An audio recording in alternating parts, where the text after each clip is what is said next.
Chapter 512. Gu Jiao's mood almost instinctively became violent. The goggles turned blood red as if the entire world had turned blood red. The heat of the blood seeped through the mask and burned her cheeks. The violent factor in her body began to surge endlessly. Everyone was dumbfounded. Squire Zhao was a plague patient. His blood was also sick. Dr. Gu Shi, the hidden guards outside the tent, heard the movement inside. One of them opened the curtain and saw Gu Jiao's face covered in blood. His expression changed and he was about to walk towards Gu Jiao. "Don't move." Gu Jiao raised her hand to stop him. The hidden guard steps stopped. "Dr. Gu, are you all right? What happened?" "I'm fine."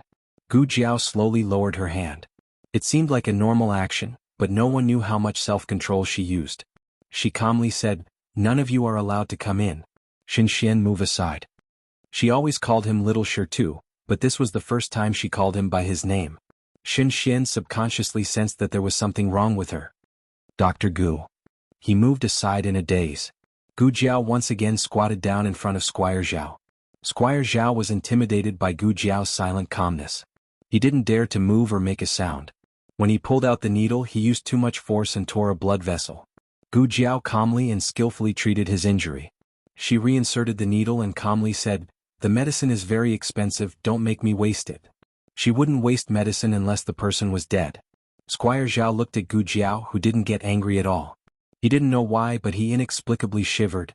After Gu Jiao came out of the tent, she found an empty place and sat down against a bamboo tree. She took off the contaminated goggles and mask as well as a pair of gloves. She did not know if she would be infected.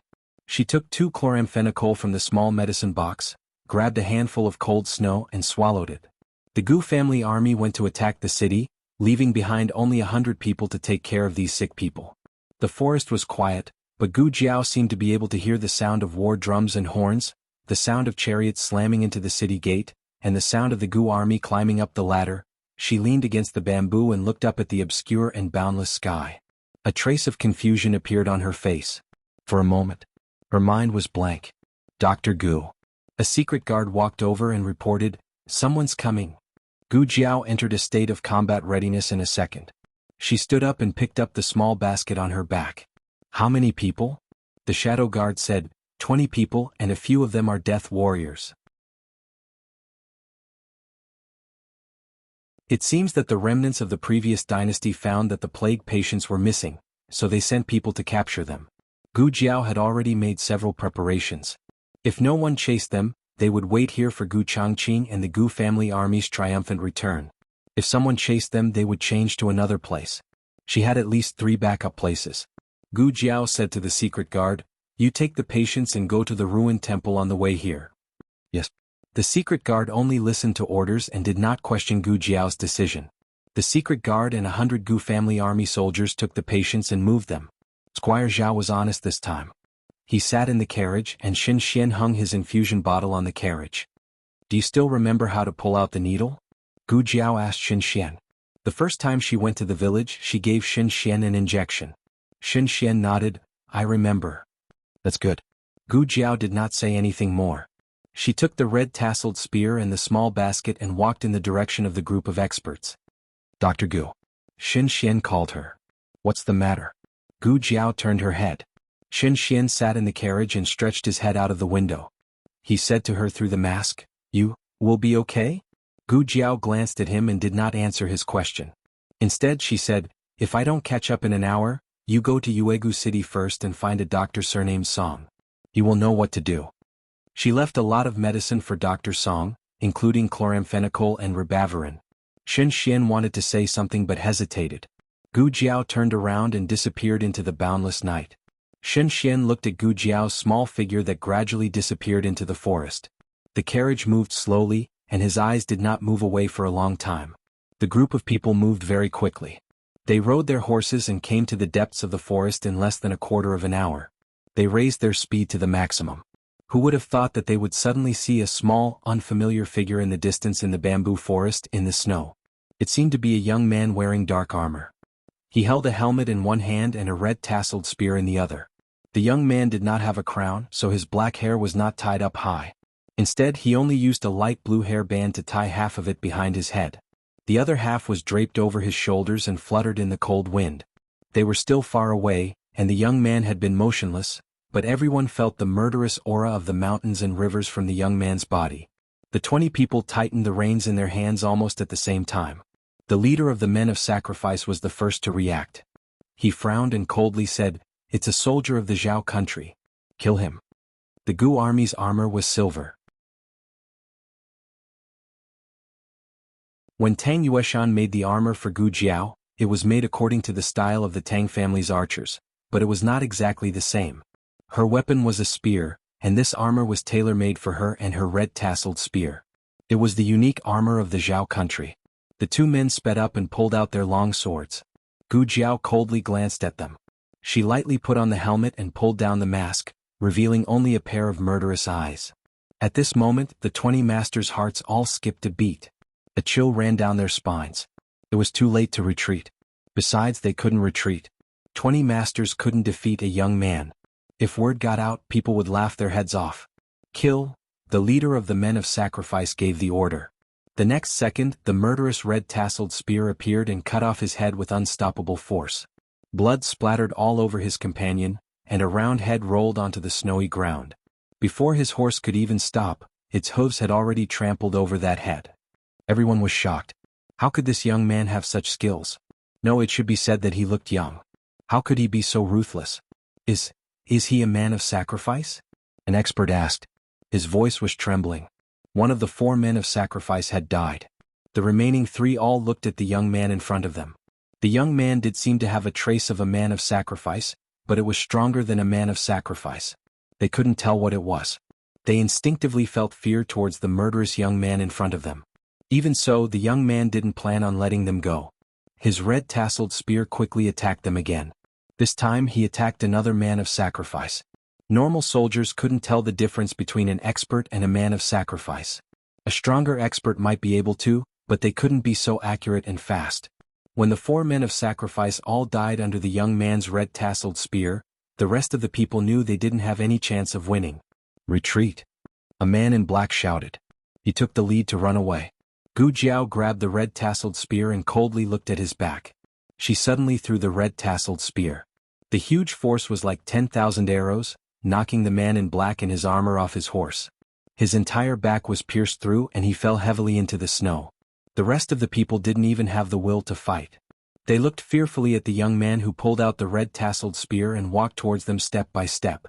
The blood from the red-tasseled spear dripped onto the snow, like flowers blooming on the road to the underworld. You don't come over. We're King Yi's trusted aides." Another man in black sat on the horse and held the reins tightly as he spoke to Gu Jiao. Gu Jiao didn't stop. Everyone couldn't help but gulp. The man in black continued, "His Highness King Yi is the son of destiny chosen by the living Buddha. He's the Emperor's star. As long as you're willing, His Highness King Yi will definitely give you a high position and generous salary." The murderous young man was getting closer and closer. Everyone unconsciously leaned back. The man in black broke out in a cold sweat and said, You just have to let us go and His Highness King Yi will reward you. Don't think that your Zhao Kingdom's imperial court will win just because the Gu army is here. The Qin Kingdom's 100,000 reinforcements will soon arrive at the frontier fortress. They've brought the Liang Kingdom's ballistae. Attacking the city is as easy as walking on flat ground. You can't win. Before he could finish, the young man's red-tasseled spear pierced his heart. You talk too much. The young man finished speaking indifferently and pulled out the red-tasseled spear expressionlessly. The black-clothed man fell straight into the snow. The horse neighed in fright and shifted its hooves uneasily. Everyone else kept their mouths shut. We don't talk much. Don't kill us. The young man glanced at them with a world-weary gaze. You don't even have any last words. Looks like you're ready to die. Everyone?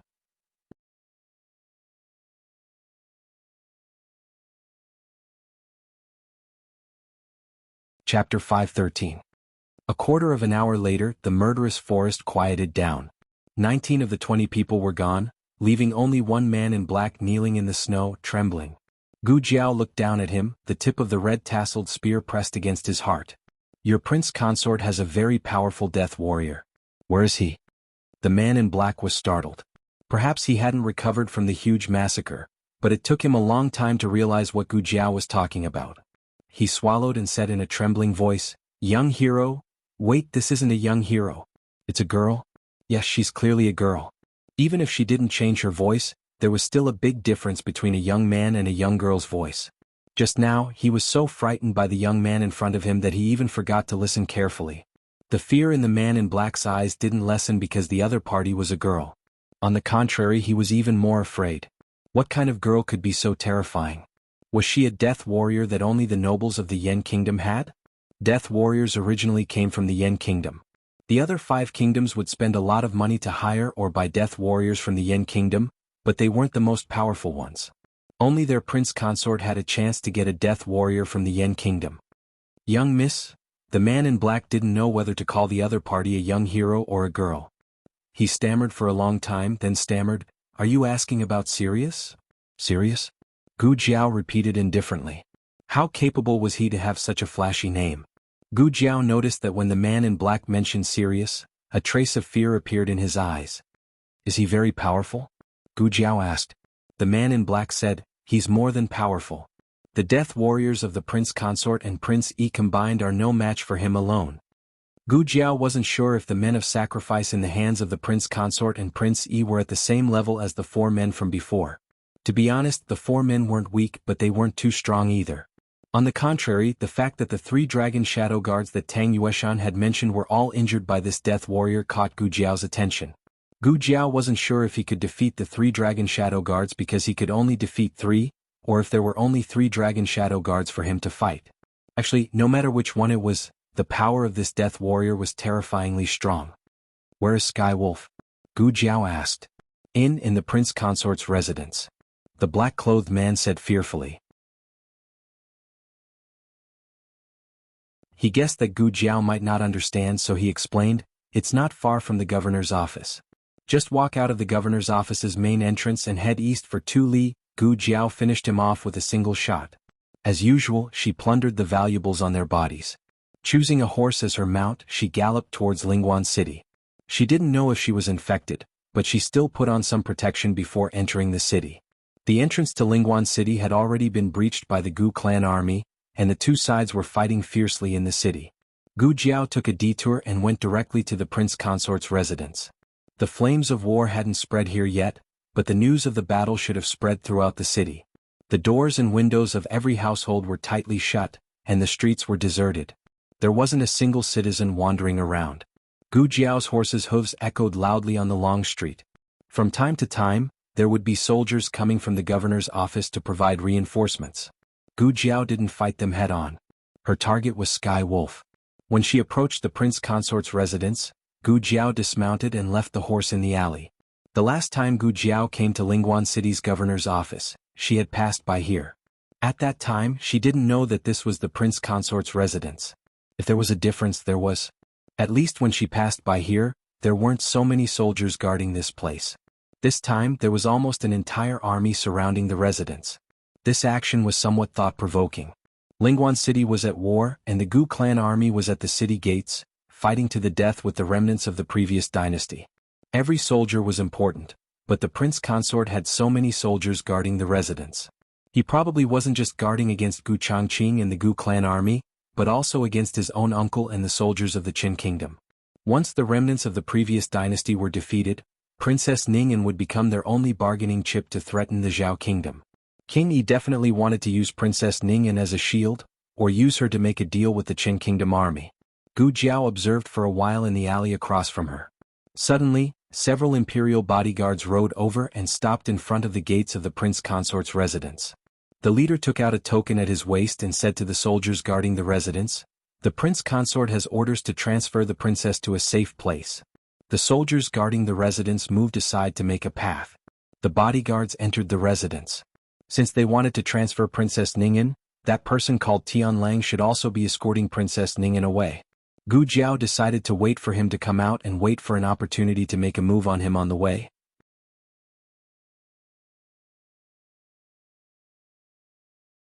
Gu Jiao waited in the alley for about 15 minutes before the bodyguards rode out again. It was still the leader who spoke. He said to the soldiers, "Come with us to escort the princess away." "Yes." The soldiers responded. Gu Jiao's eyes turned cold. The soldiers lined up on both sides.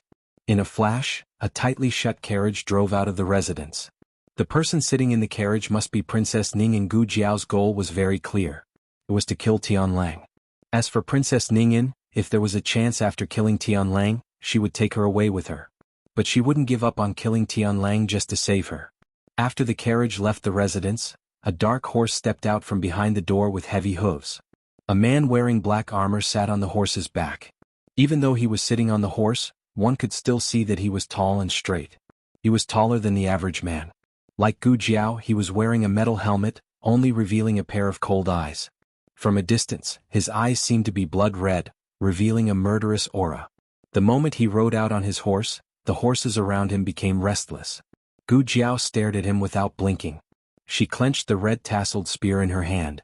After that, several more carriages came out of the residence. After they left, Gu Jiao went to the alley to get the horse.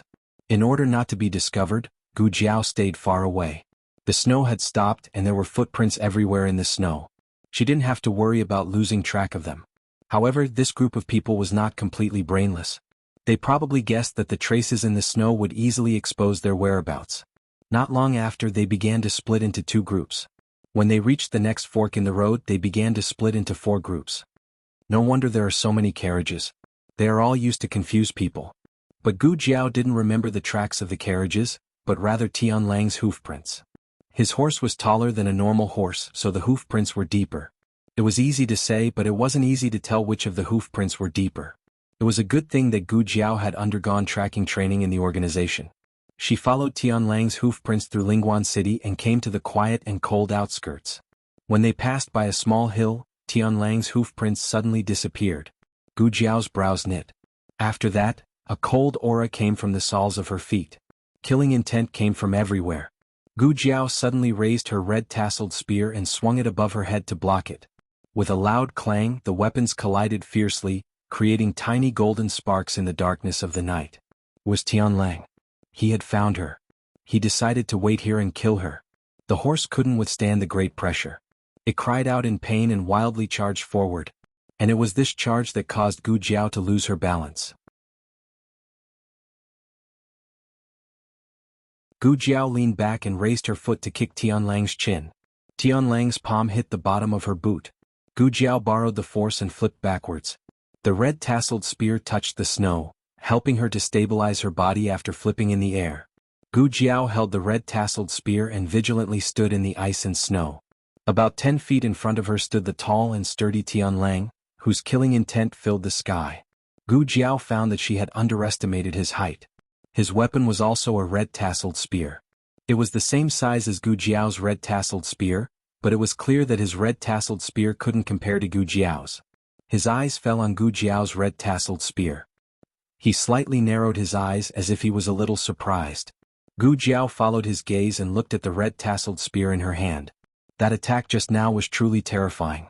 If it was any other weapon, it would have already been broken in half. Her red-tasseled spear didn't even have a small crack on it. Her sworn brother was loyal enough to give her a peerless divine weapon. Tianlang stared at Gu Jiao's red-tasseled spear. His eyes revealed a trace of undisguised desire. He had his eyes on her weapon. Gu Jiao wiped the snow that had splashed on her helmet. Her cold and stubborn eyes looked at Tianlang. Very good, I also want your life.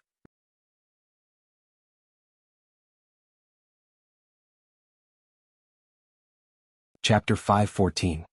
There are all the novels that you can't find on the internet. It was impossible to deal with an expert like Sirius head-on. She had only recovered 20 to 30% of her strength. She couldn't even beat the Dragon Shadow Guards, let alone Sirius. She had to outsmart him. However, Gu Jiao didn't expect Sirius to be so vigilant. This wasn't the most advantageous terrain in Gu Jiao's plan. She had seen the map of Lingguan City. There was a canyon 3 miles ahead in this direction. That canyon was the battlefield for her to deal with Sirius. Unfortunately, Sirius found it too early. The current geographical conditions were a little unfavorable for Gu Jiao. It was too open. It was too suitable for Sirius to slaughter Gu Jiao, this little cub. Sirius didn't even ask who Gu Jiao was. He just used his second killing move on Gu Jiao. Gu Jiao wasn't sure if he couldn't speak or was too lazy to speak. He looked at Gu Jiao with disdain. That was true. With his skills, he was an adult wolf. Gu Jiao could only be considered a lone wolf's cub at most. What was there to be afraid of? Sirius's second attack was no longer aimed at Gu Jiao's red-tasseled spear. Since he had taken a fancy to this weapon, he wouldn't destroy it. He directly stabbed at Gu Jiao's neck. He actually intended to cut off Gu Jiao's head. This kind of fighting style was too arrogant. Gu Jiao blocked his attack with her spear for the second time. Sirius's cold eyes narrowed slightly. He didn't expect this little cub to have some skills. Gu Jiao always remembered what her godfather had told her. The best defense in the world was offense. She couldn't stay in the same place and wait for Sirius to hit her. She had to hit Sirius. She grabbed the red-tasseled spear with her right hand and attacked Sirius's face. Her left hand secretly held the syringe hidden in her sleeve. She pushed off the needle cap with her thumb and stabbed Sky Wolf's neck the moment she got close to it. Sirius was fully armed. Only his neck, hands and eyes were exposed. Obviously, the neck was the easiest place to attack. During this period of time, Gu Jiao's strength had not stopped recovering. Compared to when she was in the capital, she had improved a lot. Gu Jiao's hands were so fast that only afterimages could be seen. No one knew that her left and right hands were actually equally agile. She could be right-handed or left-handed. Her habits were habits that she wanted others to see. It had to be said that her hand was too fast, so fast that Sirius did not expect that she would use a hidden weapon on him. However, Sirius was not to be trifled with. The moment the needle pierced his neck, he reacted in time and sent Gu Jiao flying with a slap. Gu Jiao slid back dozens of steps in the snow. She did not stop until she stabbed the red-tasseled spear into the depths of the snow. The syringe was also sent flying. What a pity. That was a superior anesthetic. It was okay to fight, but it was not a waste of medicine. Gu Jiao was very angry. She straightened up while gasping. She walked over to pick up the syringe that was sent flying and attacked Sirius again. She did not use any fancy moves. Sirius sent Gu Jiao and the syringe flying again. This time, Gu Jiao was not as lucky as the first time. She fell heavily into the snow and could not get up for a long time. Sirius thought that she was dead, so he came to collect his trophies, the red-tasseled spear. Unexpectedly, Gu Jiao supported herself with her hands on the cold ground. She looked like a ferocious little beast. She grabbed the syringe in the snow and stabbed it at Sirius relentlessly. Sirius was really annoyed. After sending Gu Jiao flying again, he planned to break the hidden weapon first and then stomp on Gu Jiao's head. It would be best if he could make Gu Jiao's brain splatter all over the ground. Gu Jiao and the red-tasseled spear fell into the snow together. She covered her chest and resisted the taste of blood in her throat. She coldly stared at Sirius. Sirius came to the other side and raised his foot to stomp on the syringe. However, at this moment, something incredible happened. The moment the syringe broke, Sirius was sent flying by the sudden explosion under his foot. Gu Jiao coldly raised the corner of her mouth. Did he really think that it was still a syringe? Did he know about detonators? It was not easy to make a detonator. Secondly, it was hard to preserve. It would explode once it was shaken. If it was shaken before it left her hand, the first one to die would be Gu Jiao herself. Moreover, the detonator she made was different from the detonators in her previous life. First of all, it was much less powerful. After all, she extracted the nitroglycerin from the medicine in the small medicine box. The purity and dosage were not high enough. She only had one. She had never tried it before. However, judging from the blood on Sirius's body, it seemed to be quite powerful. It was stronger than the black fire pearl. Sirius fell into the snow. His armor was broken and his helmet was blown away. It was hard to tell where he was injured, but his body was covered in blood. He tried to move, but the knockoff detonator was probably too powerful. His body trembled slightly and he couldn't get up for a long time. Very good, I'll kill you while you're sick. Gu Jiao grabbed the red-tasseled spear and walked towards Sirius while enduring the pain all over her body. She had thought about using the detonator on Sirius, but she was not sure if Sirius would choose to dodge. If he dodged, she would not be able to hit him. So, she could only lure him to destroy the detonator himself.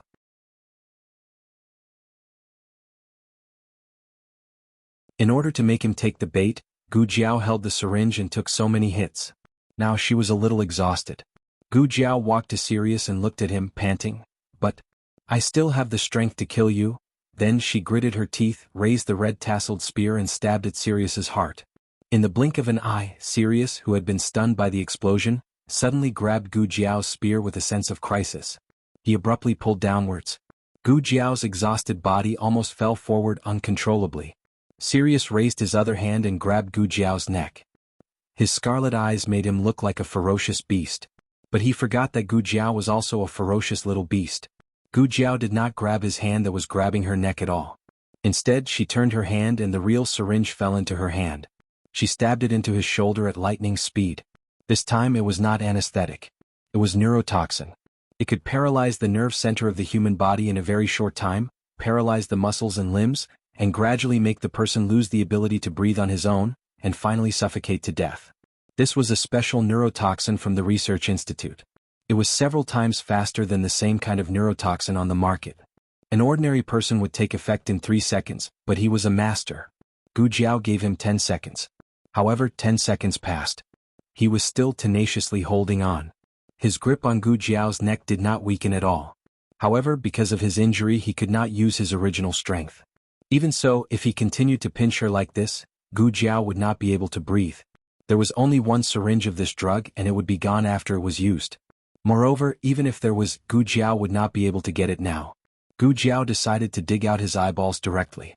Unexpectedly, he chose to give up on grabbing Gu Jiao's red-tasseled spear, and used his bloody hand to hit Gu Jiao's acupoints. Gu Jiao's hand that was about to dig out his eyeballs froze in mid-air. Gu Jiao's mind was full of one sentence. It was over.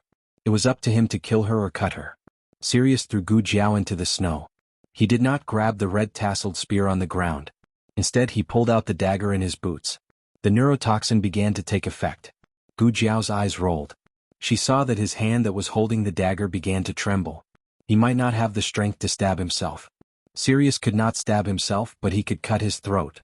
This dagger could cut through iron like it was mud. He fell down beside Gu Jiao and pointed the dagger at Gu Jiao's neck with trembling hands. Gu Jiao felt a deep chill on her neck. The blade was about to cut open her delicate neck. However, at this moment, the neurotoxin in Sirius's body finally took effect. His hand trembled and the dagger fell beside Gu Jiao's ear. He fell on his knees on Gu Jiao's body. Gu Jiao. Sirius fell sideways on Gu Jiao's body. His head was facing down in the snow. It was quite heavy. Snow began to fall from the sky again. It was not heavy, but the north wind was extremely cold. It was like a knife cutting people's faces. Gu Jiao's pressure points were sealed. She lay in the snow, unable to move. The neurotoxin paralyzed Sirius's breathing. Sirius finally became an ice-cold corpse. However, Gu Jiao's body also began to stiffen. She looked at the snowflakes in the sky. She looked at the obscure and boundless sky. She listened to the cold wind whistling past her ears. Bit by bit she lost consciousness. It had to be said that the path of the emperor's son-in-law was very good. Other than her, no one else could find it. The vast snowfield stretched as far as the eye could see. Who could see the two tiny figures lying in the snow? After an unknown amount of time, the light sweat turned into goose feather heavy snow. The blood and smell on the ground were covered by large pieces of snow. She and Sirius were also covered in a thin layer of snow. Chapter 5:15. The battle at Lingguan City was over. The attack started when the snow stopped at dusk and ended completely at dusk. The battle ended in less than 2 hours. The Gu army gathered all their superior forces and used their absolute advantage in numbers and combat power to defeat the 30,000 remaining soldiers of the previous dynasty.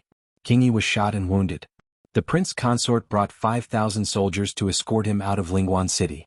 Of the remaining 25,000 people, 5,000 died on the battlefield and 20,000 became captives. Most of these 20,000 captives were able-bodied men from the frontier fortress and various places. They were either followers of the living Buddha or members of the rebel army who had been coerced by King Yi. Of course, there were also some descendants of the nobles and landlords of the previous dynasty who held important positions under King Yi. The funny thing was that King Yi didn't take them with him when he abandoned the city and fled. Gu Changqing was wearing a silver cloak and riding a tall horse that was also wearing silver armor. Behind him were the Gu cavalry in uniform. The infantrymen were left at the city gate to clean up the battlefield and form patrols to search for the remaining survivors of the previous dynasty. This wasn't the first time Lingguan City had been at war. The most terrifying thing was that it had been captured by the Qin army not long ago. That day was like today. A large number of Qin army broke through the checkpoint of Lingguan City and captured the defenders of Lingguan City. They had also ridden majestically on the long street. They captured women and able-bodied men when they saw them. They burned, killed, and plundered. There was nothing they wouldn't do. The flames of war rose again. Lingguan City was in a state of panic. All the doors and windows were tightly shut. When they heard the sound of horse hooves again, they didn't even see who had won. They all hid in their homes in fear. But the sound of horse hooves came closer and then farther away. There were no women's screams, no men's roars, and no soldiers breaking down doors to plunder. Finally, a brave lad quietly pushed open a door and peeked outside. He saw the Zhao nation's flag fluttering in the night and cold wind. He also saw the Gu army's flag protecting the Zhao nation's flag. "It's the Gu army," he shouted. When the commoners heard that it was the Gu family army, they all had some hope. However, they didn't have the courage to immediately come to the long street. They also opened a crack in the door and looked outside. The Gu clan army walked from the west end of the long street to the east end of the long street, all the way in the direction of the governor's office. They did not disturb any of the people in the city, nor did they take away any sheep or chicken by the roadside. Their military discipline was strict and they were full of righteousness. Gradually, commoners began to walk out of their homes. At first there was only one, but later on a large group of them slowly gathered. They curiously followed the Gu family army in the direction of the governor's office. At this moment, the governor's office was completely surrounded by the Gu family army. General Zhang searched the governor's office inside and out and found dozens of King Yi's aides. He also annihilated the thousands of Qin soldiers who did not manage to retreat from the city in time. When Gu Changqing led the steel cavalry to the entrance of the governor's office, the commoners also followed. General Zhang suddenly escorted out a bald monk wearing a kasaya from a nearby residence. The monk was about 50 years old. He had a benevolent look, a broad heart and a fat body. Many of the commoners recognized him. A woman exclaimed, "It's the living Buddha. They captured the living Buddha." Hearing the cries of astonishment from the commoners, the eyes of the bald monk, who was originally terrified, flashed. He straightened his back and said fearlessly, "Amitabha, good indeed. Benefactors, why are you committing such a great massacre in the city? Fuck your mother's benefactor." Zhang can kick the bald monk's butt, causing him to fall flat on the ground. Fake monk. Swindling and deceiving. The living Buddha's reputation in Lingguan City was quite high. General Zhang's actions had undoubtedly angered a portion of the citizens. General Zhang didn't think it was the people's fault. After all, they were innocent. It was this shameless fake monk who colluded with King Yi and fooled the soldiers and people at the frontier fortress. Zhang Can wanted to vent all his anger on this fake monk, but he was stopped by Gu Changqing. Gu Changqing said faintly, "Stop." General Zhang cupped his hands and retreated to the side. "Yes, General." The fake monk was in so much pain that he cursed 3 times in his heart. However, he didn't dare to show it on his face. He simply sat cross-legged on the ground, Buddhist beads hanging from one hand. He made a Buddhist salute and said as if he was delivering all living beings from torment, "Amitabha, benefactors have killed too many people. My Buddha is merciful. I hope that benefactors will stop killing for no reason." "How can you do this to the living Buddha? The living Buddha is a good person. He was sent by the Buddha to save us. You don't respect the living Buddha. You will suffer retribution," an old lady said with righteous indignation. General Zhang had a toothache. "Old lady, open your eyes and take a look. This bald donkey is a fake." Which great master would collude with the rebel army and trap the people at the frontier fortress in the flames of war? And General Zhang almost blurted out what he had found out, but Gu Changqing's words interrupted him in time. Gu Changqing looked down at the living Buddha sitting on the ground and asked neither too fast nor too slow, "You said you are the living Buddha. Well, let me ask you, how many grades are there in the Diamond Sutra?" 32. The living Buddha said without hesitation. "What is the 32nd grade? Do you remember?" The fake monk sneered in his heart. How could he not know the Diamond Sutra if he wanted to pretend to be the living Buddha? He made a Buddhist salute and said slowly, "Subhuti. If someone uses the 7 treasures of the world to give alms, if there is a kind man or woman who has the heart of Subhuti and holds this sutra, or even the 4 verses of the Gatha, to be read and recited, and to speak for others, his blessing will surpass that of others." What is the meaning of speaking for others? Do not rely on the appearance. What? All Dharma is like a dream, an illusion, a bubble or a shadow. It is like dew or lightning. It should be observed as it is. He is a living Buddha. Another commoner said. Zhang Can's temper flared up. He couldn't help but retort, "Knowing a bit of Buddhist scriptures makes you a living Buddha. Then if I can recite 2 paragraphs of the 4 books and 5 classics, wouldn't I be the new top scorer?" Then do you know that Shakyamuni once wrote a volume of Little Surangama Sutra? It was a sutra written by Shakyamuni when he was still in the royal family before his enlightenment. Can you say a few sentences from it? The fake monk's expression froze for a moment. Generally, these small sutras were not popular Buddhist sutras. He was not a real monk, so how could he memorize all the Buddhist sutras? It was strange. He was obviously a reckless man who fought in wars. How could he know Buddhist scriptures? Did someone in your family become a monk? Or did he recite all the Buddhist scriptures backwards and recite them to you every day? Of course I know the Little Surangama Sutra. However, I rarely talk about this Buddhist scripture when I preach Dharma. Even if I say it, not many people have heard of it. If this benefactor were to accuse me of spouting nonsense, who would prove this poor monk's innocence? Ah, such a small trick. It was difficult for him. Gu Changqing said again, "You are a living Buddha. You should have this scripture in your hands." The fake monk said without changing his expression, "The scripture has long been burned by your people." Zhang Can said angrily, "Nonsense. When did I burn your things?" Gu Changqing looked at the fake monk with a calm and composed expression. "So master admits that this Buddhist scripture exists in the world." As soon as this was said, the fake monk's expression froze again. Gu Changqing said neither too fast nor too slow, "Master, do you know that there is no such Buddhist scripture in the world? The Little Surangama Sutra did exist. But the Little Surangama Sutra was purely Gu Changqing tricking him." Gu Changqing looked at him lightly and said, "Before Shakyamuni was enlightened, he was just an ordinary person. How could he write Buddhist scriptures? Master is worshipped as a living Buddha. How could you not understand such a simple principle?" The fake monk was choked and speechless. Who said that those who led the army to war were all brainless? This kid was too cunning. He actually set a trap for him. Not all the people were believers of the living Buddha. There were still many rational people. When they saw the living Buddha give himself away, they couldn't help but say loudly, "You can't really be a fake monk, right?" The fake monk said fiercely, "I am a living Buddha, not a fake monk." "Then you don't even know Buddhist scriptures." The young man who had just insulted him continued. "That's..." Before the fake monk finished, Gu Changqing waved his hand and several Gu army soldiers came over with a few women. The leading woman was about the same age as the fake monk. She was adorned with pearls and jade, which was a sharp contrast to the poor people who had experienced war.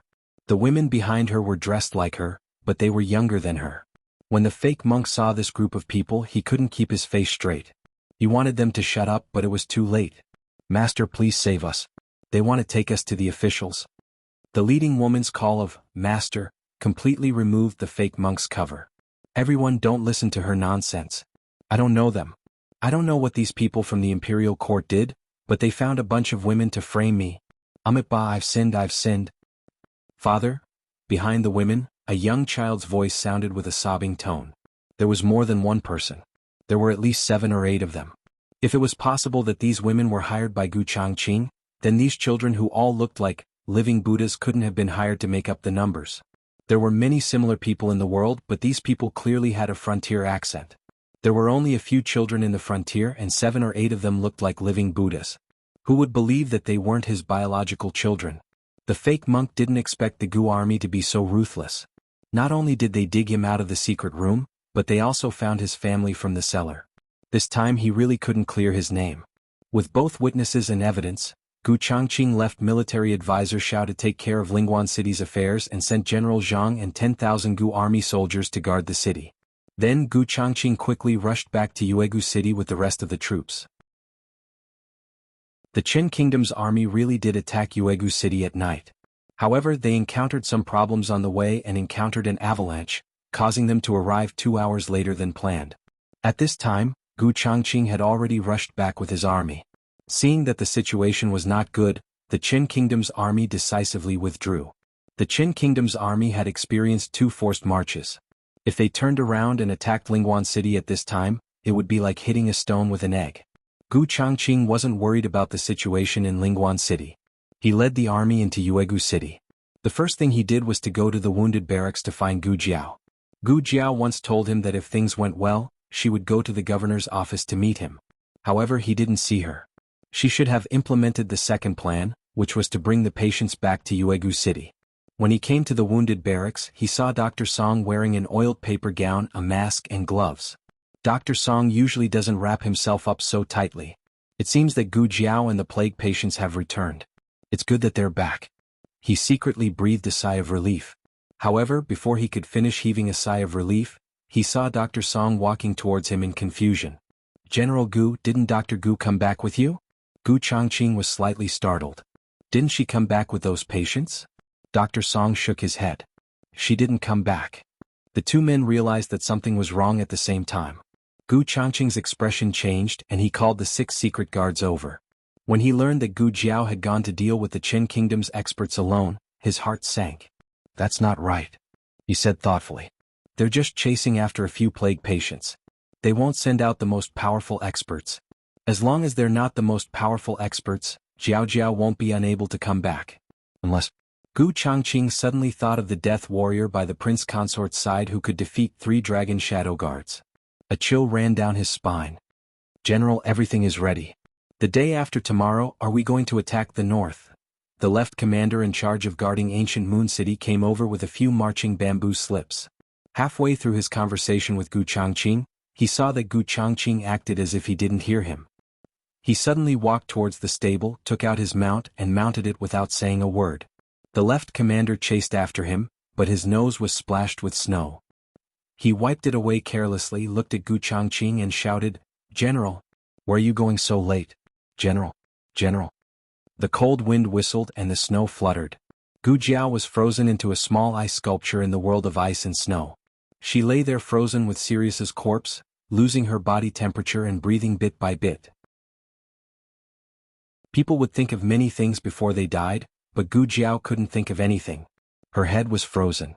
She didn't know how much time had passed, but the last trace of her consciousness was also frozen in the snow. She closed her eyes. Gu Changqing's horse galloped quickly in the night. It was his most beloved mount. When it came to the residence, it was only a little colt. They had been together for several years and had already formed an indescribable tacit understanding.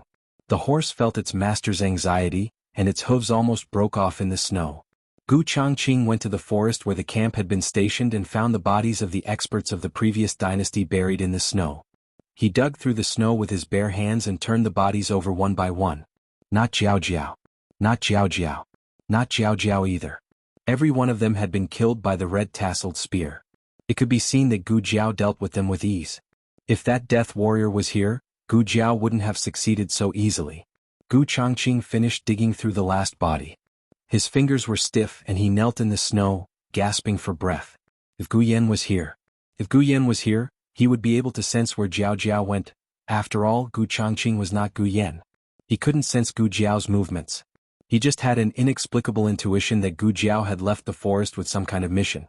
She might have predicted that she wouldn't come back so soon, or she might not even be able to come back, so her planned retreat was to let the patients rush to Yuegu City and hand them over to Dr. Song. She took the initiative to find that death warrior.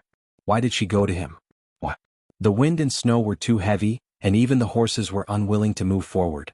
The soldier had to dismount from his horse and lead it to try to keep up with the team. However, after just 2 steps he felt something under his feet and stumbled forward. He fell on a hard light shui pile. The snow pile was a little hard, but he didn't care too much. He pressed on the other side of the snow pile and stood up. But when he pressed on it, he was stunned. What's wrong with the feel of it? A chill ran down his spine and he carefully looked at his hand. As a result, he saw a round head. He fell back with a cry and tumbled in the snow. As soon as he sat up, he happened to meet a pair of eyes that were still open. He was scared out of his wits. He didn't even care about the horse anymore. He ran forward, scared witless. Ghost. Ghost. What are you shouting about? A sergeant grabbed him. You want to attract the pursuers, don't you? He didn't dare to look back. He only pointed his trembling finger behind him. No. No. Brother Zhang. There's a ghost over there. The safety along the way was very important. If there was really a ghost, it might not be a real ghost but a person lurking in the dark. The sergeant called Brother Zhang walked towards the protruding light shui pile with the wind and snow on his back. When he got closer, he found that it was a person who had been frozen to death. He was worried for nothing. He thought that it was an ambush of an assassin.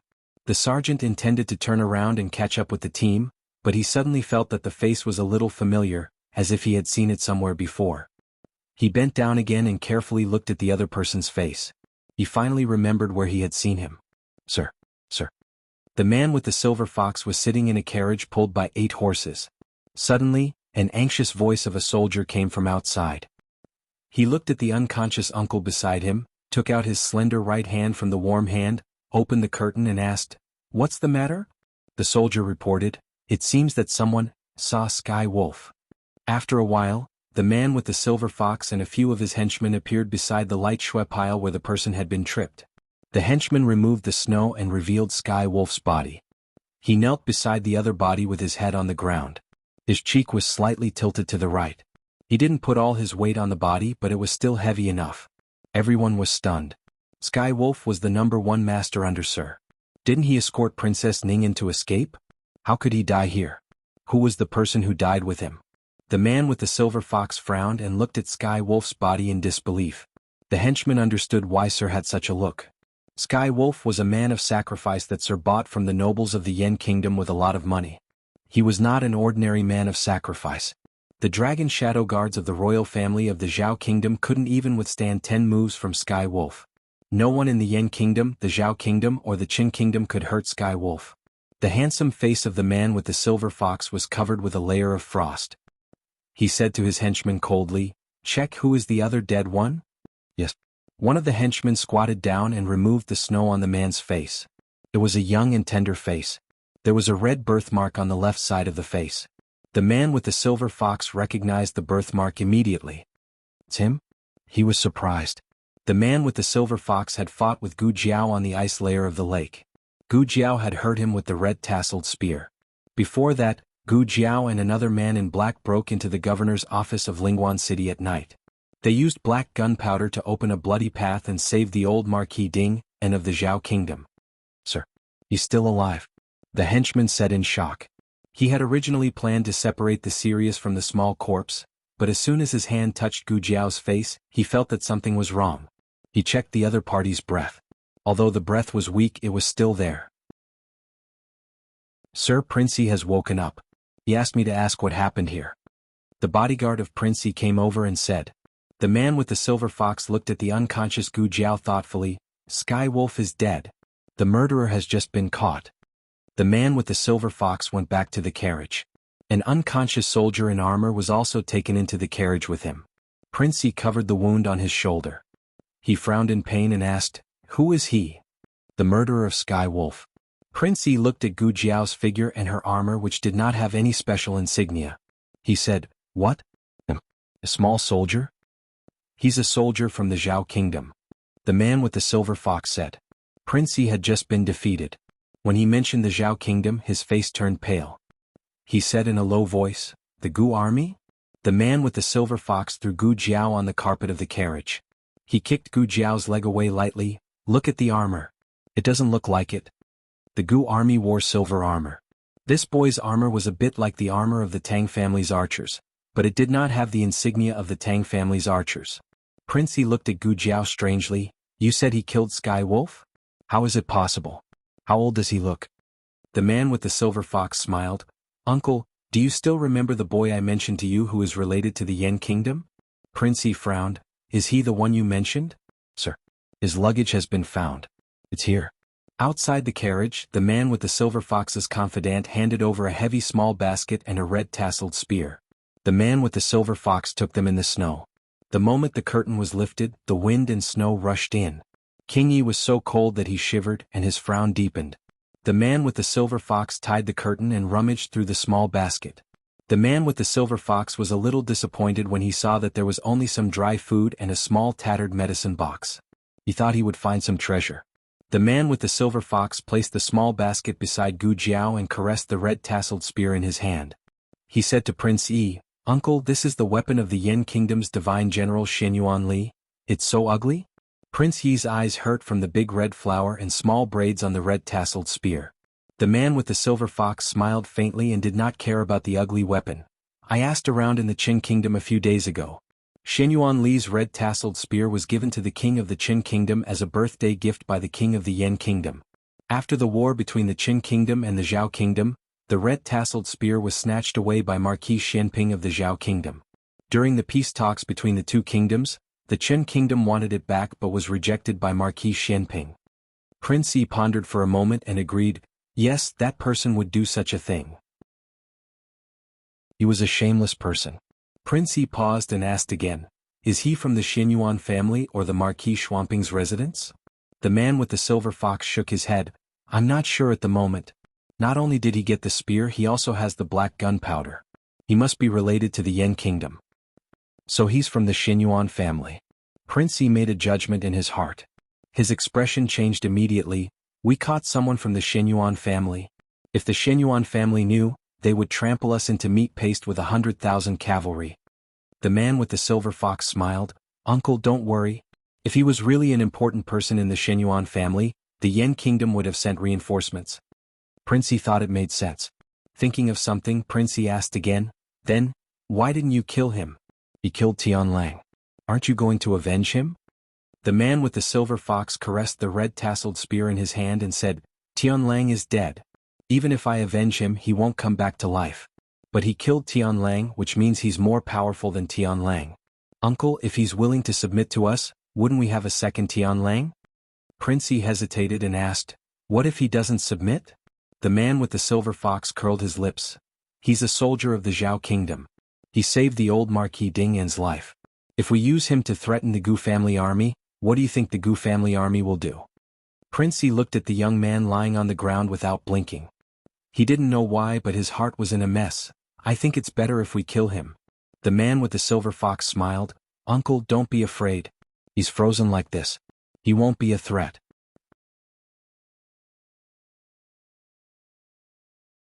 Chapter 5:16. After King Yi's defeat, everyone thought that he and his son-in-law would lead a 5,000-man army to Beiyang City or Yi City to seek refuge with the Qin Kingdom's army. However, the scouts hiding outside Beiyang City and Yi City reported that they didn't find any traces of the former dynasty's army. On the other side, Gu Changqing was also desperately searching for Gu Jiao's whereabouts. However, no one expected that King Yi and his party would brave the wind and snow, pass through the ice field, and arrive at a paradise. It was called a paradise because there was a continuous mountain range and a natural hot spring at the top of the mountain in a world of ice and snow. This was a treasure trove that the Silver Fox man found by chance during a winter hunt. It was located in Zhao country's territory, but it was an unclaimed land. Every year, it would be frozen for several months, so the border officials treated it as an ordinary mountain range. The Silver Fox man secretly built a mountain stronghold here. Even King Yi was here for the first time.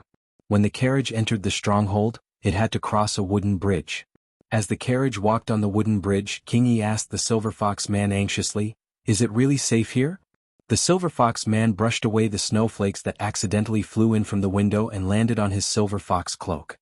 He smiled calmly and confidently, "Uncle, don't worry. The mountains here are steep and the terrain is hidden. When we came here just now, it snowed heavily. Our tracks have long been covered. It's impossible for the Gu army to find us." Under the wooden bridge was a bottomless abyss. King Yi unconsciously lifted the curtain and took a look. His soul almost flew out of his body. If this wooden bridge broke, they would all be smashed to pieces. It was not until everyone had crossed the wooden bridge that King Yi's heart finally relaxed. However, in the next second he heard his nephew say, "Feng Shi, cut down the wooden bridge." King Yi was shocked. "Xing, why are you cutting down the wooden bridge? Are you going to be trapped here forever?" The man with the silver fox comforted him with a smile and said to King Yi, "Uncle, the young master of the Gu family army, Gu Changqing, is unusually cunning. I'm worried that he will still find some clues and chase after us." Prince Yi frowned and said, "But didn't you say that you wouldn't leave any traces? This is a precautionary measure." The man with the silver fox explained with a smile, "As for the way down the mountain, Uncle, you don't have to worry about it. There's a secret passage in the stockade that leads to the outside from the top of the mountain. Even I haven't taken it before. That's our real escape route." Hearing this, King Yi heaved a sigh of relief again. However, the moment the wooden bridge was cut down, he was still worried for no reason. He could not tell whether this worry came from the wooden bridge itself or from something else. His gaze unconsciously fell on the soldier from the Zhao kingdom. There was a charcoal brazier in the carriage, so it was much warmer than outside. The ice on the soldier's armor had melted, and there was a puddle of water under his body. The mask on his helmet seemed to have been lifted during the fight. He was originally wearing a mask, but it was pulled off by the Silver Fox man's subordinates. He was lying on his side and the left side of his face with a birthmark was exposed. The more King Yi looked at him, the tighter his frown became. "Uncle, we're here," the man with the silver fox said to King Yi. Then he noticed that King Yi was staring at the young man in a strange way, so he asked, "Uncle, what's wrong?" "I feel that we should kill him." King Yi looked at Gu Jiao and said. The man with the silver fox smiled and said, "If he's useless, it's not too late to kill him. Your Highness, it's time to get off the carriage." Outside the carriage, a soldier reported. King Yi withdrew his gaze from Gu Jiao and got off the carriage. After the man with the silver fox got off the carriage, he said to his trusted subordinate, "Feng Shi." Feng Shi cupped his hands and said, "Sir." The man with the silver fox ordered lightly, "Take him down and find a room to settle him down. Also find a doctor to check on him. Don't let him die." Feng Shi said, "Yes." The man with the silver fox paused and reminded, "Also he has some skills. Be careful not to be ambushed." Feng Shi cupped his hands and replied respectfully, "I know what to do." There were 2 hot springs at the top of the mountain.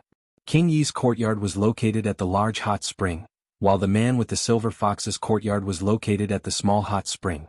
The man with the silver fox sent King Yi back to his courtyard and settled him down before returning to his own courtyard. The courtyard was heavily guarded both inside and outside. The man with the silver fox looked at the 2 soldiers at the door and asked, "Is the princess inside?" One of them replied, "Sir, the princess has always been inside." The man with the silver fox asked again, "Has she never gone out?" The soldier shook his head. No. This was a stronghold that could accommodate 10,000 soldiers.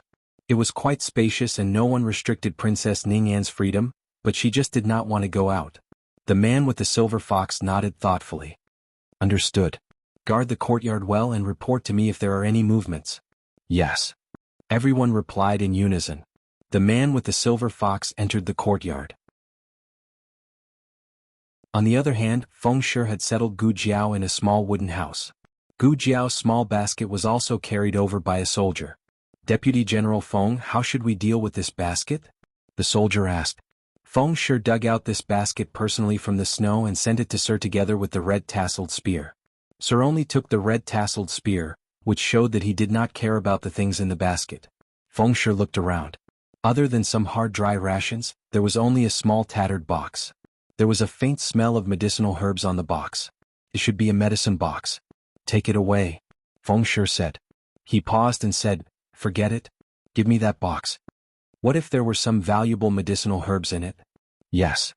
The soldier passed the medicine box to Feng Shi and left with the small basket. Feng Shi sent another person to invite the accompanying medical officer. While waiting for the medical officer, Feng Shi tried to open the medicine box, but it would not budge no matter how hard he tried. He touched the lid and said strangely, "It's not locked." He pulled out his dagger and inserted it into the gap under the lid, trying to pry it open. With a clang sound, his dagger was broken, but the lid of the box was still intact. "What kind of broken box is this?" Feng Shi stood up and impatiently kicked the medicine box. He looked at the broken dagger in his hand and said painfully, "The dagger that Sir gave me? I haven't used it twice." As he muttered, the medical officer was brought over by the soldier. Feng Shi pulled out the broken dagger from the gap in the box and cursed as he walked out. He wanted to see if the dagger could be fixed. He walked 2 steps and turned back. He threw the broken dagger into the brazier. As for Gu Jiao, who was on the bed, Feng Shi had never seen anyone who could be saved after being frozen to this extent. However, since the Lord had given the order, Feng Shi still found a rope to tie up Gu Jiao's hands and feet. The medical officer entered the room and bowed to Feng Shi. Feng Shi said coldly, "The doctor ordered that no matter what, we have to keep him alive. Use whatever good medicine you have on him." "Yes, I understand," the medical officer replied. Feng Shi went out to fix the dagger. The medical officer came to the bedside and put his medicine box on the small table at the head of the bed. Because he was a soldier, there was no need to avoid the taboo between men and women. The medical officer directly sat down at the bedside. Gu Jiao's hands were tied together and placed on his stomach. The medical officer did not dare to untie Gu Jiao's ropes. He just took Gu Jiao's pulse like this. He did not know until he checked, but he was shocked. Yes, it was a girl. The medical officer's whole body trembled. He subconsciously stood up, but his hand was suddenly grabbed by a cold hand without any temperature. The medical officer opened his mouth wide. "Come," before he could finish his sentence, A blade appeared on his wrist without him noticing. The medical officer was stunned by this series of actions. What was going on? Didn't they say that he was about to freeze to death? Why did he suddenly wake up? It was fine if he woke up, but he did not know where the knife came from to cut his wrist. Gu Jiao woke up when Feng Shi tied her up with a rope. Gu Jiao did not know who the other party was, but since the other party tied her up with a rope, they probably did not plan to treat her well. After Feng Shi left, she quietly took out the blade hidden in her armor. Speaking of which, this armor was very well made. It could hide hidden weapons everywhere. It was as if it was tailor-made for her. Gu Jiao's eyes were as cold as her hands. The medical officer's legs began to tremble. Gu Jiao gave him a look to the soldier outside the door. The medical officer understood. He wiped away his cold sweat and swallowed his saliva. He said in a normal tone, "Little brother, can you help me get a bucket of hot water?" The soldier wanted to say, "Why don't you go yourself?" In the end he was still a medical officer. The soldier could not afford to offend him, so he held back his impatience and went. As soon as the soldier left, Gu Jiao cut the rope. "Don't make a sound. Otherwise I'll cut your throat." The medical officer had been successfully threatened. Gu Jiao tied him up with a rope and then took a ball of cotton from the pillow and stuffed it into his mouth. Then Gu Jiao saw the small medicine box that was thrown into the brazier. Her eyes turned cold as she took the small medicine box out. Fortunately it was not burned. Gu Jiao walked over to close the door. The soldier had to get a bucket of water. He would not be back so quickly, but he would not be too slow either. There was not much time left for her. Her situation was not good. It should be because she had been frozen in the snow for too long that there were some complications. She was a bit breathless. She opened the small medicine box and took out a blood pressure monitor to measure her blood pressure. Her blood pressure was too high. Cough. Her throat suddenly itched and she coughed out a mouthful of pink foam. The medical officer sitting on the bed was shocked when he saw this scene. It was one thing for her to take out those strange things from the box, but she actually coughed out this kind of thing. This was lung disease. The kind that no medicine could cure. Gu Jiao measured her blood pressure again. This time her blood pressure began to drop sharply. It was acute pulmonary edema. It would not be long before she would go into cardiac shock. In such a place, once she went into cardiac shock, she would never wake up again. Gu Jiao took out a handkerchief to cover her mouth and coughed out another mouthful of pink foam. She had already begun to show symptoms similar to heart failure and was about to go into cardiac shock. Her hands were shaking uncontrollably. She held the handkerchief in one hand and took out an epinephrine syringe with the other. There was no time to give her an intravenous route. Gu Jiao grabbed the syringe and used the hand holding the handkerchief to pry open the armor. She aimed at her thigh and stabbed it down. "Doctor, your hot water is here." The soldier came to the door. "Why is the door closed?" The soldier pushed the door open and entered. He said to the medical officer sitting on the stool, "Doctor, your hot water." "Bring it in," the medical officer said in a low voice. The soldier curled his lips. It was one thing to ask him to fetch water, but to ask him to bring it in? Did he have no hands or feet? This soldier was related to the steward of King Yi. He had always been more arrogant than ordinary soldiers. The medical officer was not willing to order him around unless it was necessary. The soldier put the water on the ground beside the medical officer. He did not forget to look at the sleeping soldier of the Zhao kingdom on the bed and asked, "Why hasn't he woken up yet?" The medical officer said seriously, "He has been frozen for so long. How can he wake up so easily? You have to treat him." "Then you treat him."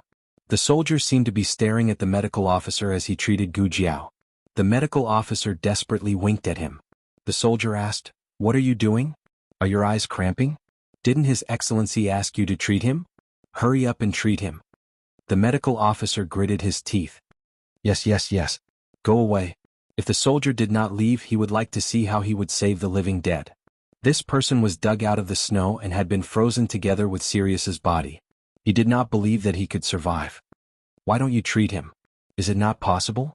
Then I will tell Deputy General Feng and ask him to send another doctor." As soon as the soldier finished speaking, a silver needle flew close to the medical officer's ear and hit the soldier between his eyebrows. The soldier's eyes opened wide and he fell back. Just as he was about to hit the floor and make a huge noise, Gu Jiao blocked him with her foot and then gently put him on the ground. The medical officer sighed silently in his heart. "I have already warned you, but you did not listen." Gu Jiao lifted the quilt and got up from the bed. Gu Jiao did not threaten the medical officer with a knife this time because she did not need it. When he saw Gu Jiao, not only did she not kill him but also brought him back to life. The medical officer looked at Gu Jiao as if she was a ghost. "Where are my other things?" Gu Jiao asked the medical officer. The medical officer shook his head like a rattledrum. I do not know, but probably it was taken by Deputy General Feng. He was the one who sent her here." Gu Jiao pulled out the silver needle and put it away. "No one will come here for the time being, right?" Gu Jiao asked. The medical officer waved his hand. No, this is very remote and is where the servants live. There are a lot of soldiers outside. Even if you recover, you will not be able to escape." The medical officer. "Why should I remind her?" Gu Jiao opened the medicine box again. Acute pulmonary edema not only required a cardiac stimulant to prevent cardiac shock, but also to expel the edema from the lungs as soon as possible. Gu Jiao found a bottle of mannitol and gave herself an infusion while asking the medical officer for some information. It turned out that King Yi was really defeated in the Battle of Lingguan City. King Yi abandoned the city and fled with the prince consort and 5,000 soldiers. They met her on the way and it was the prince consort who picked her up. That was true. The path that Princess Ningyan took was arranged by the prince consort for her. Of course, the prince consort would be able to find it. As for the prince consort's purpose, it was not difficult to guess. It was not because the prince consort was sympathetic, but because she probably still had some value to him. Gu Jiao said thoughtfully, "So this is King Yi's nest?" Medical officer, "Don't ask me, okay? I have said enough. If I say more, my conscience will not let it go." "Yes." The medical officer said, "It is the nest."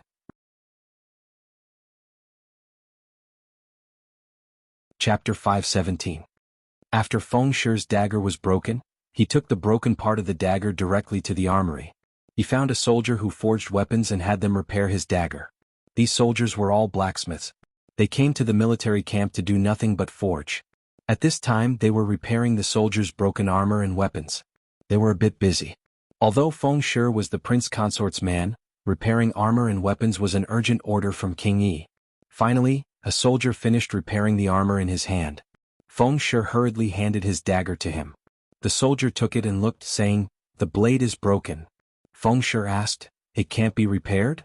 The soldier said truthfully, "It's very difficult. Usually we repair the blade with a curved edge or a gap. Deputy General, your dagger is broken like this. It's very difficult to reconnect it. There will also be marks." The main reason was that their forging skills were not good enough. It was said that in the country of Liang, they could make broken blades flawlessly reconnect. "Then is there no other way?" Feng Shi asked. "Melt it down and redo it." The soldier said. "Redo it? Is it still the dagger that Darren gave me?" Feng Shi felt stifled, but there was no other way. In order to pry open a small broken box, he actually broke the dagger that Darren gave him. Thinking about it made him angry. In the end, Feng Shi didn't choose to melt the blade. He took the broken dagger and walked back. The more he thought about it, the angrier he became. Unknowingly, he arrived at the place where Gu Jiao was imprisoned. That was the yard where the residence's miscellaneous items were stored. As the medical officer said, no one came here. However, there was a large group of soldiers training 50 steps away from the main entrance of the yard. Strictly speaking, the defense of the yard was very tight. Feng Shi was angry and couldn't help but want to vent his anger on that soldier from the Zhao kingdom. He arrived in front of Gu Jiao's room and found that the soldier guarding the door was gone. He frowned. He remembered that the door was open when he left and now it was closed. His face darkened at the sight of so many strange things. He pushed the door open and entered the room without hesitation. He glanced inside warily. He saw the medical officer standing in front of the bed and bending over to bandage the wound on the soldier's wrist. The medical officer heard the movement behind him and also felt the cold wind from outside the door. He turned back and said to Feng Shi, "Deputy General Feng, please close the door. The patient is already frozen. He can't be exposed to the wind anymore. He won't get better. Can he really recover?" Although Feng Shi asked the medical officer to keep the boy alive, he didn't care. After all, he had been in the frontier fortress all year round and had seen too many people with frostbite. Being frozen to this extent, the boy wouldn't be able to live for more than a few days. The medical officer cleared his throat and unhappily said, "Are you questioning my medical skills?" Feng Shi was speechless for a moment. Although he was indeed questioning her, it would be embarrassing to say it out loud. He coughed lightly, looked at the youth's wrist and said, "Why did you untie him?" The medical officer said seriously, He is injured. Didn't you ask me to keep him alive? Without the rope, how can I bandage his wound? If I don't bandage his wound, what will happen if he gets infected? He is so frozen that he only has one last breath left. He is lucky that he didn't die. If I delay any longer, even if the gods come, they won't be able to save him. Since the medical officer said that the boy only had one last breath left, Fengshe didn't care about the matter of his hands being tied up. How long will it take for him to wake up? Fengshe asked. That's hard to say. The medical officer said and looked at the door. If you let him continue to be exposed to the wind, he probably won't wake up for 10 days to half a month. Fengshe quickly went into the room and closed the door. Then he felt that something was wrong with him. Why did he come in? He didn't want to look at this boy. Where are the people outside? Fengshe asked. The medical officer pretended to turn around. While bandaging Gu Jiao's non-existent wound, his eyes drifted. How would I know? I've been treating him inside. This boy, where did he go? Fengshe impatiently walked out of the room. Door. The medical officer's voice came from inside the room. Fengshe frowned and closed the door behind him. After making sure that Fengshe was far away, the medical officer's legs gave way and he sat on the edge of the bed. He raised his hand to wipe away the cold sweat on his forehead, panting heavily. You scared me to death, scared me to death. Luckily, I didn't let the cat out of the bag. You don't know Prince Yi's methods. If he finds out that I helped you, halfway through his sentence, the doctor felt that something was amiss. He took a closer look and saw that Gu Jiao had already fallen asleep in such a short period of time. Medical officer. The medical officer waved his hand in front of Gu Jiao's eyes. Hey girl? Girl? Little boy? Gu Jiao didn't respond. Good. I will expose you now. The medical officer turned to leave, but just as he reached the door, a small ghostly voice came from behind him. Bury the body. The medical officer staggered and fell forward. His forehead hit the door and a big bruise immediately appeared on his forehead. He didn't dare to turn around and only turned his head slightly. Remember to bring 2 steamed buns when you come back. I am hungry. Gu Jiao said lightly with her eyes closed. I am Prince Yi's man. You will make me look unjust. The medical officer said sternly. Gu Jiao turned over and faced the inside of the bed. I will let you touch the medicine box. Medical officer, deal. Gu Jiao slept from noon to night. The acute pulmonary edema caused by frostbite had slightly improved, but it would take a long time for her to fully recover. She had to stay on the mountain for a few days. Moreover, Gu Jiao paused and took 2 chloramphenicol tablets from the medicine box. Then she poured herself a glass of water. Halfway through, the medical officer came over. Seeing that she was awake and drinking water at the table, the medical officer couldn't help but look her up and down. To be honest, her face was still a little pale. It was obvious that she had been freezing, but she was much better than when she was sent here in the morning. At least she wasn't as pale as a corpse. Here, the steamed buns you asked for. The medical officer put the food box on the table and took out a bowl of steamed buns and a bowl of red date ginger soup. It is to ward off the cold. Drink it. If it was really a boy, a bowl of ginger soup would be enough. Considering that she was a girl, the medical officer cut a few pieces of red dates and added a spoonful of brown sugar. And this. The medical officer took a small basket from behind him. Is this yours? Yes. Gu Jiao nodded. I couldn't find the things inside. I only found this basket. The medical officer said regretfully. Gu Jiao took the small basket. This was the basket that Gu Xiaoshen made for her. It was very durable and had accompanied her from the capital to here. It had never broken. Gu Jiao put down the small basket and ate the steamed buns with the ginger soup. After drinking the warm ginger soup, Gu Jiao sweated all over and felt much better. After she finished eating, she took out 2 pills from the small medicine box and handed them to him. Eat it. What is this? The medical officer looked at the pills in his hand strangely and asked. Medicine. Gu Jiao said. Why do I need to take medicine? The medical officer asked. Gu Jiao said indifferently, just eat it when I tell you to. Why are you talking so much nonsense? The medical officer refused in his heart. He didn't know what kind of medicine it was. What if it was poison? He looked at the medicine in his hand and then at the small medicine box on the table. Can I touch it more after eating it? Gu Jiao, no. Medical officer. For the next 2 days, Gu Jiao quietly stayed in the small room to recuperate. That soldier was nowhere to be found. Deputy General Feng couldn't find him, so he sent a new person over. It wasn't a small matter for a soldier to go missing in the military camp. However, something even bigger had happened in the military camp in the past few days, so they had no time to look for a missing soldier. King Yi fell ill. On the second night after staying in the stronghold, King Yi suddenly had a cold and high fever. During the Battle of Lingguan City, King Yi had been shot and injured. The medical officers initially thought that his wound had become infected, leading to this series of events. However, when the medical officers checked King Yi's wound, they found that it had healed well and there were no signs of swelling or infection. The medical officers then guessed that King Yi had caught a cold, so they brewed a soup for him to treat the cold. Unexpectedly, after drinking the soup, not only did King Yi not show any signs of improvement, he even coughed up bloody sputum on the morning of the third day. The medical officials examined Prince Yi once again. This time they finally sensed that something was amiss. Generally speaking, coughing up bloody sputum like this was due to lung disease. However, there were many types of lung disease. There were lung diseases caused by colds and also lung diseases caused by plagues. No, it can't be plagues, right? Could it be tuberculosis? A young medical officer asked in fear. Tuberculosis was also a type of lung disease. It was highly contagious in the early stages, but as long as the right medicine was taken, most of the time it would become chronic. To put it bluntly, it would not cause immediate death. Plagues were more contagious than tuberculosis. The fatality rate was higher, and the death rate was also faster. If they had to choose between the two, they would of course rather that King Yi had tuberculosis. But King Yi's symptoms don't seem to be tuberculosis, an older medical officer said. This sentence made all the medical officers fall into silence. On the other side, in the Silver Fox Man's study, Feng Shi was reporting King Yi's condition to him. The doctor said that King Yi has been infected with lung disease, but they don't dare to say what kind of lung disease it is for the time being, Feng Shi said truthfully. Lung disease, it can't be. The Silver Fox Man shook his head. No, it can't be. Uncle has never been in contact with patients with plagues. Cough cough. As he spoke, he suddenly started coughing violently. Sir, are you all right? Feng Shi took a step forward and poured a cup of hot tea for the Silver Fox Man. He handed it to the Silver Fox Man with both hands. The Silver Fox Man took the hot tea and took a few sips.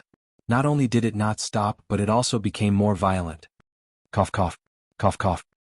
He put the teacup on the table and frowned. Pour some cold tea. Yes. Feng Shi poured a cup of cold tea for him. The Silver Fox Man took a sip and seemed to have stopped coughing. But after a while he started coughing violently again. Sir. Feng Shi looked at him worriedly. The Silver Fox Man waved his hand and said indifferently, It's nothing. It's just a cold. The Silver Fox Man was a peerless expert. A small illness like a cold was not a problem for him. He rarely took it to heart. I'll be fine after a few days. Send someone to keep a close eye on my uncle. Don't let anything happen to him. King Yi was the most legitimate member of the royal family of the previous dynasty. He was the last direct descendant of the world patriarch. Nothing could happen to him. Feng Shi said earnestly, Sir, you have to take care of yourself too.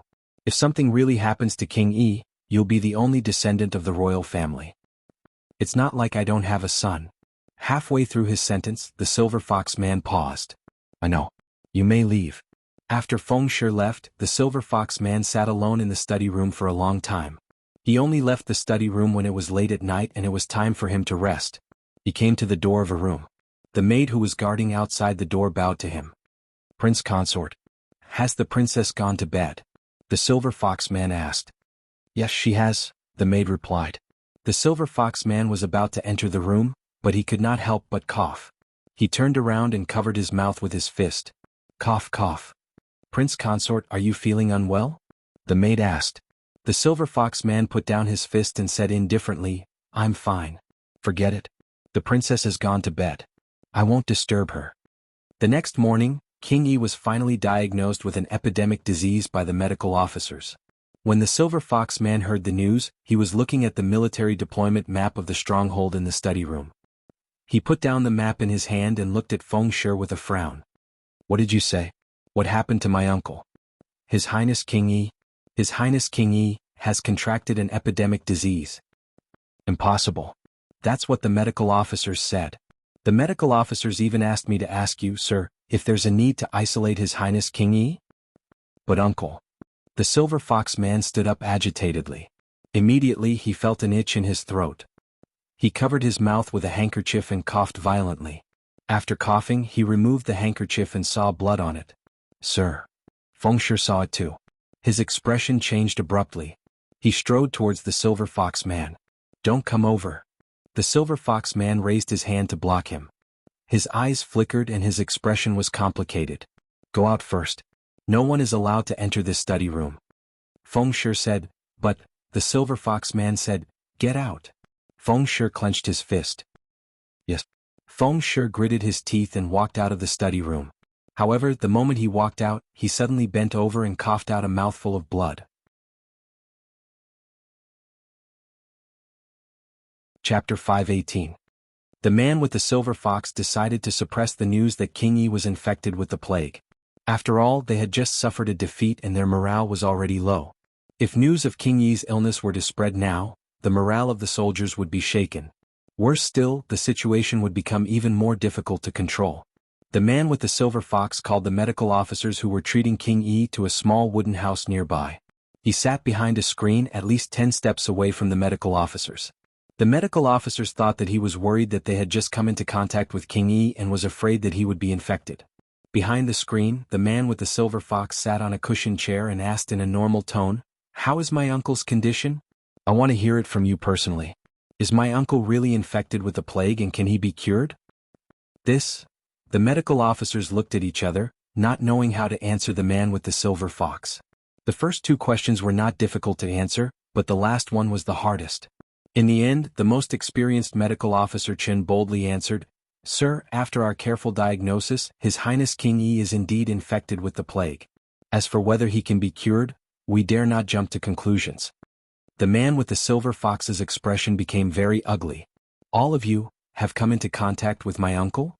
The man with the silver fox asked in a low voice. The medical officers' expressions all became complicated. They did not know that King Yi was infected with the plague at first, so they did not take enough precautions and directly took King Yi's pulse. Now they were afraid that, yes. It was still Medical Officer Chen who answered the man with the silver fox. The man with the silver fox's expression became even darker. He clenched his fists subtly and asked, "Have all the medical officers treated my uncle? If so, there would be no medical officers in the military camp who would not be quarantined. This would be very disadvantageous to their current situation. What if someone who was not infected with the plague was infected? Who should they go to for treatment?" Dr. Chen said, "A doctor was taken away by Deputy General Feng. He said that it was your order to treat a hostage. He has been taking care of the hostage for the past 2 days and did not go to His Highness Prince Yi."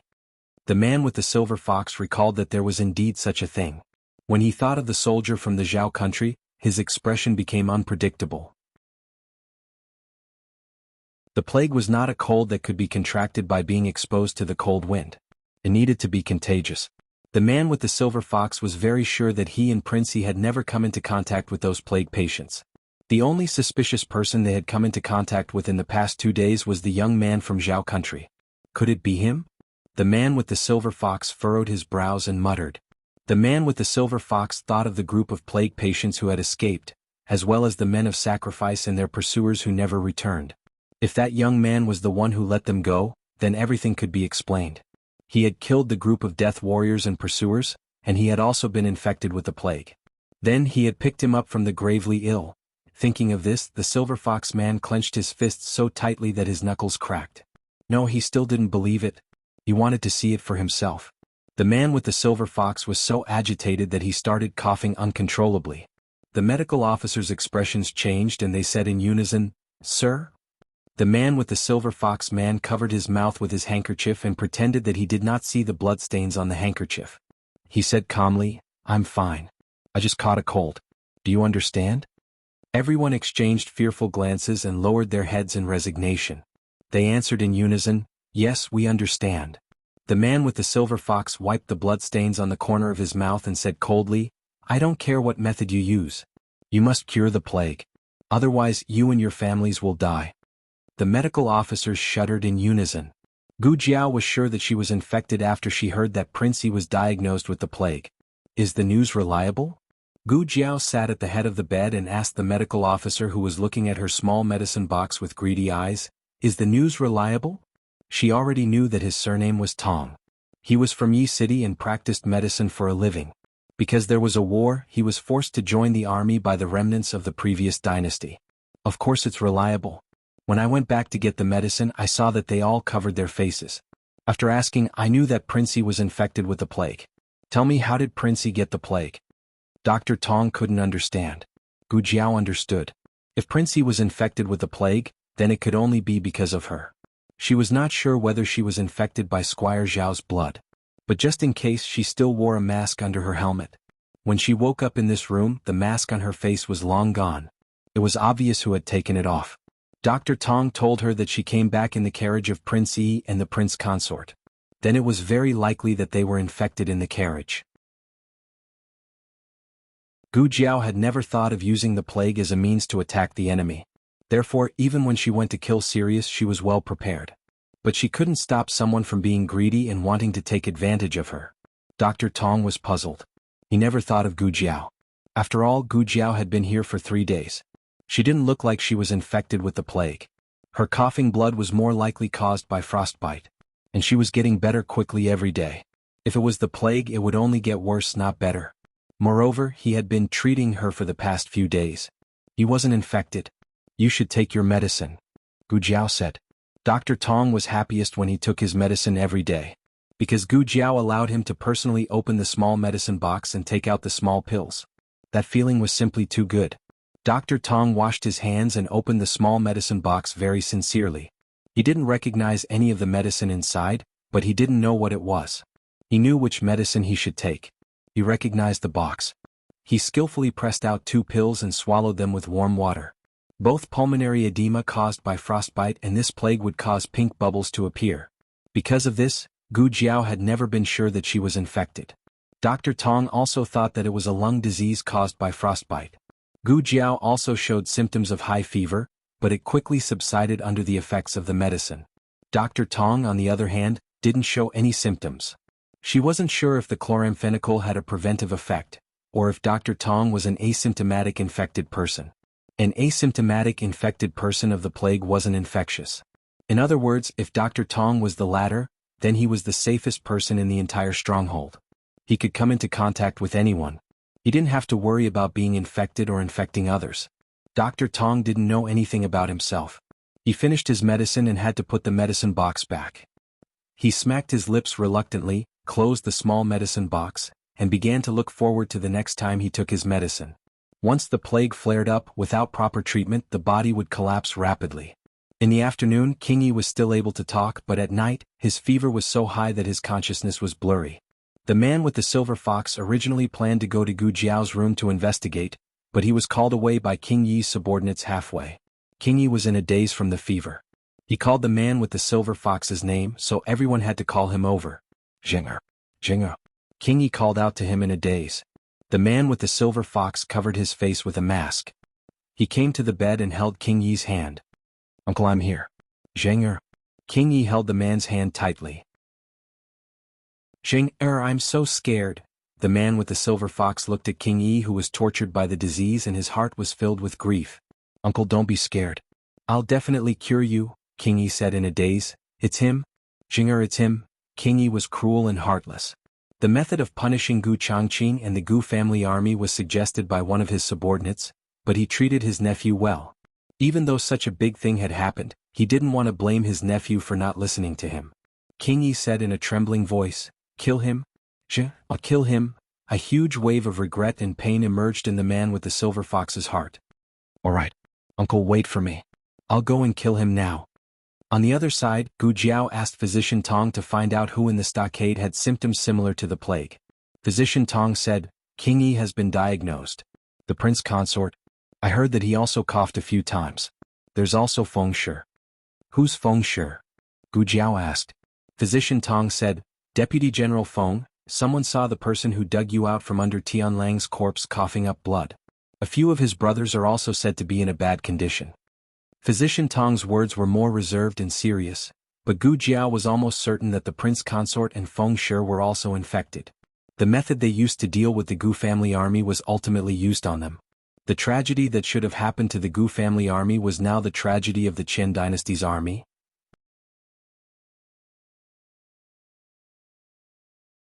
Chapter 519. Gu Jiao didn't have so much medicine to save an entire village. If she did, she wouldn't have chosen to stop the plague at its source.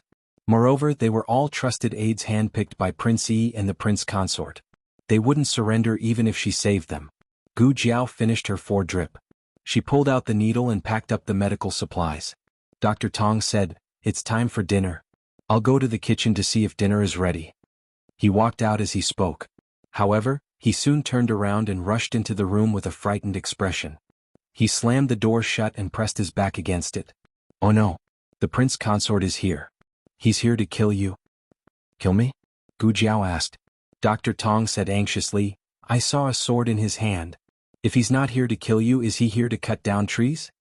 Was Prince Yi dying and finally decided to kill her to vent his anger? Gu Jiao stared coldly and said to Dr. Tong, "Move aside." Dr. Tong said, Of course I have to move aside. I won't block the sword for you." But his legs were so weak that he couldn't move. Gu Jiao stood up and walked towards Dr. Tong. She reached out and pulled Dr. Tong back. At the same time, the man with the silver fox also reached out and pushed the door open. Just as the two were about to clash, a soldier suddenly reported anxiously from outside the room, "Sir." "Oh no. The princess is injured." Gu Jiao heard the sound of hurried footsteps outside the door. Dr. Tong stuttered and asked, "WWW, have they left?" Gu Jiao nodded and put down the hand that was about to pull him away. "They're gone." Dr. Tong's legs went weak and he fell to the ground. "Someone's here," Gu Jiao suddenly said. Dr. Tong scrambled to her feet and hid behind Gu Jiao. Gu Jiao vigilantly looked at the tightly shut door and secretly tightened her grip on the silver needle at her fingertips. Dong dong dong. The person outside the room gently knocked on the door. Following which, a low female voice slowly rang out, "I am the princess's maid Liena. The princess asked me to come here." Gu Jiao looked at Dr. Tong.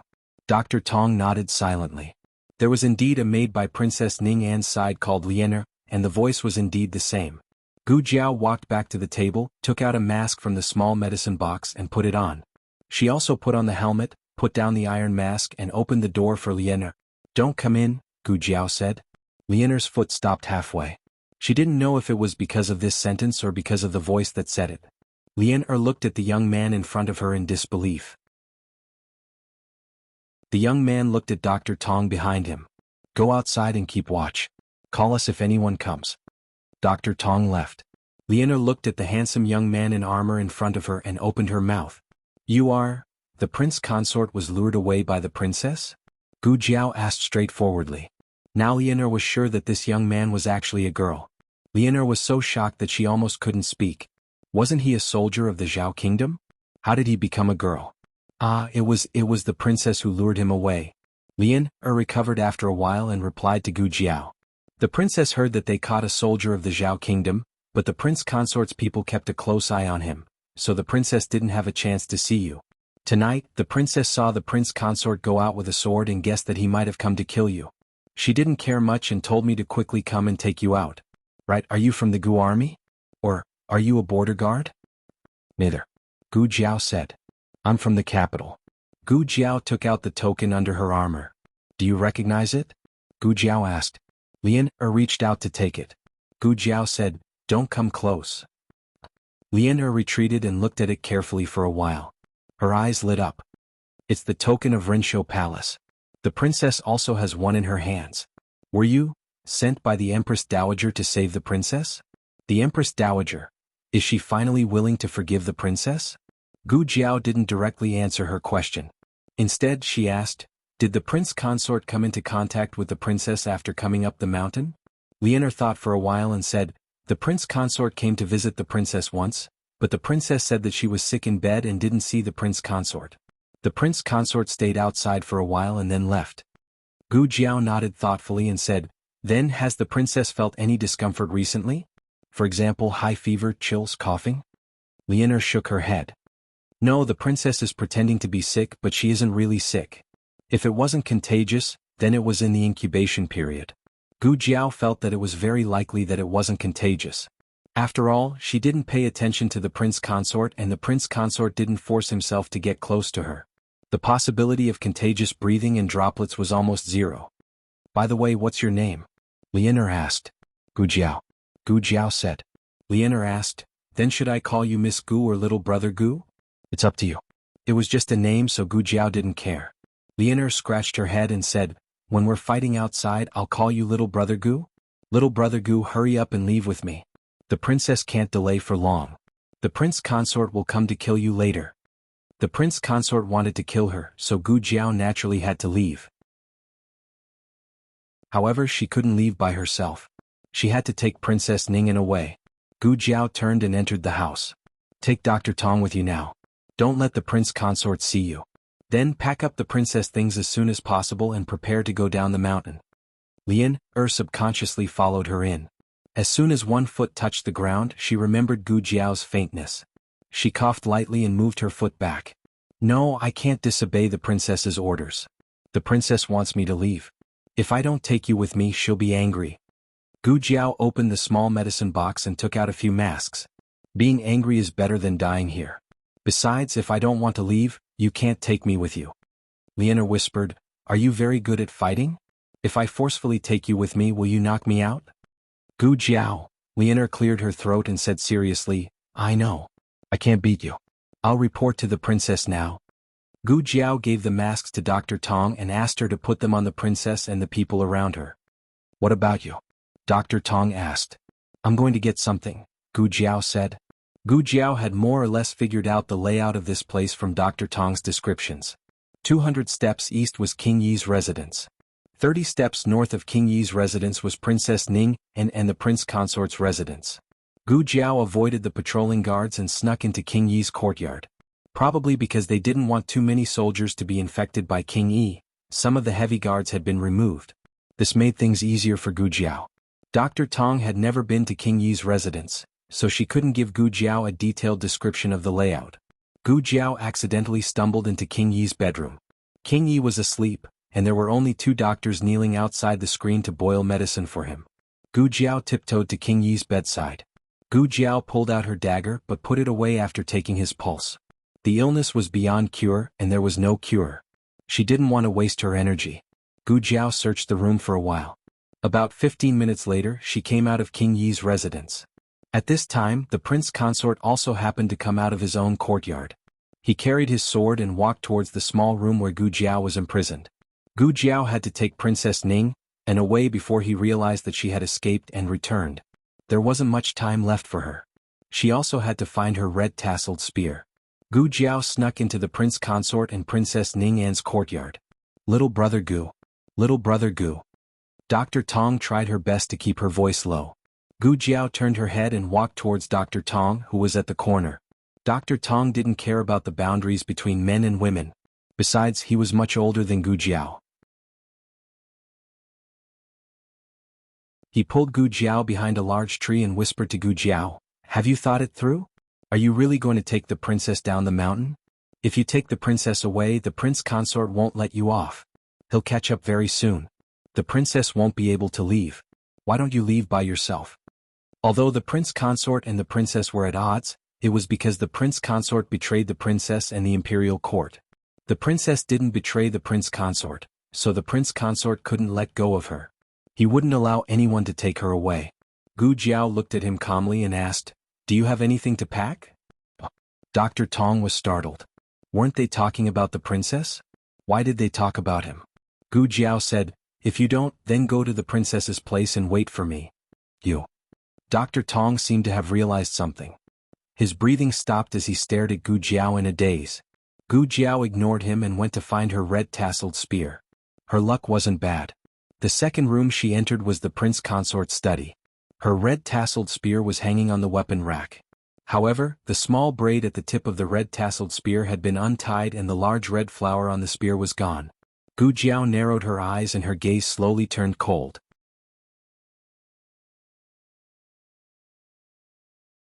Chapter 520. All the novels that cannot be found on the internet will be available here. On the other side, the man with a silver fox walked towards Gu Jiao with a murderous look. The patrolling soldiers were frightened by his imposing manner and did not even dare to salute him.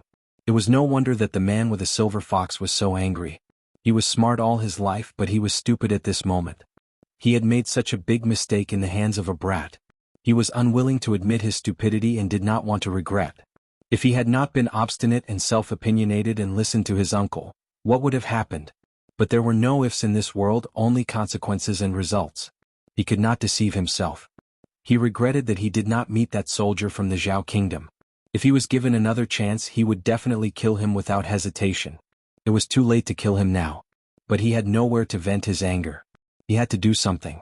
But the man with the silver fox did not expect that when he kicked open Gu Jiao's door, what awaited him was an empty room. Where is she? Doctor. There was no doctor, sir. The soldiers who were patrolling nearby walked towards the source of the sound and cupped their fists at the man with the silver fox. The man with the silver fox pointed at the room and said coldly, "Where is the person inside?" The soldier said with a strange look, "Sir, are you asking about Dr. Tong? Didn't you ask Dr. Tong to treat the princess?" "When did I?" The man with the silver fox wanted to say something but stopped. He looked at the empty room and thought of something. His expression changed. He pushed the soldier away and walked towards his own courtyard in big strides. When he was near his courtyard, he heard a commotion. Then he saw thick smoke and fire not far away. "Quick, quick, quick! Water!" A corporal ordered the soldiers to fetch water. The scene was in a mess. The man with the silver fox grabbed a soldier who was fetching water and said sternly, "What happened?" The soldier said in shock, "Sir, your courtyard is on fire." "His courtyard?" The silver fox man's expression changed again. He abandoned the soldiers and rushed over. The fire started from the inside of his study. At first, the soldiers didn't notice it, but by the time it reached the outside, the fire was already quite big. Almost all the documents and important objects in the study were burned to ashes. Jade disc. The imperial jade plate of the Great Li dynasty. That was the genealogy of the Huangfu clan. Every heir of the imperial family was recorded on the jade disc. It was the only thing that could trace their identities. Without the jade disc, who knew what kind of descendants the Huangfu family had left? Who knew what kind of relationship Huangfu Zheng had with the previous dynasty? If the imperial jade seal was lost, it could be found. If it was broken, it could be repaired. However, if the genealogy of the royal family was lost, it would be irretrievable. This fire didn't burn the jade disc of the Great Li dynasty, but the fate of the Huangfu clan. The Huangfu clan was done for. Huangfu Zheng stared in disbelief at the fire that seemed to be burning the Huangfu family's fortune. His heart was boiling with anger. His body was on the verge of collapsing. He refused to accept the thought that flashed through his mind. His hand that was holding the sword began to tremble slightly. "Is the princess all right?" He suppressed his anger and asked the soldier beside him. The soldier said, "The princess went out." Huangfu Zheng frowned and asked, "What do you mean?" The soldier replied, "The princess said that she went out for a walk." Huangfu Zheng had never restricted Princess Ning An's freedom to leave the courtyard. As long as she was on the mountain, she could go anywhere she wanted. However, she didn't leave the courtyard a few days ago. Why did she go out today? Only then did Huangfu Zheng remember that Princess Ning An had summoned Dr. Tong to treat her illness. He had hurried over because he felt that something was wrong. However, when he saw the fire, he forgot about the important matter. No, the fire burning the jade disc was the most important thing. However, it was already burning. Could he still grab the ashes of the jade disc and put it together? Huangfu Zheng went to Ning An's room. Nothing seemed to have changed. However, when he looked carefully, he found that Princess Ning An's token was missing. The snacks and dry food on the table were also gone. Huangfu Zheng narrowed his eyes coldly. "Ning An, you'd better not betray me." In the forest behind the mountain, Princess Ning An, who was wearing a sable cloak, slipped and fell heavily. "Princess." Lian hurriedly supported her. Princess Ning An shook her head. "I'm fine." There were 4 of them: Princess Ning An, Lian, Dr. Tong and Gu Jiao. The 4 of them put on masks and braved the biting cold wind as they shuttled through the forest behind the mountain. Princess Ning An was actually not as delicate as the rumors said in the capital. At least she wasn't now. She had lived in the bitter cold of the frontier fortress for so many years, often mingling with the herdsmen. She had herded the sheep, farmed the fields, and done the dirty and tiring work. Her hands were no longer the slender jade-like hands that had lived a pampered life.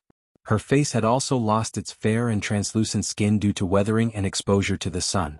However, she still had the noble aura of a royal family. Ah! Princess Ning An fell again. Soon Dr. Tong also fell down. There was no other way. The snow was too deep. "Princess, let me carry you," Lian said. Princess Ning An waved her hand. You can't carry me. I'm too heavy. As she spoke, she turned back to look at the path they had come from. Even though it was night, the moonlight reflected off the snow made the entire back mountain appear very bright.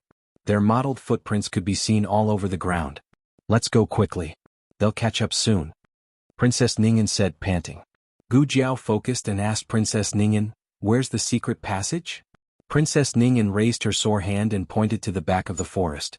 Through this forest there is an old well. Underneath the well is the secret passage, if I remember correctly. The last sentence made Dr. Tong's eyelids twitch. Princess, what do you mean by, if you remember correctly? Do you know the secret passage or not? Princess Ningyan said awkwardly, I only saw the blueprint of the secret passage in the study. I roughly remember. Dr. Tong was mute. If she remembered incorrectly and they were cornered, wouldn't they die even more miserably? Let's go, Gu Jiao said. Dr. Tong gritted her teeth and followed. They had already escaped. There was no way they could go back. Lianer and Dr. Tong supported Princess Ningyan, while Gu Jiao held the red-tasseled spear and tried to keep a safe distance from them. They passed through the forest and arrived near the ancient well. The ancient well was covered by a thick layer of snow. It took them a long time to find the cover. It's locked, Dr. Tong said in despair. Gu Jiao reached out with her red-tasseled spear and easily broke the lock. Dr. Tong was dumbstruck. Gu Jiao lit a match and threw it into the ancient well. She used the light to see the walls and bottom of the well. There was a rope ladder hanging from the wall of the well. The bottom of the well was empty. There was no danger at the moment. I'll go down first, Gu Jiao said. Be careful, Princess Ningyan said. Gu Jiao turned back and nodded slightly. She jumped into the well with her red-tasseled spear.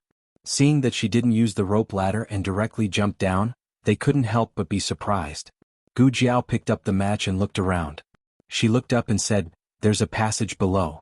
There's no danger at the moment. Come down. Princess, you go down first, Lianer said. Princess Ningyan nodded and slowly went down the rope ladder. Lianer was next. She was carrying a bundle and almost got stuck at the mouth of the well. Throw the bundle down, Gu Jiao said to her. Okay. Little brother Gu, you catch it. Lianer threw the bundle to Gu Jiao. Gu Jiao caught it. Lianer carefully climbed down. After she steadied herself, she looked up at the mouth of the well.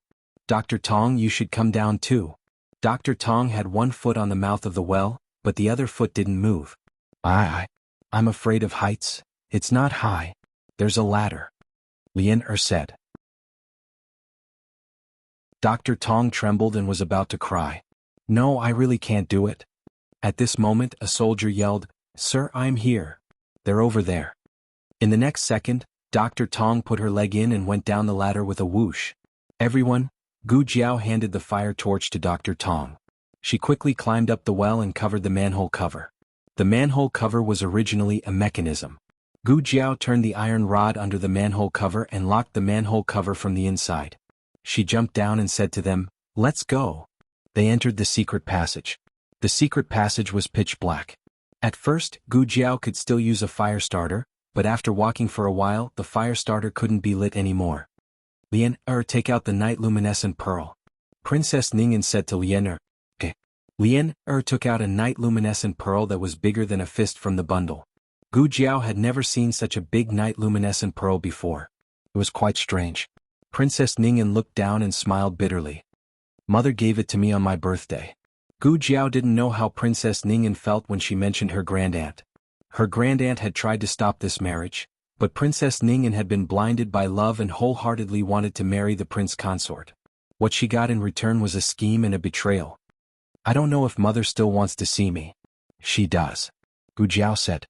Her grandaunt had never forgotten Princess Ningyan. Tears flashed in Princess Ningyan's eyes, but she didn't cry. She held it in. The sound in the secret passage was very loud. Gu Jiao could hear them prying open the cover of the well and chasing after them like a flood. Other than Gu Jiao, the other three couldn't walk fast. In the end, they were caught in a large cave. One end of the cave was connected to the secret passage they came from. The other end was a rope bridge hanging over the cliff.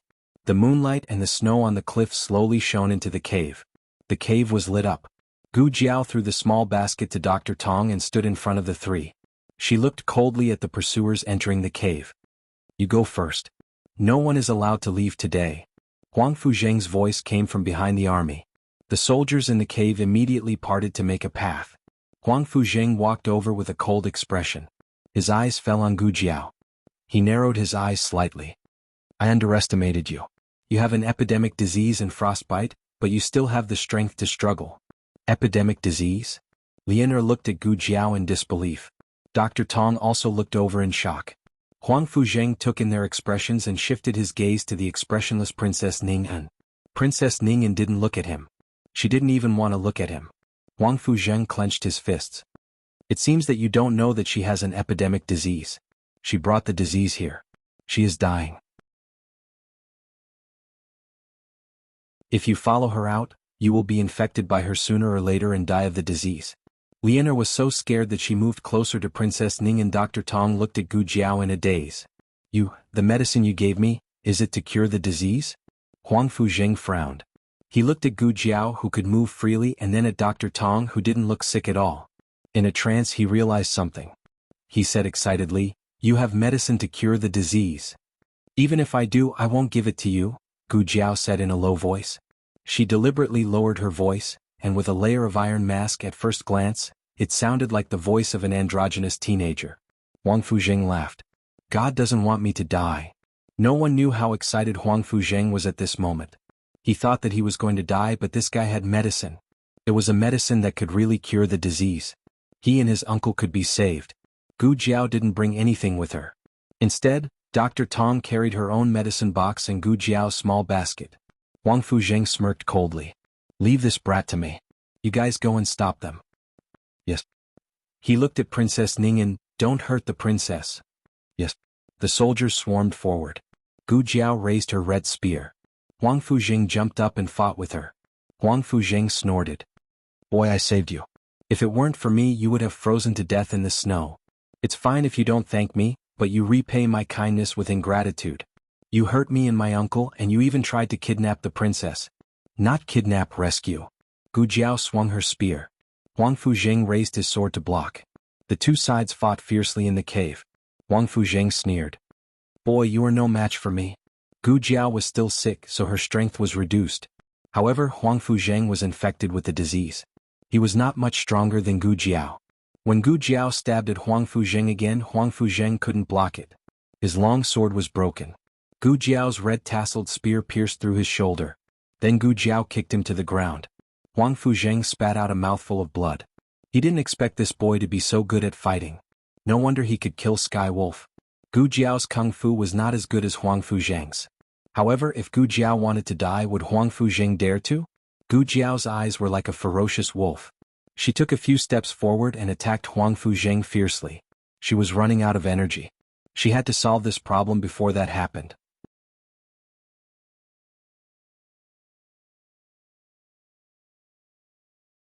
Chapter 521. However, just as Gu Jiao was about to cut off Huang Fuzheng's neck, a soldier on the other side grabbed Dr. Tong and held a knife to her neck. Stop, or I'll kill him. Gu Jiao turned around and looked at him coldly. The soldier trembled under her murderous gaze.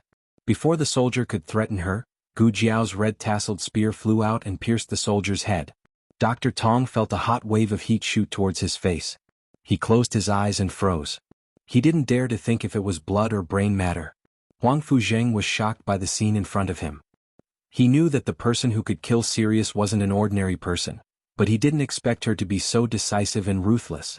When he was threatened, he didn't hesitate at all. At that moment, Huang Fuzheng's blood was boiling. He was excited, fearful, and looked up to an expert. Huang Fuzheng looked at Gu Jiao in disbelief. Gu Jiao stepped on his chest. His ribs broke instantly and he spat out a mouthful of blood. He trembled in pain.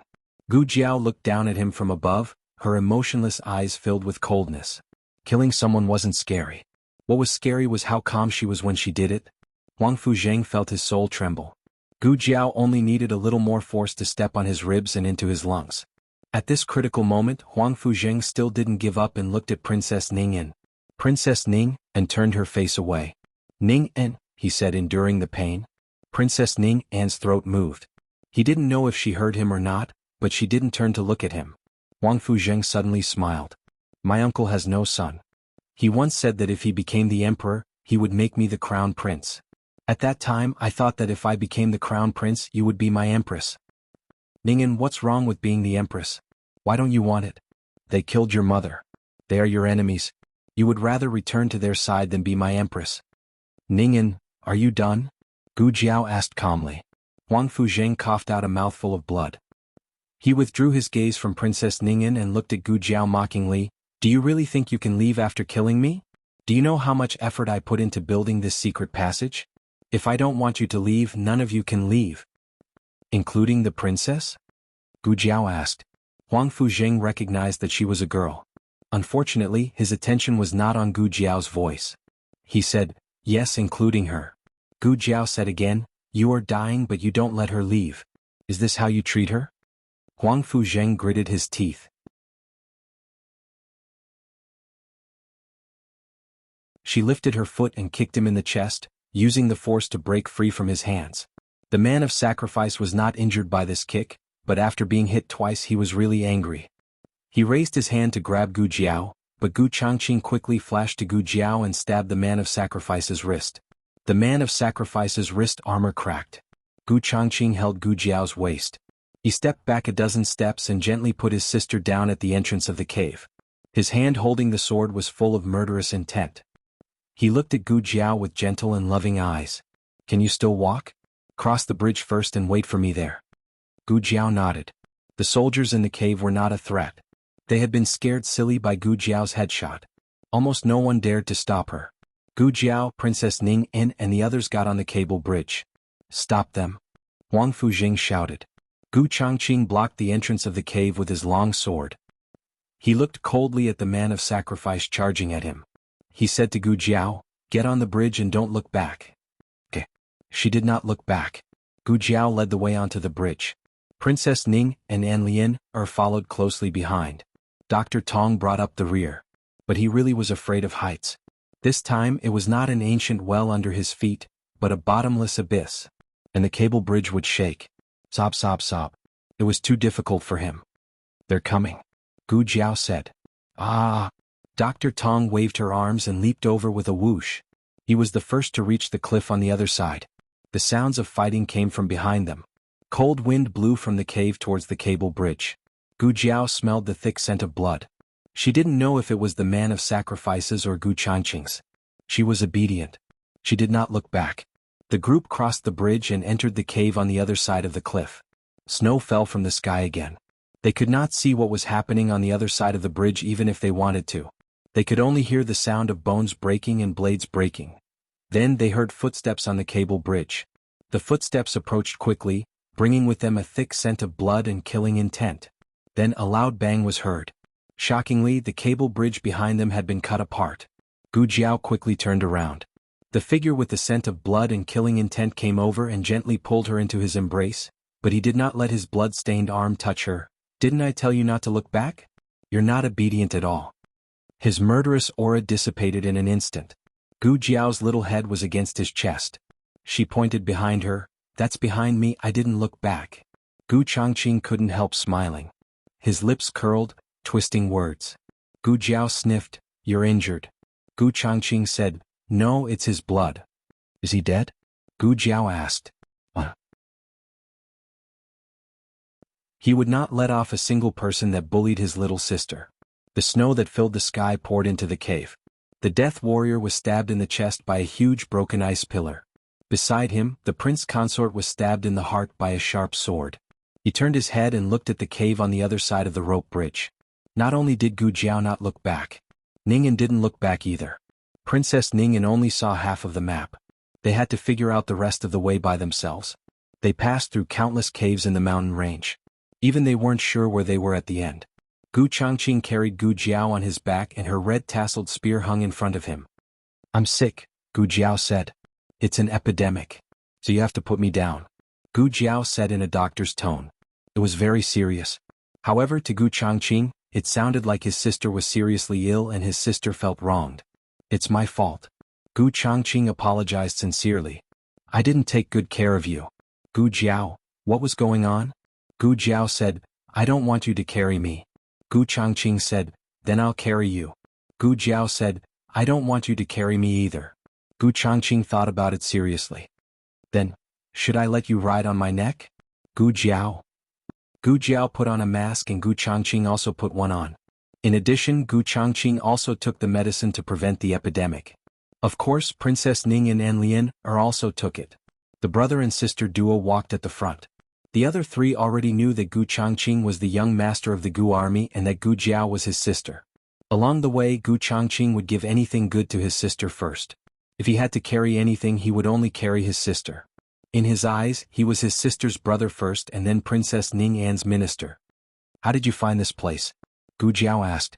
Gu Changqing said casually, "I asked an aide of the previous dynasty about the map of the stronghold and the secret passage." He didn't want her to know how he had asked her.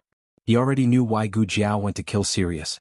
He didn't find Gu Jiao in the forest that day, so he returned to the governor's residence to see if he could find any clues.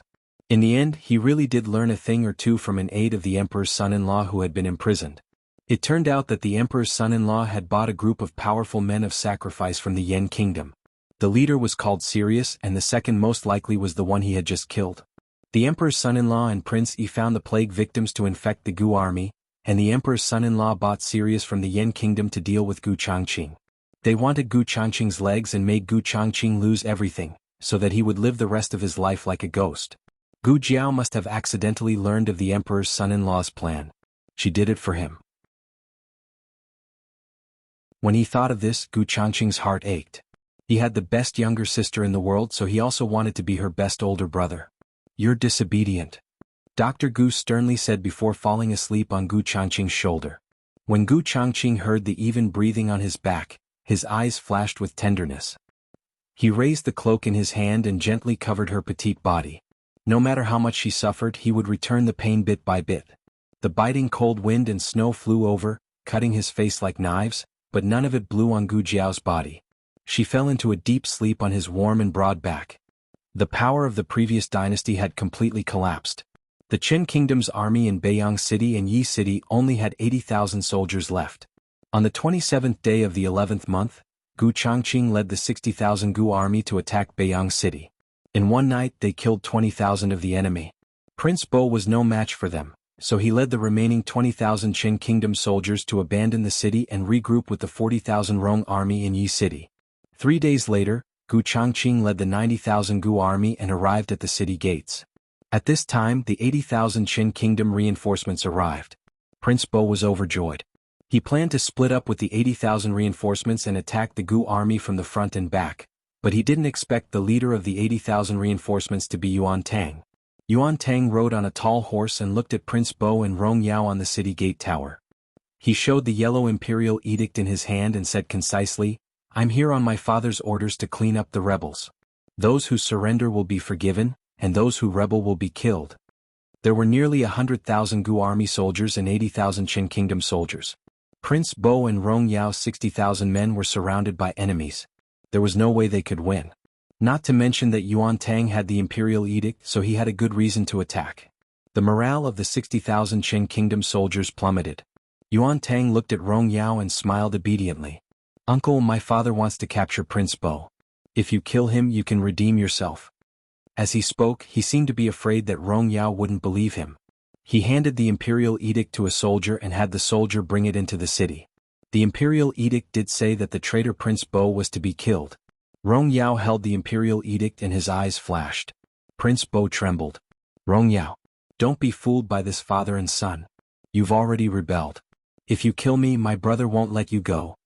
Rong Yao said coldly, "The king won't let me go after I return to the capital. But if I don't kill you, Yuan Tang won't let me go now. So I'm sorry, Prince Bo."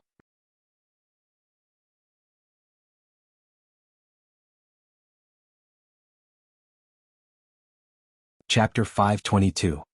Prince Bo is a member of the royal family.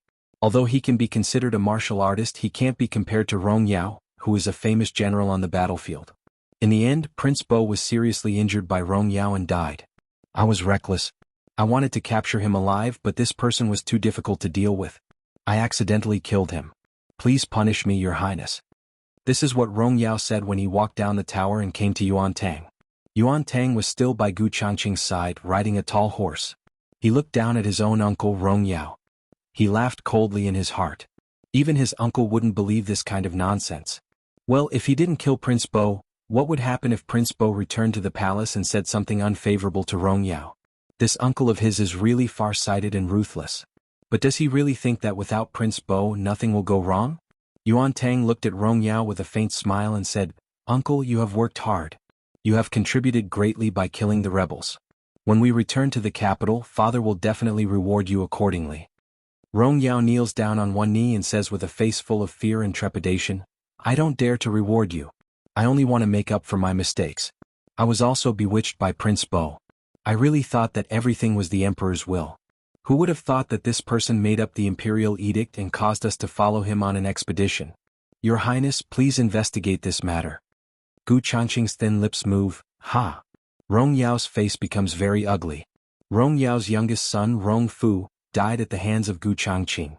Rong Yao has a lot of resentment towards Gu Changqing, but people under the eaves have to bow down. Yuan Tang looks at Gu Changqing and then at Rong Yao and says, "Uncle, you are too serious. When we return to the capital, father will investigate the truth. As long as you have a clear conscience, I believe that one day the truth will be revealed." A layer of cold sweat appeared on Rong Yao's forehead. He didn't dare to raise his head to look into Yuan Tang's eyes. He could already feel the threat from Yuan Tang. "Your Highness, may I have a word with you?" Rong Yao said to Yuan Tang. Yuan Tang rode his horse back to the camp of the Qin State's army. General Zhang looked at their backs and said to Gu Changqing, "General, I'm afraid that the one surnamed Rong wants to fight. The 80,000 reinforcements from the state of Qin and the 60,000 soldiers from Yi City greatly outnumbered the Gu army. If they really fought, it would definitely be a bloody battle." There was no trace of anxiety on Gu Changqing's face. He said calmly, "Yuan Tang won't agree. If Yuan Tang really wanted to start a war, they wouldn't have come alone, and they wouldn't have introduced themselves as Gu Jiao's friends." It wasn't clear what Yuan Tang said to Rong Yao, but Rong Yao was on the verge of exploding. Yuan Tang ignored him and ordered the 60,000 soldiers of the state of Qin to leave Yi City. Of course this wasn't over. The state of Qin was the one who violated the peace treaty and started the war. All the losses would be borne by the state of Qin. For the state of Qin, which had already suffered losses, this was like adding fuel to the fire. But this time Yuan Tang truly saw the cruelty of war and the terrible price it brought. If Yuan Tang was still thinking about starting a war with the state of Zhao when he was a hostage, then he no longer had such thoughts. War was a struggle for power between those in power, but the ones who paid with their lives were the innocent soldiers and civilians. Yuan Tang rode his horse to the camp of the Gu army again. He said to Gu Changqing seriously, "If you trust me, I want to escort Rong Yao back to the capital of the state of Qin. Later, I will personally go to the capital of the state of Zhao to ask for forgiveness and negotiate with the emperor." Yuan Tang was still a hostage of the state of Qin. Logically speaking, he was going to return to the capital with Gu Changqing. Letting him go was like letting a tiger return to the mountain. Without waiting for Gu Changqing to answer, Yuan Tang said again, "But before that, I hope to go to Yuegu City with you and pay a visit to the Grand Marshal and the old Marquis." "Okay," Gu Changqing said. Yuan Tang had followed Gu Changqing to ancient Moon City alone. This magnanimity and courage made people look at him in a new light. But when they actually arrived at Yuegu City, Gu Changqing realized that he had been tricked. This kid didn't come to visit Tang Yueshan and his grandfather. He was clearly here to see his sister. As soon as Yuan Tang entered the city, he went to the wounded barracks. "Dr. Gu, I'm here." Looking at Yuan Tang, who didn't treat him as an outsider at all, Gu Changqing narrowed his eyes dangerously. Gu Jiao's disease had long been cured and he had passed the quarantine period. At this time he was guiding a few soldiers in rehabilitation in the wounded barracks. He was wearing the armor of a general of the state of Qin. When he suddenly barged in, the soldiers in the wounded barracks were so shocked that they immediately pulled out the swords beside the bed. Yuan Tang clicked his tongue, took off the sword at his waist, and threw it to the nearest wounded soldier. "Take it." The wounded soldier was speechless. Gu Jiao's expression was very calm. He only glanced at Yuan Tang, then said to the recovering soldier beside him, "You continue." The recovering soldier continued to walk forward with the help of his crutches. Yuan Tang stood beside Gu Jiao uninvited and said exaggeratedly, "You're not excited to see me at all. If I had known earlier, I wouldn't have come to see you." "What's the matter?" Gu Jiao asked. Yuan Tang opened his mouth, but it seemed that there was nothing. He clicked his tongue and said, "Aren't you going to ask me what I'm doing at the frontier fortress?" Gu Jiao said, "Oh, to kill Prince Bo or to kill Rong Yao?" Yuan Tang was speechless. Here for you. Yuan Tang handed a small bag that he always carried with him to her. What is it? Gu Jiao asked. Yuan Tang stuffed the bag into her arms and said, the begonia flower box is for you. The bamboo box is for my cousin. I have to go back to the capital to deal with my uncle. I might not be able to go to Zhaodu for a while. Bring it to my cousin for me. Okay. Gu Jiao agreed. Yuan Tang raised his eyebrows and said, don't think too much about it. I'm only giving you this gift to thank you for helping my cousin. Moreover, it was thanks to your husband that I was able to escape from Zhaodu originally. Yuan Tang thought that he had hidden it well and did not let Xiao Lulang know.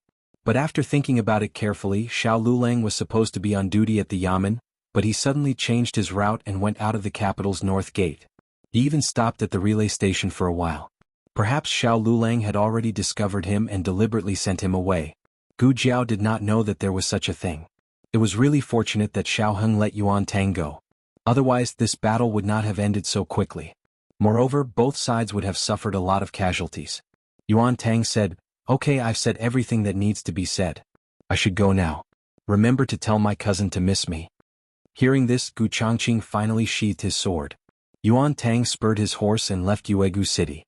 Looking at his receding figure, General Zhang asked, General, are we really letting him go just like that? The state of Qin has 140,000 soldiers.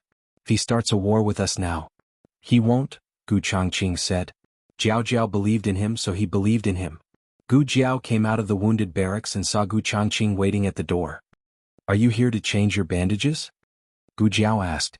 Gu Changqing said seriously. Yes. Gu Jiao took him to the tent next door and cut the gauze on his hands with scissors. This was not the injury he got when he held the red-tasseled spear to protect Gu Jiao when she lost control when he first came to Yuegu City. It was the injury he got when he went to the nest of the remnants of the previous dynasty to find Gu Jiao.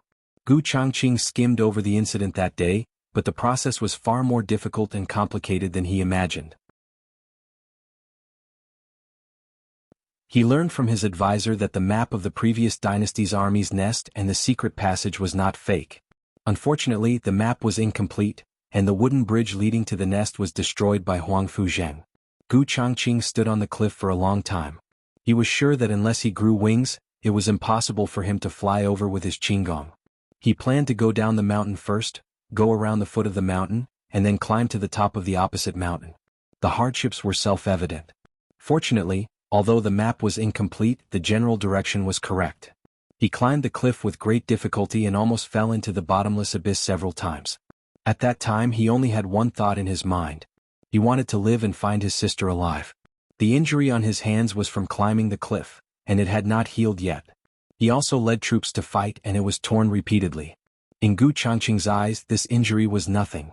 If Gu Jiao was not here, he would not have bothered to change his dressing. You can't get injured again or your hands will be crippled, Gu Jiao said seriously as she changed his dressing. Gu Changqing smiled gently. Yes, I won't. The war is over. The thread here can be removed, Gu Jiao said as she looked at the wound on the back of his left hand. Gu Changqing obediently stretched out his hand. Gu Jiao took out a sterilized pair of scissors. It will hurt a little.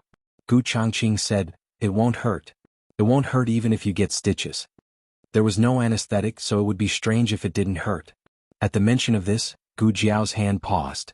After escaping from the mountains, she had stitched up Gu Changqing's wounds. At that time, there happened to be a wounded soldier who also needed stitches. However, there was only one anesthetic in the small medicine box.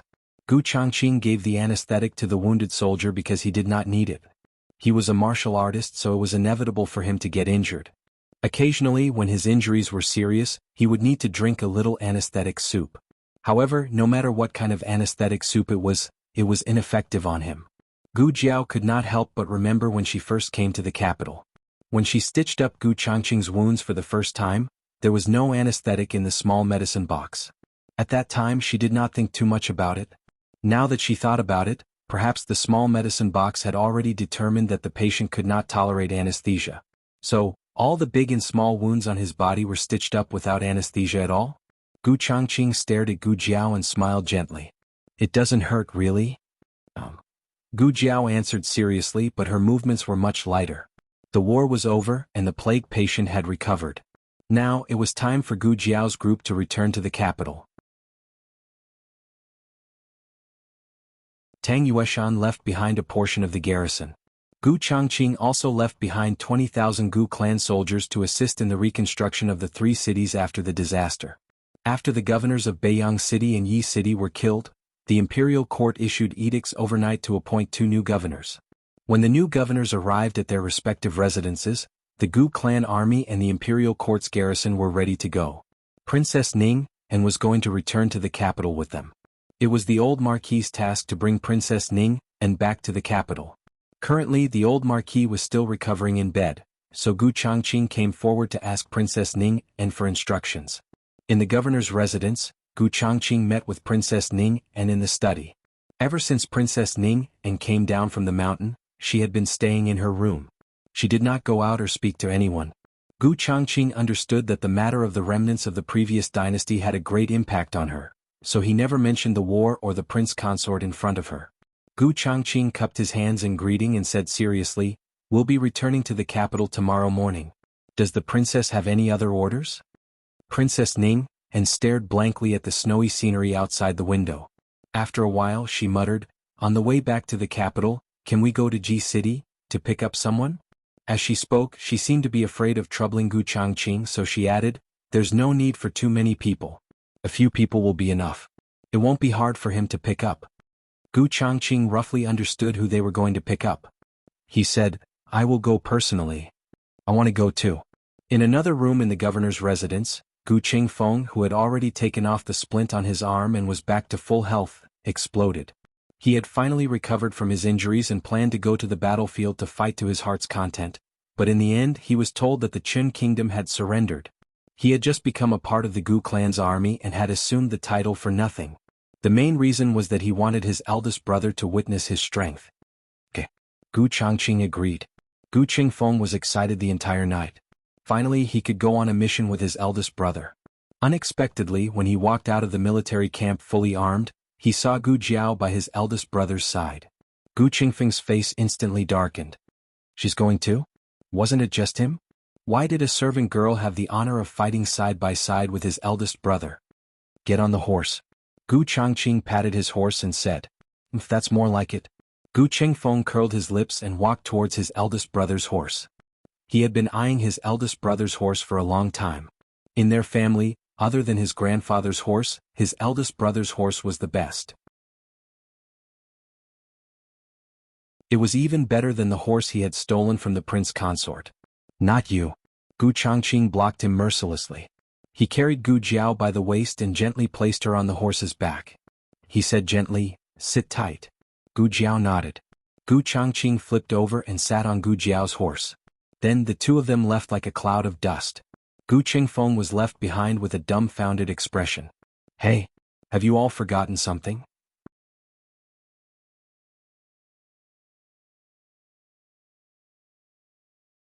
Chapter 523. The person Gu Changqing and Gu Jiao were going to pick up was the son of Princess Ning and Huang Fuzheng. He was 13 years old this year. When Princess Ning and mentioned him, she didn't say much. She only said, "He's not in good health." But when the three of them arrived at the address Princess Ning and provided, they realized that they had underestimated the meaning of not in good health. It was a young man sitting in a wheelchair. His cheeks were thin and his skin was pale. He was wrapped in a thick cloak, and the fox fur on his collar fluttered in the cold wind. He had a pair of long and narrow eyes, very much like his father's. And his nose and mouth were very much like his mother's. He sat in the yard full of green bamboo with only 4 guards around him. When he saw the 3 brothers and sisters in armor, his expression didn't change at all. He just held the wheels of the wheelchair with both hands and said lightly, "You're here to pick me up?" Yes. Gu Qingfeng said blankly. "Let's go." He pushed the wheelchair. Gu Changqing stared at him and didn't say anything. He walked forward and went behind him to push the wheelchair. "I'll do it." He let go of the wheelchair. "Well, aren't you going to ask who we are?" Gu Qingfeng asked him doubtfully. He said, "If you're not my father's men, then you're my mother's men. My father's army was defeated, so I guess that you were sent by my mother." "Quite smart," Gu Qingfeng muttered. To be honest, Gu Qingfeng was a little disappointed. He thought that they were here to save someone, but who would have thought that they were really here to pick him up? He wanted to fight and show his brother his kung fu, but it was a waste. Gu Changqing pushed the young man out the door. Gu Jiao stood at the door, leaning against the door frame with her arms crossed. When Gu Changqing pushed the wheelchair over, Gu Jiao glanced at his leg. It was not out of any offense or curiosity. It was purely a doctor's diagnosis of a patient. Unfortunately, his legs were covered with a thick blanket, so Gu Jiao couldn't see anything. In the house there was a special carriage for the young man. The door at the back could be opened, and when it was lowered it would be a landslide. Gu Changqing pushed the wheelchair up and Gu Qingfeng helped to close the door. Are they leaving together? Gu Changqing looked at the 4 guards in the house. The young man said indifferently, "Does the capital lack people to serve me?" There was nothing wrong with his words, but it made people feel that he was not easy to get close to. However, Gu Changqing originally had no intention of getting close to him. On the way back to the capital they were lord and minister. Perhaps after returning to the capital, they would become strangers who would never see each other again. There was something on the floor of the carriage to secure the wheelchair, but Gu Changqing was not familiar with it, so the young man did not remind him. When the coachman was about to start the carriage, Gu Jiao said, "Wait." The coachman stopped. Gu Jiao lifted the curtain and got into the carriage. She pulled out a few wooden buckles hidden in the floor and stuck them on the wheels of the wheelchair. During the entire process, she did not deliberately touch the young man's legs. After doing this, she glanced at the young man, then turned and got out of the carriage. They had set off first and the army was still behind them. Gu Changqing found a relay station that they had to pass through on the way back to the capital. He asked for 2 rooms, one for Gu Jiao and one for the young man. The army would arrive at night, so Gu Changqing and Gu Qingfeng slept in a tent. After the young man entered the relay station, he fell asleep and did not come out to eat dinner. The 3 siblings made a bonfire in the courtyard and roasted some sweet potatoes and bacon. Gu Changqing brought some food to the stable to feed the horses. Gu Qingfeng and Gu Jiao sat next to the fire. Gu Qingfeng moved closer to Gu Jiao and whispered, "Hey, don't you think that kid is strange?" "How is he strange?" Gu Jiao flipped over the bacon on the fire. Gu Qingfeng swallowed and used a stick to stick a roasted sweet potato. He lowered his voice and said, "His father died, but he doesn't seem to be sad. And his personality, it always gives me a gloomy feeling. And his legs, what do you think is wrong with his legs? Is he injured or crippled?" As Gu Qingfeng spoke, he suddenly felt that something was wrong. He turned his head and saw that the young man had come out of the room at some point. He was sitting in a wheelchair with the cold wind blowing in. He was as gloomy as a ghost from the underworld. Gu Qingfeng had always been bold, but this time he could not help but feel his hair stand on end. The sweet potato in his hand dropped. Gu Jiao looked at him calmly, then looked away and continued to roast the meat. "What are you roasting?" the young man asked. "Bacon," Gu Jiao said. "I want to eat too," the young man said. Gu Jiao flipped the meat. "I'll send it in when it's done." The young man refused. "No, I want to eat here." There were steps from the house to here. He could not go down by himself. Gu Qingfeng composed himself and walked over. He carried him down the steps with his wheelchair and pushed him to the fire. "It's windy here. You can go in after a while," Gu Qingfeng kindly reminded him. The young man did not respond. Instead he looked at Gu Jiao, who was seriously roasting meat. "Why are you wearing a mask? Are you ugly? Can't you see people?" Gu Qingfeng straightened his back. "Hey. How can you say that? Who's ugly?" The young man mocked. "If you're not ugly, why are you covering your face?" Gu Qingfeng wanted to beat him up. Gu Qingfeng's face turned cold and he snorted. "We like to. If covering your face means you don't have the face to see people, then are you sitting in a wheelchair without legs?" As soon as he finished speaking, Gu Qingfeng felt the young man's expression stiffen. Gu Qingfeng suddenly realized that he might have said something wrong. He opened his mouth to say something, but it was too late. The young man slowly pulled up the corners of his lips and smiled mockingly. Then, under Gu Qingfeng's somewhat guilty and shocked gaze, he raised his pale hand and pulled away the blanket covering his legs. A gust of cold wind blew past, blowing up his empty trousers. The military report of the victory at the frontier fortress arrived at the palace as early as the beginning of December. The emperor and the civil and military officials all breathed a sigh of relief. The remnants of the previous dynasty colluded with the pirates and the Qin army, causing the 2 borders of the Zhao kingdom to be at war at the same time. The Zhao kingdom was attacked from both sides. They also heard that the old Marquis and Princess Ning had been captured. Originally, no one had much confidence in this battle.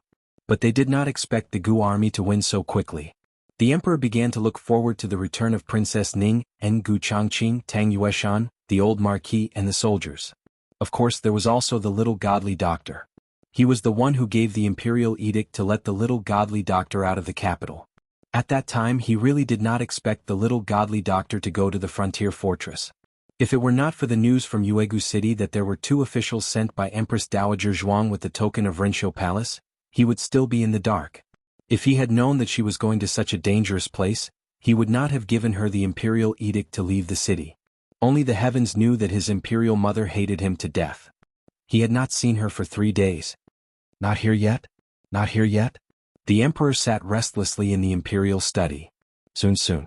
They said that they will arrive in a few days. Eunuch Wei said with a smile. The emperor looked at him with hidden bitterness. You said that last time. Eunuch Wei smiled embarrassedly. Isn't it because the mountain was blocked by heavy snow and they suddenly could not leave?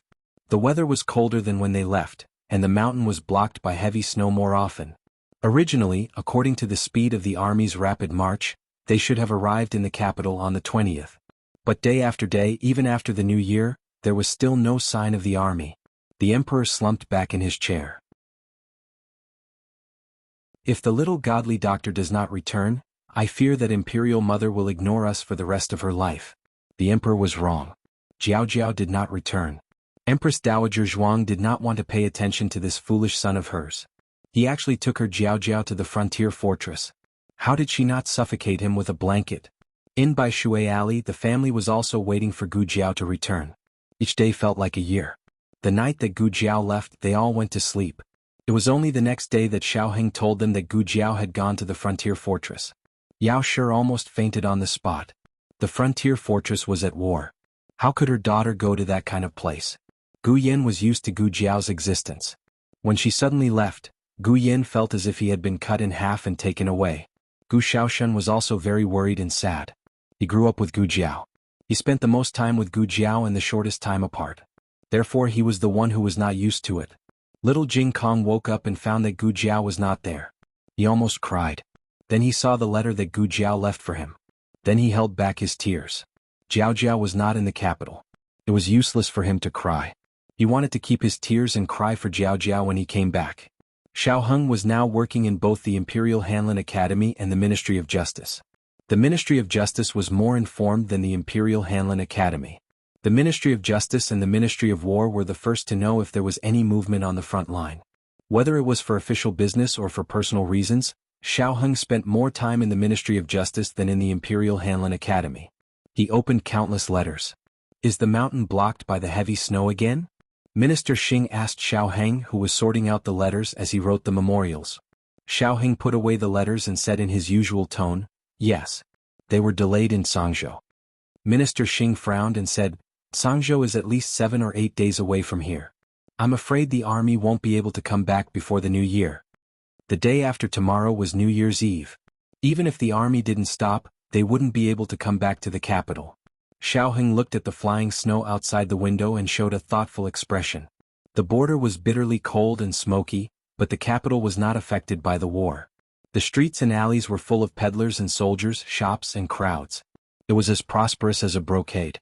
Every house in Puayashui Alley hung red lanterns and pasted window flowers and couplets. Their house also pasted them.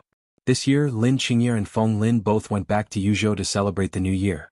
There were many people in the house, but it still felt cold and cheerless. They didn't know if it was because the two of them were missing, or because Gu Jiao was missing. The little loudspeaker didn't blabber anymore. His great-aunt also didn't play mahjong with the neighbors. Madame Yao's youngest son was 3 months old, but he was very obedient. He didn't cry or make a fuss. It was as if there was no baby at home. Little Jing Kong stood at the doorstep. His small arms were stretched out behind his back. His small body fluttered and his small head looked at the alleys on both sides. Jiao. He wanted to Jiao. The sound of a carriage came from the door. Little Jing Kong excitedly ran out with his short legs. After running for a while, he realized that it was his bad brother-in-law who came back. Little Jing Kong's small face darkened. He said disappointedly, "Why is it you?"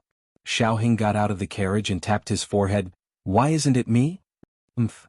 Little Jing Kong turned his face away. "Let's go," Xiaoheng said to him. Little Jing Kong slowly followed behind him. He looked back 3 times with every step. Xiaoheng walked in front.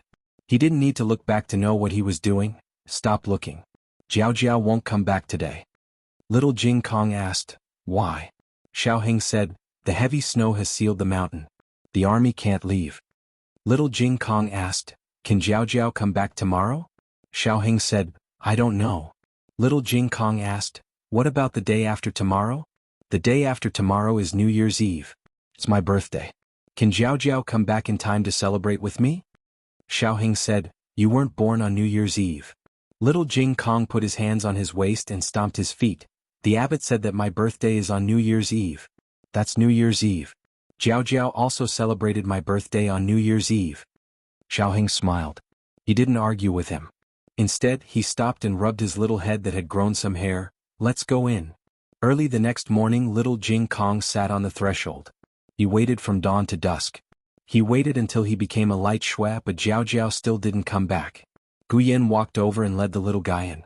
After midnight it would be New Year's Eve. The army was still trapped in the snowy mountains of Zhangzhou.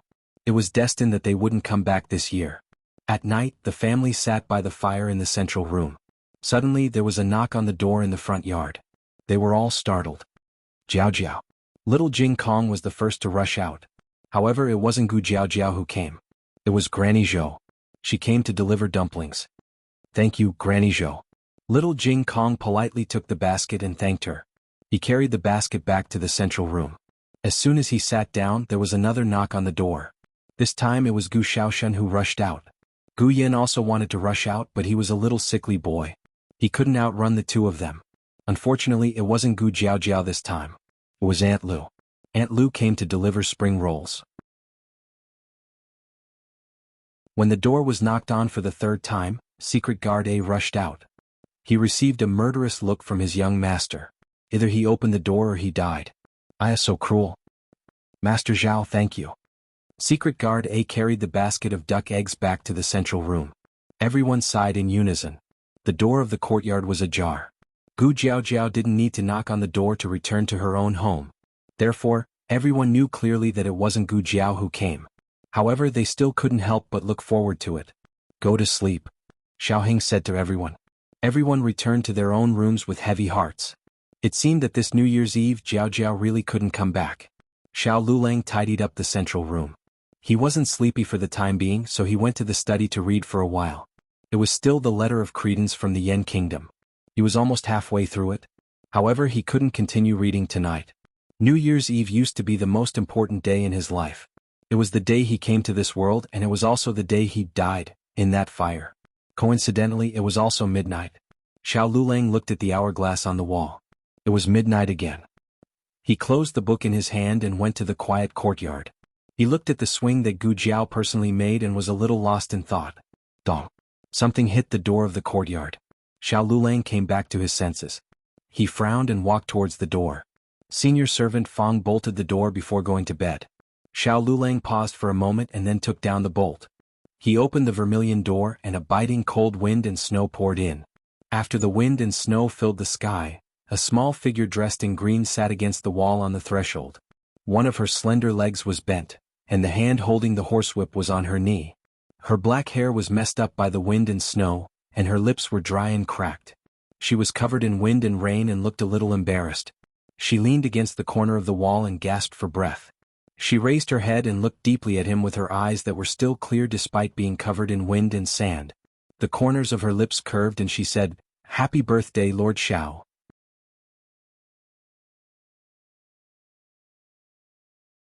Chapter 524. When she said this, her chest rose and fell slightly. Although she tried her best to calm her breathing, she was still out of breath. It could be seen how hard she had been running all the way here. She didn't even have the strength to stand up, which was why she bumped into the door with a loud thud. She didn't want Xiaoheng to see her in such a sorry state, so she sat on the hard threshold with a calm look.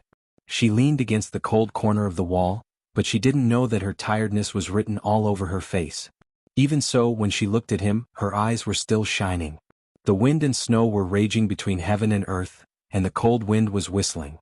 Xiaoheng's heart seemed to be filled with a boiling heat wave. His blood was rushing rapidly, but he held his breath. He looked at her in disbelief, and his deep eyes clearly reflected her sorry figure. The snow in G City sealed the mountains, and the 100,000 soldiers were unable to advance. However, she crossed the mountains alone, braved the strong wind and cold snow, and appeared in front of him on his birthday. Xiao Heng was well-read and had a belly full of classics, but at this moment he couldn't find the right words to describe his feelings. He suddenly felt a little upset and even a little painful. He didn't say anything, but the look in his eyes said it all. It was just a birthday that he didn't care about. Why did she rush back? Why didn't she wait for the wind and snow to pass? Why didn't she go with the imperial court's army?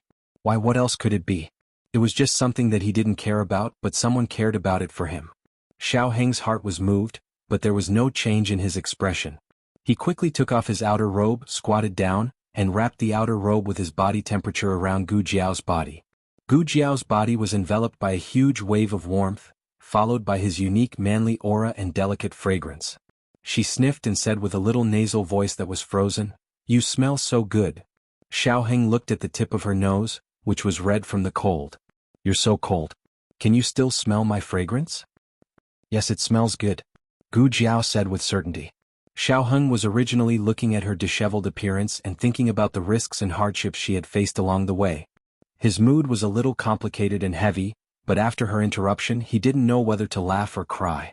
Xiao Heng brought in the red tasseled spear that she had placed beside her leg. He also untied her small basket. With one hand around her back and the other around her knees, he gently lifted her up. "I can go," Gu Jiao said. She didn't forget that he was still lame. When they were at home, she didn't even let him carry her in little Jing Kong. "I can leave too," Xiao Heng said. Gu Jiao blinked and looked at him. Xiao Heng stood up with her in his arms. She could feel the strength in his arms. Compared to when she left the capital, he was stronger and had the strength of a grown man. Gu Jiao looked at his legs again and was surprised to find that he could walk very well. Gu Jiao made a sound of surprise. "Your legs aren't lame anymore?" "No." A certain person turned back into a little lame in a second. In reality, he had recovered a long time ago. After resolving the misunderstanding with Princess Xen Yang, he was able to walk freely the next day. He had originally planned on giving her a pleasant surprise on her birthday, but a certain girl had turned around and ran away. Very good. She had to pay the price. When Gu Jiao left the capital, it was autumn and she didn't wear much. Now that it was late winter, her cotton clothes didn't weigh much. Xiao Heng hugged her even tighter. The little guy at home was already 3 months old and didn't need to drink milk at night. The wet nurse didn't need to live here anymore. Yao Shi brought the little guy back to their original room and left the east room for Gu Jiao. Yu came every day to clean it and change the bedding. Xiao Heng carried her into the room and placed her on a cushioned chair. "Sit for a while. I'll go burn a charcoal brazier for you." After saying this, he turned around and went to the kitchen. He lit some straw and firewood in the hearth. After they were burning, he put in the silver charcoal. The silver charcoal had been sent from the palace. It was all high-quality smokeless charcoal. It was very easy to light and was very resistant to burning. While waiting for the silver charcoal to burn, he poured some water into the pot and cooked a bowl of noodles with vegetables and egg. He also cut a few pieces of sausage and bacon. When the silver charcoal was done, the noodles were also ready. He carried the noodles to the east room. Gu Jiao lay on the table drowsily. She wasn't just tired. She was completely exhausted. Xiao Heng gently touched her forehead. It wasn't hot. He was slightly relieved and said, "Eat something first before you sleep." Gu Jiao vaguely replied. She hadn't eaten anything for a day and night and was indeed hungry. She gave a small yawn and picked up some vegetables with her chopsticks to put into her mouth. Then with a shudder she woke up. After Xiao Heng brought the brazier in, he remembered that there was still a horse outside. He went to lead the horse in and tied it to the old chancellor's stable. His movements were very light and didn't wake anyone up. When he returned to the east room, he saw that Gu Jiao was no longer sleepy. There was nothing that could be done. Her husband's dark cuisine was too refreshing. The effect was comparable to essential balm. Gu Jiao looked at her husband's handsome face. Adhering to the principle of being a feast for the eyes, she finished a bowl of noodles that tasted indescribable. There wasn't even a drop of soup left. Xiao Heng poured her a cup of warm water to dispel the grease. Was the journey hard? It wasn't hard. I'm not going to war. I'm just going to be a doctor. As soon as she finished speaking, a dagger fell out of her sleeve with a clang. It was the dagger of the Qingguorong family. It was one of the spoils of war in ancient Moon City. Gu Jiao blinked. If I'm not embarrassed, it's others who are embarrassed. She bent down to pick up the dagger without changing her expression. With another clang, a sleeve arrow fell out. It was the hidden weapon of the Tang family's archers. It was one of Tang Yueshan's personal treasures. Her face didn't turn red, and her heart didn't skip a beat. She calmly picked up the sleeve arrow. Just as she put the arrow and dagger on the table, she accidentally touched the small basket. The small basket fell on the table and the things inside fell out. Darts, battle axes, meteor hammers, 9-section whips. Xiao Heng's eyes became very dangerous. Gu Jiao rolled her eyes. Would you believe me if I said I picked them up? Xiao Heng, ha. I have something for you. Gu Jiao changed the topic in a second. She took out something tightly wrapped in cloth from the small basket and handed it to him. Open it and take a look. Xiao Heng still wanted to pursue the matter of her going to the battlefield. He originally thought that she went to the border to rescue the old duke who had fallen into the enemy's hands. However, it seemed that she had robbed the entire army of the Qin state. It was obvious that she had been on the battlefield a lot. Gu Jiao didn't give him a chance to pursue the matter. She decisively opened the bundle and handed him a book that exuded a historical aura. Xiao Heng's eyes were immediately attracted. The book was written in the language of the previous dynasty. The language of the current dynasty evolved from the language of the previous dynasty. The font and interpretation were slightly different. Gu Jiao opened the book. Xiao Heng took a closer look. It was filled with the names of the Huangfu family. His eyes paused. A jade disc from the previous dynasty? Yes. Gu Jiao nodded. She had burned down the prince consort's study. The prince consort thought that she had burned the jade disc as well, but she hadn't. She had stolen it. The Great Li dynasty had ruled for 300 years. After that, it had been secretly inherited for another 200 years. This Huangfu family genealogy recorded every member of the imperial family of the previous dynasty. It had great research and archaeological value. This kind of ancient book was as attractive to Hanlin officials as a divine weapon was to peerless experts. Xiao Heng's eyes moved slightly. How did you get it? Gu Qingfeng stole it. Gu Jiao immediately threw the blame to him. Gu Qingfeng, who was sleeping with his sword in the snow mountain, sneezed fiercely. Do you like it? Gu Jiao looked at him. Xiao Heng nodded. Yes, I like it. This book might have been exchanged with her life. How could he not like it? The book was very light, but it felt like it weighed 1,000 pounds in his hands. Gu Jiao looked at him with a pair of clear and bright eyes. She looked somewhat obedient. If the soldiers of the Qin kingdom who had been killed by her were here, their jaws would drop. Was this still the cruel and cold-blooded god of death? This was a little white rabbit. And this? Gu Jiao took out a small metal box the size of a palm from her purse.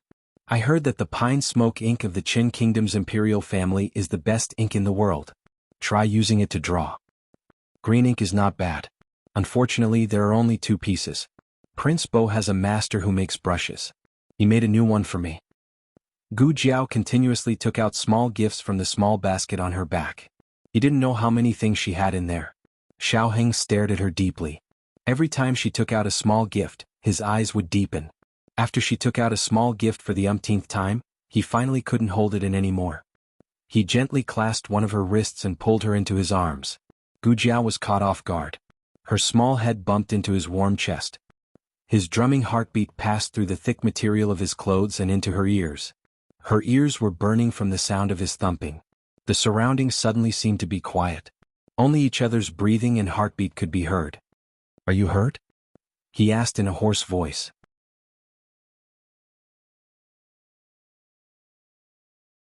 Chapter 525.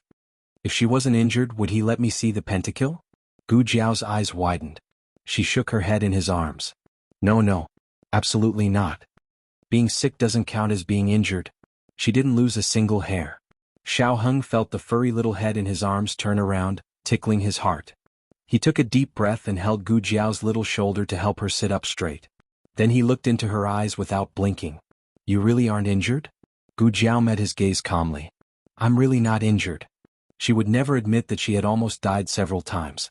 She had even been frozen into a small ice sculpture on the ice field and had fallen seriously ill. Didn't Xiao Heng know her well?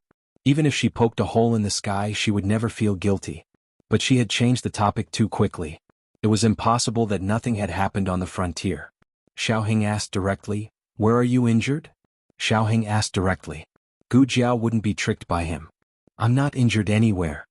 If you have the ability, you can guess that I was almost frozen into a small ice sculpture. Or that I almost died from a small epidemic. How could you guess? If she hadn't experienced it herself, Gu Jiao wouldn't have guessed it herself. Gu Jiao saw that he still didn't believe her. She simply spread her arms and leaned against the back of the chair. She used her trump card. Why don't you check it? Xiao Heng looked at her deeply. Suddenly, he stood up from his chair and leaned over her. He had one hand on the armrest of the chair, and his tall body pressed down on her. His other hand held onto her soft waist, and with a trace of a man's danger, he said, "Are you sure you want me to check, Jiao Jiao?" That sound of Jiao Jiao made Gu Jiao's ears go limp. She stared blankly at his handsome face that was inches away from hers, feeling his scorching breath.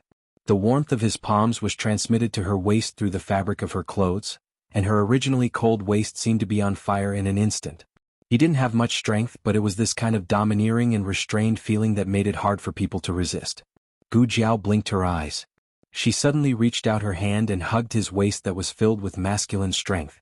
He took a deep breath. "Jiao Jia Jia Jiao Jiao?" Gu Jiao whispered, "Jiao Jiao wants it." "What?" He Jiao Jiao's voice. Gu Jiao hugged his waist tightly and used the strength of her arm to gently lift her body. Their breaths were almost touching. Xiao Heng's large hand that was holding her slender waist suddenly tightened. He hugged her soft body. His arm supported her back and his palm held the back of her head, not letting her feel any force. "Jiao Jiao, what do you want? Why aren't you saying anything? Are you shy?" Xiao Heng didn't wait for Gu Jiao's reply. He gently raised his head and saw that Gu Jiao had fallen asleep leaning on his arm and palm. "Xiao Heng," Gu Jiao was indeed exhausted. There was no need to mention how difficult it was to climb the snowy mountains. After leaving the mountains, she had to travel day and night without stopping. Every time she stopped at a relay station, she would change the strongest horse. However, the horse could be changed, but the rider could not be changed. She hadn't slept well for many days. Xiao Heng slowly carried her and carefully placed her on the bed. In fact, she was so exhausted that she wouldn't wake up no matter what. Xiao Heng's movements were still gentle. Xiao Heng took off her shoes and coat, took off her hair tie and pulled the quilt over her. He tucked in every corner of the quilt and wrapped her small body tightly. Then he looked at her emotionally, bent down, and gently kissed her forehead. At dawn, little Jing Kong woke up as usual. Bad brother-in-law wasn't around. This wasn't strange as his bad brother-in-law woke up earlier than him. Today was New Year's Eve. It was a pity that Jiao Jiao didn't come back. He was so listless that he didn't even bother to wear his new clothes. He slowly put on a set of old clothes and walked out with his head drooping. He habitually walked around Gu Jiao's room first before going to wash up. He was like a soulless puppet as he slowly walked into the room. He walked around the bed, turned around and went out. He picked up a small toothbrush made of a ponytail in the backyard. As he brushed, his slow mind suddenly had an image. There was someone on the bed. Jiao Jiao. Yeah. Little Jing Kong didn't even want his small cup and toothbrush. He turned around and ran towards Gu Jiao's east room. At this time, Yao Shi, Gu Yan, and Gu Xiaoshen also came over from the east room's door. It wasn't strange for Yao Shi and Gu Xiaoshen to wake up early, but Gu Yan, who always liked to sleep in, also woke up. Probably because of the twins' reaction, Gu Yan actually woke up in the middle of the night. Then he went to Gu Jiao's side and lay down. Smelling his sister's scent and holding his sister's hand, he finally felt that the half of him that was cut off and taken away had returned to him.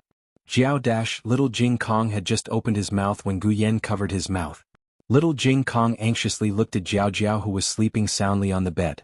He grunted a few times and gave up struggling. Although he really wanted to Jiao Jiao, he couldn't make a fuss about Jiao Jiao. "Let's go out first?" Yao Shi whispered. Everyone nodded and reluctantly went to the central room to sit down. Nanny Fang excitedly walked in from the back door of the central room and asked in a low voice, "I just heard the young master and Master Hua say that eldest Miss is back?"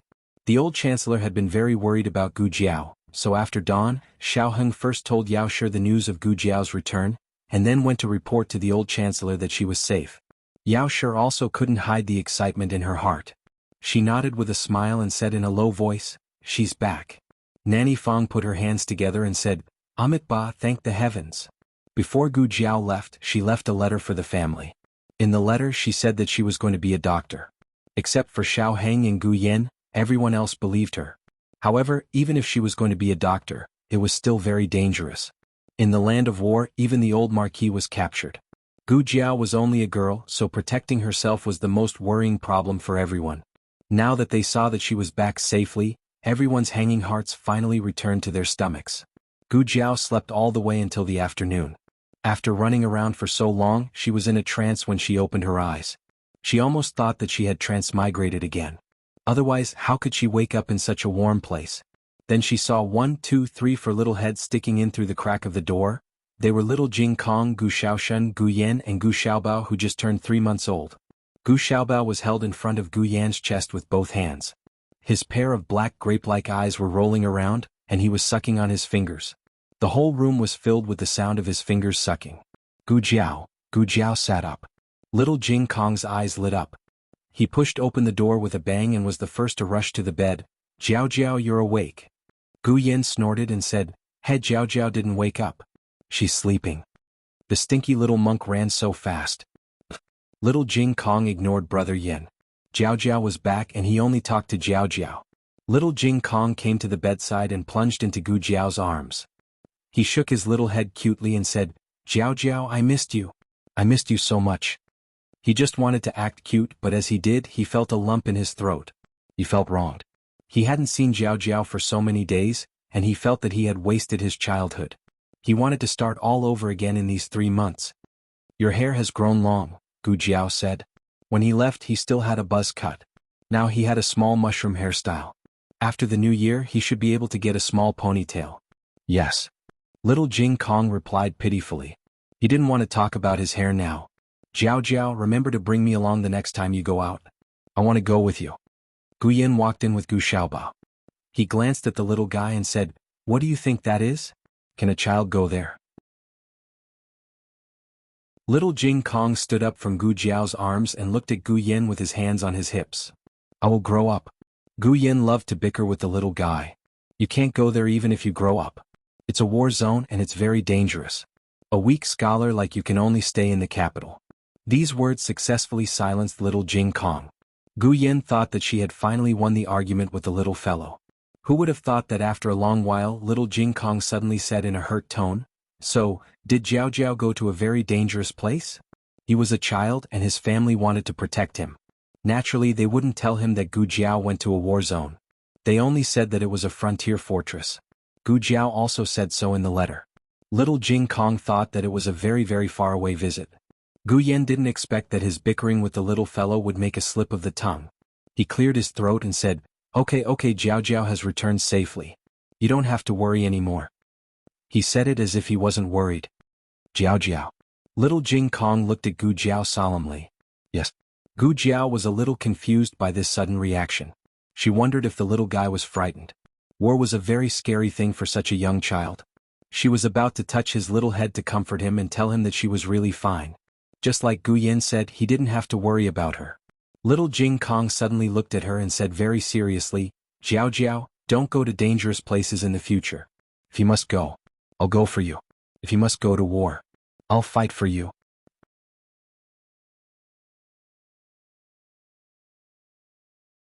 Chapter 526. The novel was updated faster and more frequently. Millions of novels were free to read. There were all kinds of novels that could not be found online. Today was little Jing Kong's 5th birthday, if he was indeed born on New Year's Eve. It was already very brave of a 5-year-old child to have such intentions. Fighting will hurt, Gu Jiao said. You'll bleed and get hurt. Little Jing Kong suddenly became nervous. Then, Jiao Jiao, are you hurt?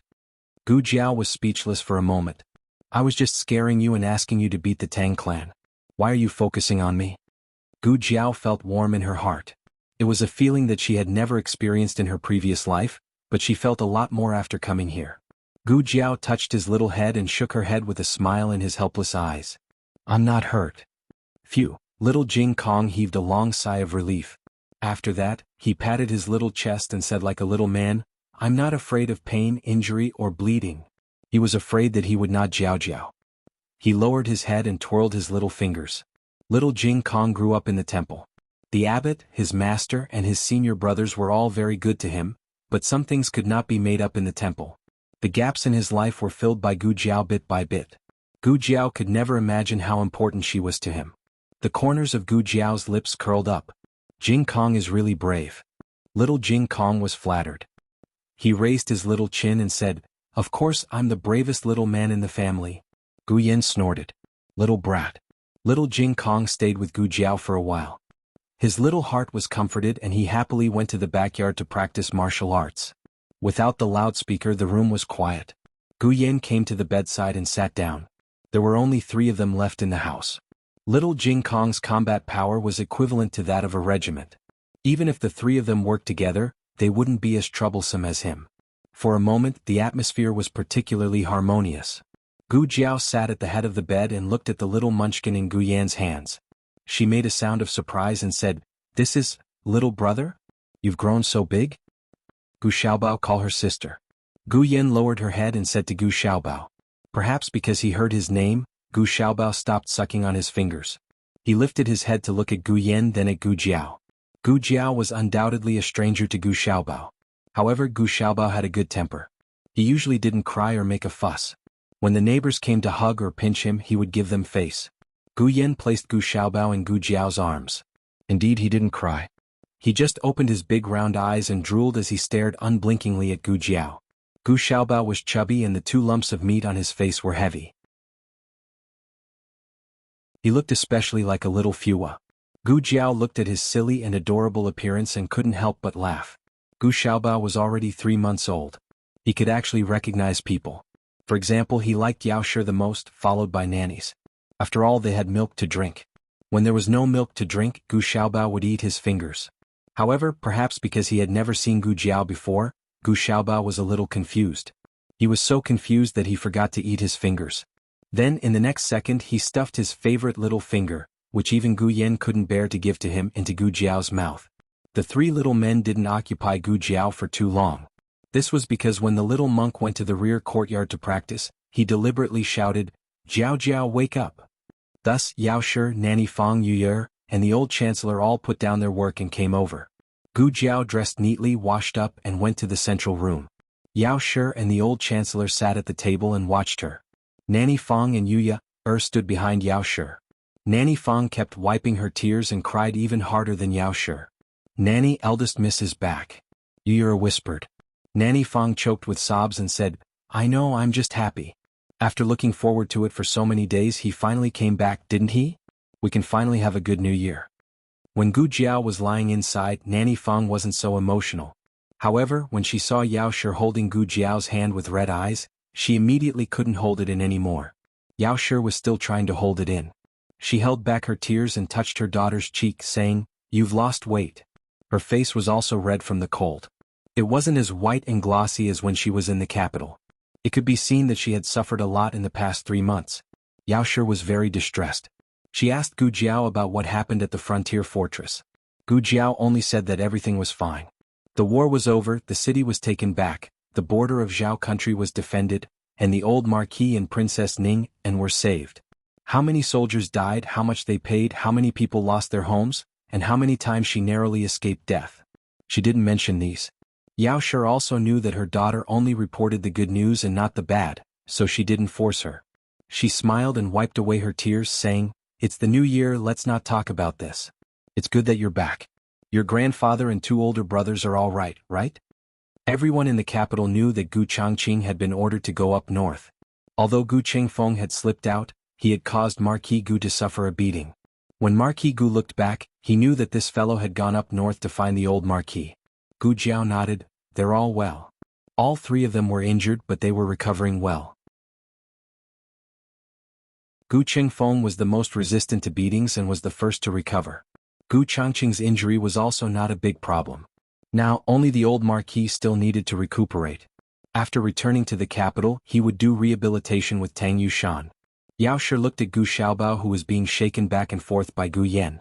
She gently said to Gu Jiao, "When your grandfather comes back, let's go to the residence to see him." He was a sworn brother, so he had to visit him.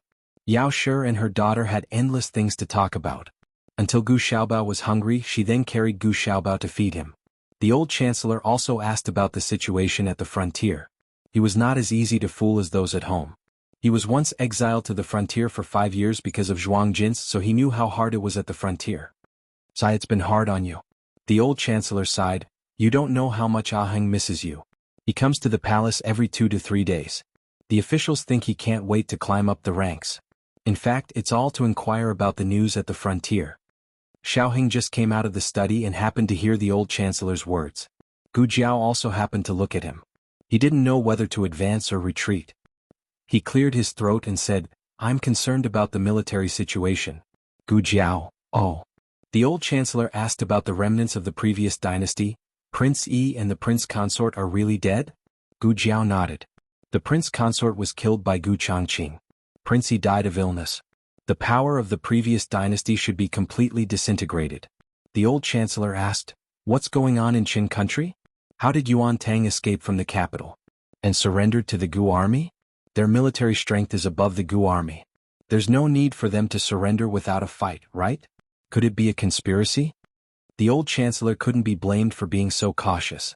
Everything that happened in Qin country was too unbelievable. Besides, Xiaoheng didn't tell the old chancellor that he was the one who let Yuan Tang out of the capital.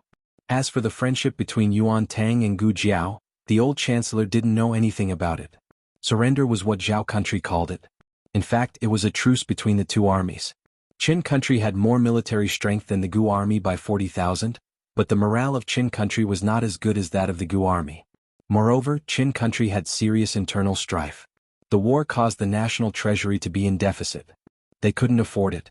The old chancellor thought, what's going on with the Rong family? Their sister is the imperial concubine, but they went to help Prince Bo? Gu Jiao said, because the monarch doesn't want to make imperial concubine Rong the empress. There was a letter in the brocade box that Yuan Tang gave to Gu Jiao. It explained the reason for the Rong family's betrayal. It turned out that the monarch of Qin country thought highly of the Rong family and loved imperial concubine Rong and her son. He secretly wrote an imperial edict to make imperial concubine Zhang De the empress and make her son the crown prince. Noble consort Rong told the Rong family about this news. Noble consort Rong's original intention was that her father and brother could make a decision for her, whether by coercion or enticement, to make the king of Qin retract his decree and make her empress instead. Who would have thought that at this time Prince Bo came to the door? He came to propose marriage for his only son Rong Yao's daughter. As long as he became the king, Rong Yao's daughter would be the rightful crown princess. In addition, he also promised a lot of power and land to the Rong family. He was much more generous than the monarch of Qin country. However, the Rong family had enough of the days of being at the mercy of others. Instead of supporting others to be the emperor, they would rather be the emperor themselves. Imperial concubine Rong had a younger son who was less than 5 years old. It didn't matter if Yuan Tang died. They would support the 5-year-old ninth prince to ascend the throne. After that, they would let the ninth prince abdicate in the Rong family. That way the Rong family would be able to rule the world. Prince Bo came to the Rong family to ask a tiger for its skin. In the end, he died under Rong Yao's sword. After this incident, the monarch aged 10 years overnight and never mentioned making imperial concubine Zhang De the empress again. Yuan Tang also didn't force the monarch to make him the crown prince. Yuan Tang just told the monarch that he was determined to be the crown prince, whether the monarch gave it to him or he took it himself. The monarch was poisoned by Prince Bo and was almost dead. How could he fight against Yuan Tang, who was at the peak of his power? If nothing unexpected happened, the next time Yuan Tang went to Zhao country, he would be the crown prince of Qin country. After hearing Gu Jiao's explanation, old chancellor let out a long sigh. The royal family doesn't have any kinship, it's the same no matter which royal family it is. However, this Yuan Tang really makes people have a whole new level of respect for him. Fortunately, he wasn't an enemy. Speaking of Yuan Tang, Gu Jiao remembered the thing Yuan Tang asked her to bring to Lu Yixing. I'll go out later, Gu Jiao said. Jiao, where are you going? Little Jing Kong ran in sweating. Gu Jiao looked at him in a panic and didn't know whether to laugh or cry. Aren't you practicing martial arts? Have you been eavesdropping on our conversation? I didn't eavesdrop. You were so loud. Little Jing Kong rubbed his small hands guiltily. Well, he did eavesdrop a little. But he didn't do it on purpose and he didn't understand. He was just worried that Jiao would suddenly leave without saying goodbye. Since Gu Jiao had returned, she naturally had to enter the palace to report to her grandaunt that she was safe. She had thought about it. After reporting to her grandaunt, she would go to Lu Yixing's place to give Yuan Tang's gift to him. Jiao, can I go with you? Little Jing Kong asked cutely. Okay. Gu Jiao rubbed his mushroom head. His hair was soft and comfortable to rub. Little Jing Kong stretched his small head. Jiao Jiao, if you like, you can always rub it. It doesn't matter if you rub it until it's bald. Xiao Heng walked over with his cane and said calmly, I happen to have a memorial from the Ministry of Rites to present to His Majesty. Let's go to the palace together. The old chancellor's mouth twitched. Presenting a memorial to His Majesty on New Year's Day? Could it be any more ridiculous? Unfortunately, only the old chancellor knew about the imperial court. The rest of the family didn't. Bad brother-in-law, why do you have to go too? Little Jing Kong suddenly felt a little resentful. When the three of them arrived at the carriage, they were surprised to find that there were already 3 people sitting inside. Gu Yen, Gu Xiaoshen, and Gu Xiaobao, who was 3 months old. Gu Jiao. More strange tales, more, but in the end Yao Shi stopped all the small tales. The reason was that the carriage wasn't big enough to fit so many people. But it was unfair to let any of the small tales come down, so she decided not to let any of them go.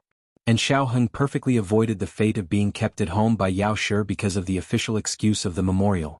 The 4 small faces expressionlessly watched the 2 of them get into the carriage. But what no one expected was that before Gu Jiao and Xiao Heng set off, Grandaunt's carriage arrived. Grandaunt hadn't received the news that Gu Jiao was back. She came to celebrate Xiao Heng and little Jing Kong's birthday. Without Gu Jiao, the 2 little brats must be very sad. So, she used illness as an excuse to cancel the palace banquet. It's Grandaunt. Grandaunt is here. As soon as little Jing Kong's voice was heard, Xiao Heng and Gu Jiao got off the carriage. Eunuch Qin also got off the carriage. He lifted the curtain for Empress Dowager Zhuang. Empress Dowager Zhuang bowed and walked out. Halfway, Eunuch Qin's hand shook and the curtain fell with a bang, slapping Empress Dowager Zhuang's face. Empress Dowager Zhuang? Qing. Slapping my face on New Year's Day. You and your group of little bastards don't want to live anymore. Empress Dowager Zhuang wanted to see blood today. Miss Gu. Eunuch Qin was stunned. Empress Dowager Zhuang lifted the curtain with a whoosh. She was so angry that she wanted to sacrifice Eunuch Qin and his group of little bastards to the heavens. However, the moment she saw Gu Jiao, her anger was extinguished. Qin Huai. Her gaze fell on Gu Jiao's face and she called Eunuch Qin's name. Ah, Empress Dowager. Eunuch Qin came back to his senses. Empress Dowager Zhuang gave him a slap on the forehead. Eunuch Qin? Does it hurt? Empress Dowager Zhuang asked. I don't dare to hurt, Eunuch Qin said in fear and trepidation. Empress Dowager Zhuang dusted her sleeves and sighed. Then it hurts. Very good, you're not dreaming. Eunuch Qin, Grandaunt. Gu Jiao walked over. Empress Dowager Zhuang always dressed up like an old lady when she came to Bai Shui Alley. She didn't look extravagant at all. Even her carriage was no different from a commoner's carriage. But the stool was a little steep, so someone had to hold it. Eunuch Qin hurriedly stretched out his arm. Empress Dowager Zhuang looked at him with disgust. Eunuch Qin's eyes flashed and he tactfully retreated to the side. Gu Jiao helped Empress Dowager Zhuang down.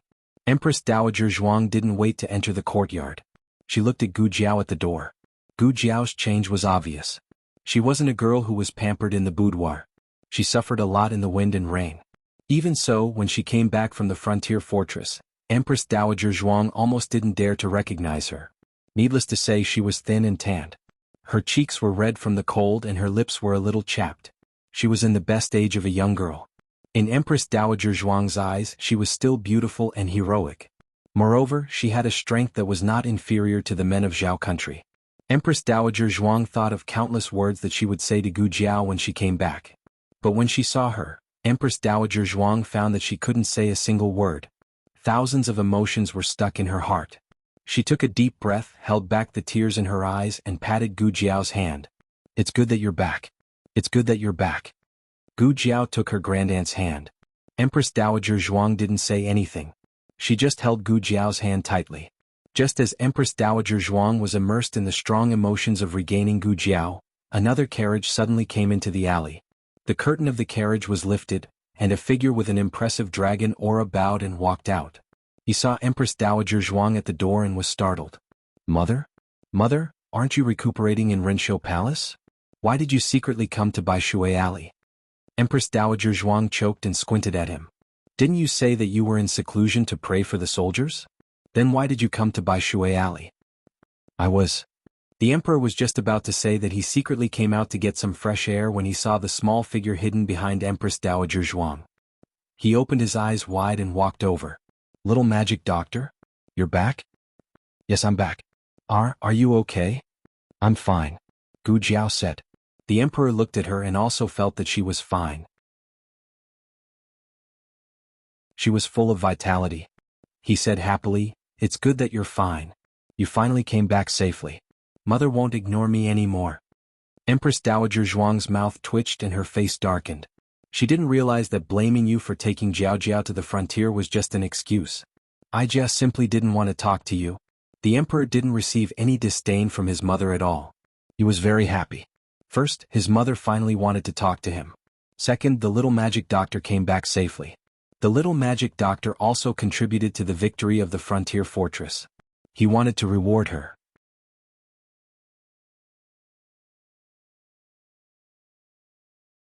Chapter 527.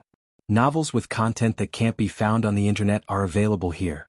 At the palace banquet on New Year's Eve, the Emperor and Empress Dowager Zhuang left together, leaving only Empress Xiao and the Crown Prince to preside over the situation. They invited Princess Xinyang and other members of the royal family to celebrate the victory at the border and welcome the new year. This was really the first time since the beginning of the world. The Emperor entered the courtyard without any psychological pressure. Wherever his mother was, he would be there. Eunuch Wei looked at his emperor with a complicated expression. Ever since His Majesty believed that he had taken the knockout drug, His Majesty had gone on the road of self-indulgence, never to return. Should he remind His Majesty that he had only taken a hair growth pill? "Mother, I'm coming." The emperor immediately became Empress Dowager Zhuang's little tail. Eunuch Wei covered his eyes. "Damn it, I can't look anymore." Gu Jiao originally wanted to go to the palace to tell her grandaunt that she was safe. Since her grandaunt was here, she didn't have to go through so much trouble. Gu Jiao and her grandaunt entered the central room. She didn't observe carefully before. Now that she accompanied her grandaunt to walk around the house, she found that the house had changed a lot in the 3 months that she had been away. The vegetable garden in the front yard was expanded and planted with shallots and radishes. The small fish pond opposite the vegetable garden was filled and replaced with a big fish tank. This was proposed by little Jing Kong. He said that he had a younger brother in the house and that his younger brother should have a place to play. Even though his younger brother was still so young, he still contributed his small fish pond without hesitation. Also, the passage from the backyard to the next house was no longer a passage. The wall had been completely pushed down. Now the backyard of the 2 houses was connected and became a large courtyard. Granduncle bought that house. Seeing Gu Jiao look at the connected courtyard in astonishment, Xiaoheng whispered to her. "It's not cheap," Gu Jiao murmured. Xiaoheng nodded. "Yes, it cost 1,000 taels. It wasn't so expensive before. But since a new top scorer appeared, Puishui Alley gained the title of Top Scorer Alley. The land price and housing prices soared. This 1,000 taels was a friendly price." Gu Jiao asked curiously, "Young master, where did you get so much money?" If she remembered correctly, the salary of the Imperial College's chancellor wasn't that high. Xiaoheng pursed his lips. "Just selling an official position." "Gu Jiao, great uncle is doing this kind of thing?" The old chancellor's operation of selling his official position was like this. First, he would release the news that he wanted to buy a residence. Then, there would be people with bad intentions who would come to his door and bribe him with a huge sum of money. The old chancellor directly carried gold to the emperor's imperial study and told the emperor with righteous indignation, "I, Huixian, have been honest all my life. I have pledged my loyalty to the emperor without any disloyalty. You actually want to bribe me? What wishful thinking." This humble subject swears that even if all the civil and military officials in the imperial court are bribed, this humble subject will not be bribed. The old chancellor's last words successfully made the emperor ponder deeply. The emperor had encountered a lot of things since he took over the government. Suddenly, he understood some of Empress Dowager Zhuang's decisions in the past. The emperor and Empress Dowager Zhuang were completely different in the way of using people. The emperor couldn't tolerate sand in his eyes. He needed to use people with integrity such as the old duke and the old chancellor. Only Marquis Xianping was a bit dissolute, but he never violated the law and ethics. Empress Dowager Zhuang was more open-minded. She paid attention to using people's strengths and tolerating their shortcomings. The most typical example was Tang Yueshan. Tang Yueshan was a person who liked to achieve great things. His uncle and sister-in-law were not good. If it were the emperor, he would never put him in an important position. However, after the battle at the frontier fortress, the emperor suddenly felt that Tang Yueshan was more good than bad. The emperor began to think about Empress Dowager Zhuang's way of regent and found that there were many things that he could learn from her. When the water was too clear, there would be no fish. For example, it was impossible to get rid of the system that had been passed down from their ancestors. It had shaken the interests of too many nobles and scholar officials. However, Empress Mother had used a 6-part assessment system to easily solve the problem. Although there would still be officials, it would reduce the mediocre qualifications of the officials and the length of time they would be in office. This was a perfect balance. The emperor felt that the matter of buying officials would exist no matter what. The old chancellor refused, but it was hard to guarantee that the other party wouldn't find another one. Instead of finding an unknown official, it was better to have the old chancellor agree. This way at least he would know which officials were bought. Everything would be under his control. When the court was completely stable, he would catch this group of people in one fell swoop. Therefore, with the emperor's permission, the old chancellor openly accepted bribes and bought the big house next to the top scholar's house. Empress Dowager Zhuang and the emperor sat down in the central room. Both of them had many things to say to Gu Jiao. The old chancellor quietly went to the kitchen to make brown sugar glutinous rice cake. Xiao Heng planned to help his teacher, but he was mercilessly rejected by the old chancellor. Did he not know how good his cooking skills were? Aang, come and help put up the couplets, Yao Shi said with a smile. Okay. Xiao Heng walked out carrying a bucket of paste. He brought a few young men from the family to put up the couplets at the door. Empress Dowager Zhuang did not bring up the matter of the battlefield. Those matters could be brought up after the new year. She talked about the matters in the village. The eunuchs and guards she sent to Qing Quan village saw Xuaningxiang. The matter of Zhou heir Zhuang and Headley asking to marry Xuaningxiang at the same time caused a huge commotion in the surrounding villages. Xuaningxiang was a young widow. Many people in the countryside looked down on her, but there were some with bad intentions who wanted to taint her. Originally, when Gu Jiao's family and Mother Zhou were all present, those vile people could still restrain themselves. Later on, Gu Jiao's family left. Mother Zhou passed away. Gu Yan's 2 hidden guards also returned to the capital. Xuaningxiang's situation became difficult. There was once when she was sleeping in the middle of the night. A ruffian from the neighboring village actually climbed over the wall and entered her room. He pressed her down on the bed and bullied her. It was only when Go Hua woke up and cried too loudly that the villagers came that the ruffian did not succeed.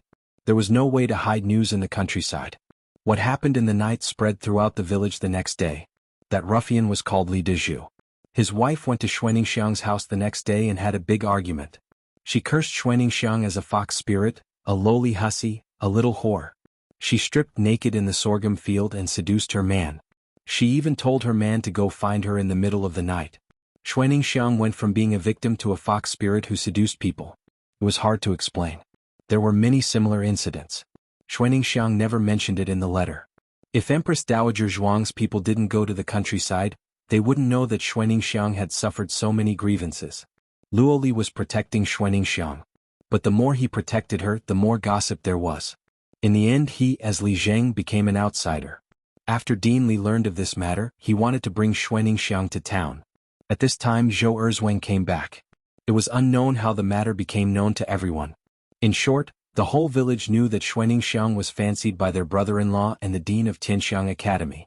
To be exact, they believed that Xuaningxiang had seduced them. Xuaningxiang was scolded miserably. Her maternal family, who was 100 li away, also received the news. They came to catch Xuaningxiang and scolded her. Sometimes human nature was like this. After seeing Xuaningxiang struggle in the mire, they didn't want to see her climb out of it. In many people's eyes, a widow who cursed her husband to death should be spurned by others. What right did she have to live a life above others? Of course, there was a way to solve all of this. People dared to scold a stone that blocked the road, but almost no one scolded the mountains in front of and behind the village. Empress Dowager Zhuang directly turned Xuaningxiang into the tallest mountain in the village.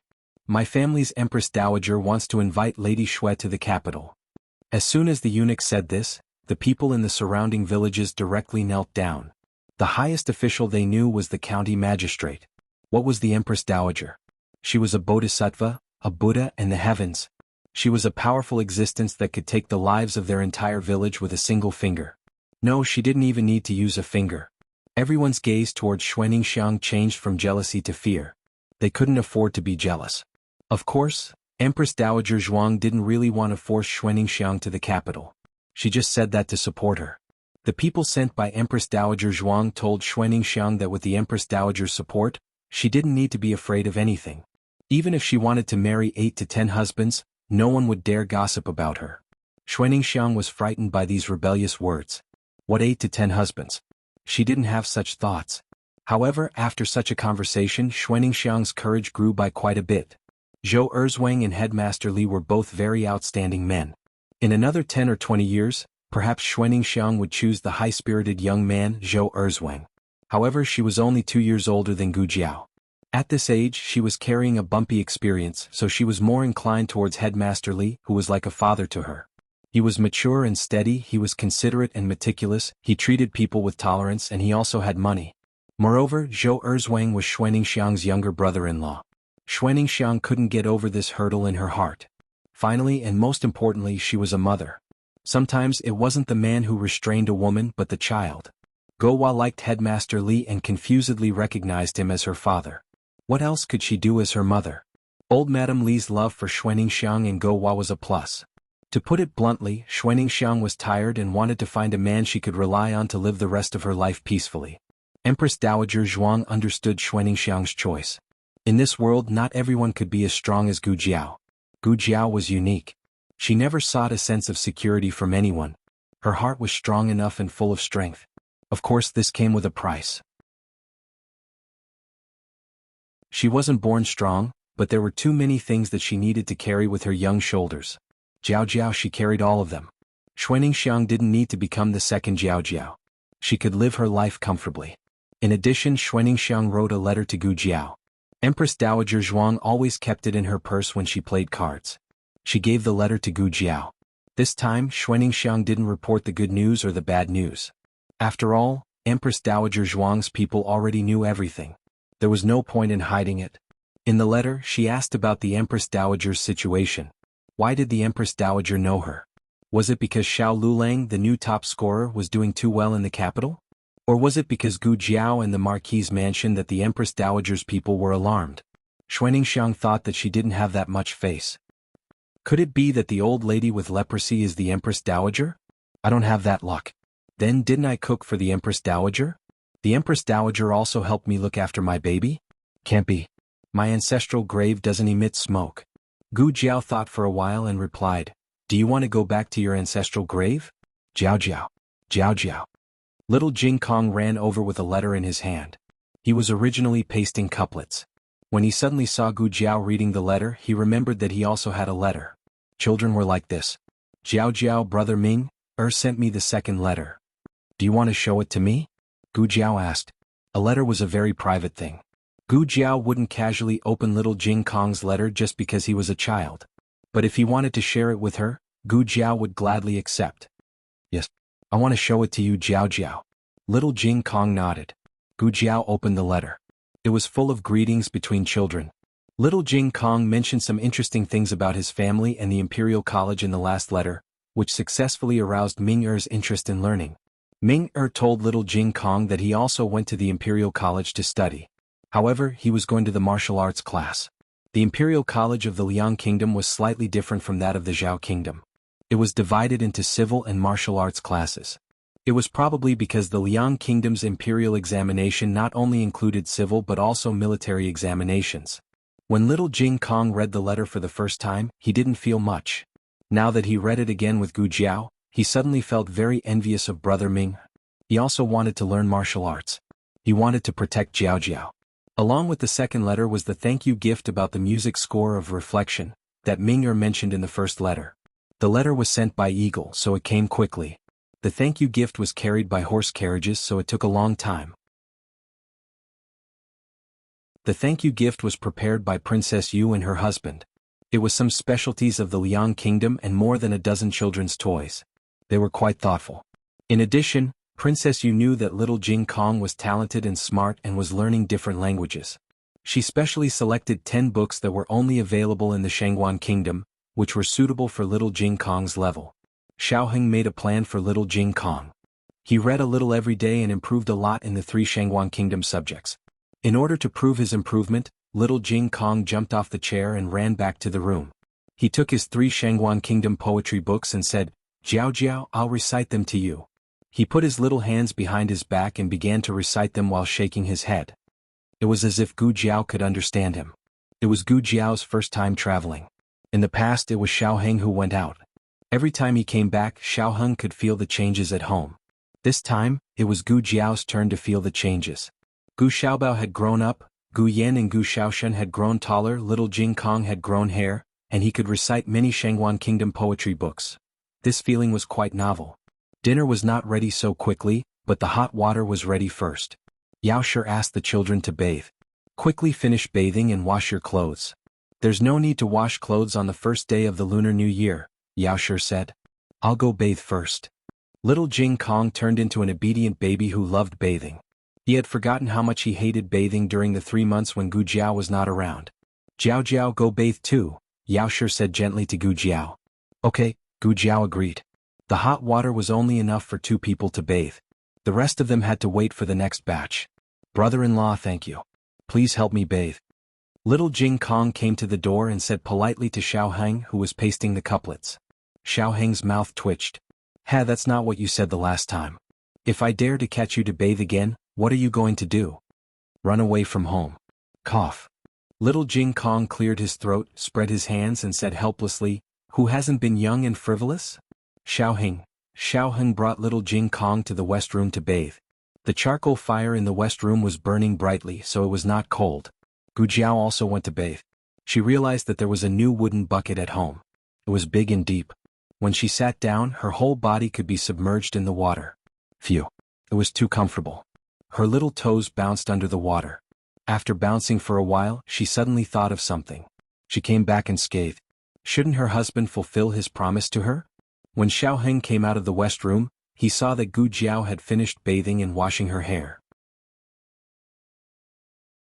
She was sitting warmly in the central room. Xiao Heng was slightly surprised. So fast. Little Jing Kong was still playing with water in the wooden bucket. The water was a little cold, so he went to the kitchen to get some hot water for little Jing Kong. Gu Jiao looked at him with her eyes wide open. Empress Dowager Zhuang went to the kitchen to eat brown sugar glutinous rice cake, and the emperor followed her. Only Gu Jiao was left in the central room. The sky was a little dark, but Gu Jiao's eyes were so bright that it was impossible to ignore them. "Why are you looking at me like that?" Xiao Heng asked. "I'm not hurt," Gu Jiao said. "Yes, I know." Xiao Heng nodded. After saying that, he realized something. He was startled, his eyelashes trembled, and his cheeks began to heat up. Gu Jiao looked at him with her hands on her cheeks. It was an expectant look.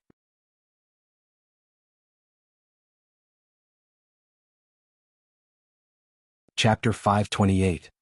After taking a bath in little Jing Kong, it was Gu Yan and Gu Xiaoshuan's turn. Gu Xiaobao also let Nanny Fang carry him to take a fragrant New Year's Eve bath. "Gu Jiao, she's not in a hurry." "Yes, she's not in a hurry. It's done." Madame Yao walked in from the back door of the central room with a smile. Gu Jiao stood up immediately. Xiao Heng, who was pasting couplets in the eastern room, choked. Madame Yao smiled and said, "The New Year's Eve dinner is ready. Let's eat first." "Gu Jiao." Xiao Heng let out a sigh. This kind of thing was embarrassing. He agreed so quickly because the atmosphere was so warm. He couldn't just refuse such a small request when she was about to go to war. It was quite embarrassing when he thought about it. Moreover, he didn't expect that someone would really take this kind of thing to heart. She couldn't forget it even after thinking about it for 3 months. This was too. Xiao Heng cleared his throat and glanced at Gu Jiao from the corner of his eyes. Gu Jiao had been looking at him the whole time. She was caught red-handed by him. However, Gu Jiao didn't look away guiltily. Instead, she smiled at him. Xiao Heng, it seemed that he really couldn't be a human tonight. Although he was the one being stared at, it wasn't that he didn't want to.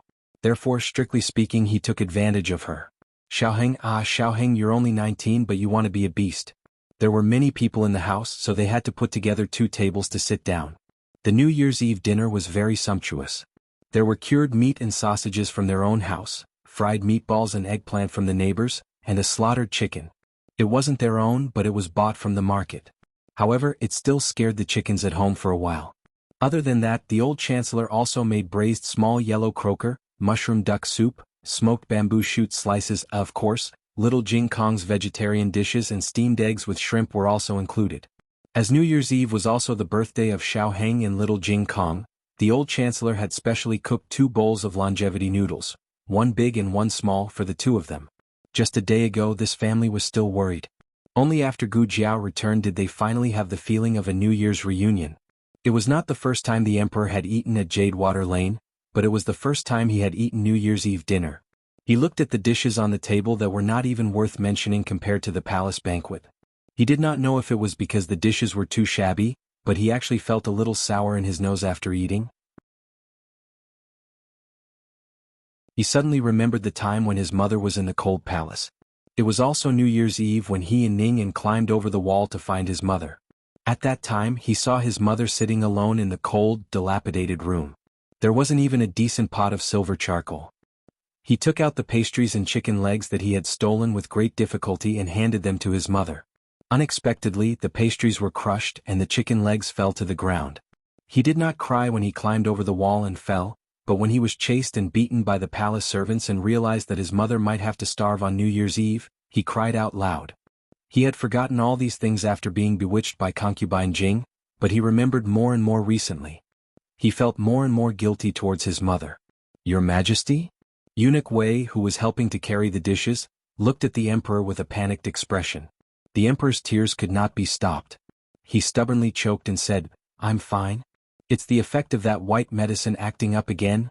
Eunuch Wei, everyone. After eating the New Year's Eve dinner, the emperor remembered many things from his childhood. He deeply understood how much damage he had done to his mother during those years when he and his mother became enemies. He had even caused his mother to contract leprosy. What kind of crazy behavior was that? Fortunately, his mother met the little divine doctor. If it wasn't for the little divine doctor's miraculous hands and benevolence, he might have regretted it for the rest of his life. After the New Year's Eve dinner, he found Gu Jiao chopping firewood and boiling water in the kitchen. "I've thought about it. I want to thank you properly," the emperor said solemnly. Gu Jiao looked at the emperor strangely. The emperor said sincerely, "If it wasn't for you, I wouldn't have been able to reunite with my mother. Also, if it wasn't for you, the war at the border wouldn't have gone so smoothly." Why was he talking about the war? The emperor's thoughts wandered a little. From Gu Jiao's kindness to Empress Dowager Zhuang, he thought of Gu Jiao's various actions at the border. "I've heard about what happened at the border. In order to save your grandfather, you and Gu Chengfeng went deep into the remnants of the previous dynasty. In the end, you were chased by the previous dynasty's army and almost died to the emperor's son-in-law's arrow. After that, you unfortunately contracted the plague for the sake of the plague victims in Lingguan City. After that, you went to kill the emperor's son-in-law's men of sacrifice for your eldest brother, but you were frozen into an ice sculpture on the icy plains. You also contracted lung disease from the cold, coughed up blood and fainted," the emperor said with heartache. As he spoke, he suddenly felt a chill at the back of his head. A terrifying aura was coming from behind him. The emperor was the son of heaven. His aura was very strong and ordinary people couldn't compare to it. It could be seen how cold the other party's aura was to make him tremble. Gu Jiao also felt it. She turned her head and saw that Xiao Heng had come to the backyard at some point. He was staring at her with a burning gaze. He didn't say anything, but his eyes clearly said everything. She had been chased crazily and almost died to the emperor's son-in-law's arrow. She had contracted the plague and was almost frozen into an ice sculpture. She had also contracted lung disease, coughed up blood and fainted. Xiao Heng's eyes flashed with 2 balls of anger, but the aura around him was extremely cold. Gu Jiao heard little Fuli's small voice saying goodbye in her ear. She decided to make a final struggle. "I didn't." The emperor didn't know that he had caused Gu Jiao to lose her horse. He patted Gu Jiao's small shoulder and said, all right, don't deny it. This one has already seen the military report from the border. This one knows that you don't have a flamboyant personality. Don't worry, this one won't tell anyone." Gu Jiao clenched her small fists. "You've already said it to the person you shouldn't say it to the most." Xiao Heng narrowed his eyes dangerously. "You little liar." At this time the emperor finally noticed Xiao Heng in the yard.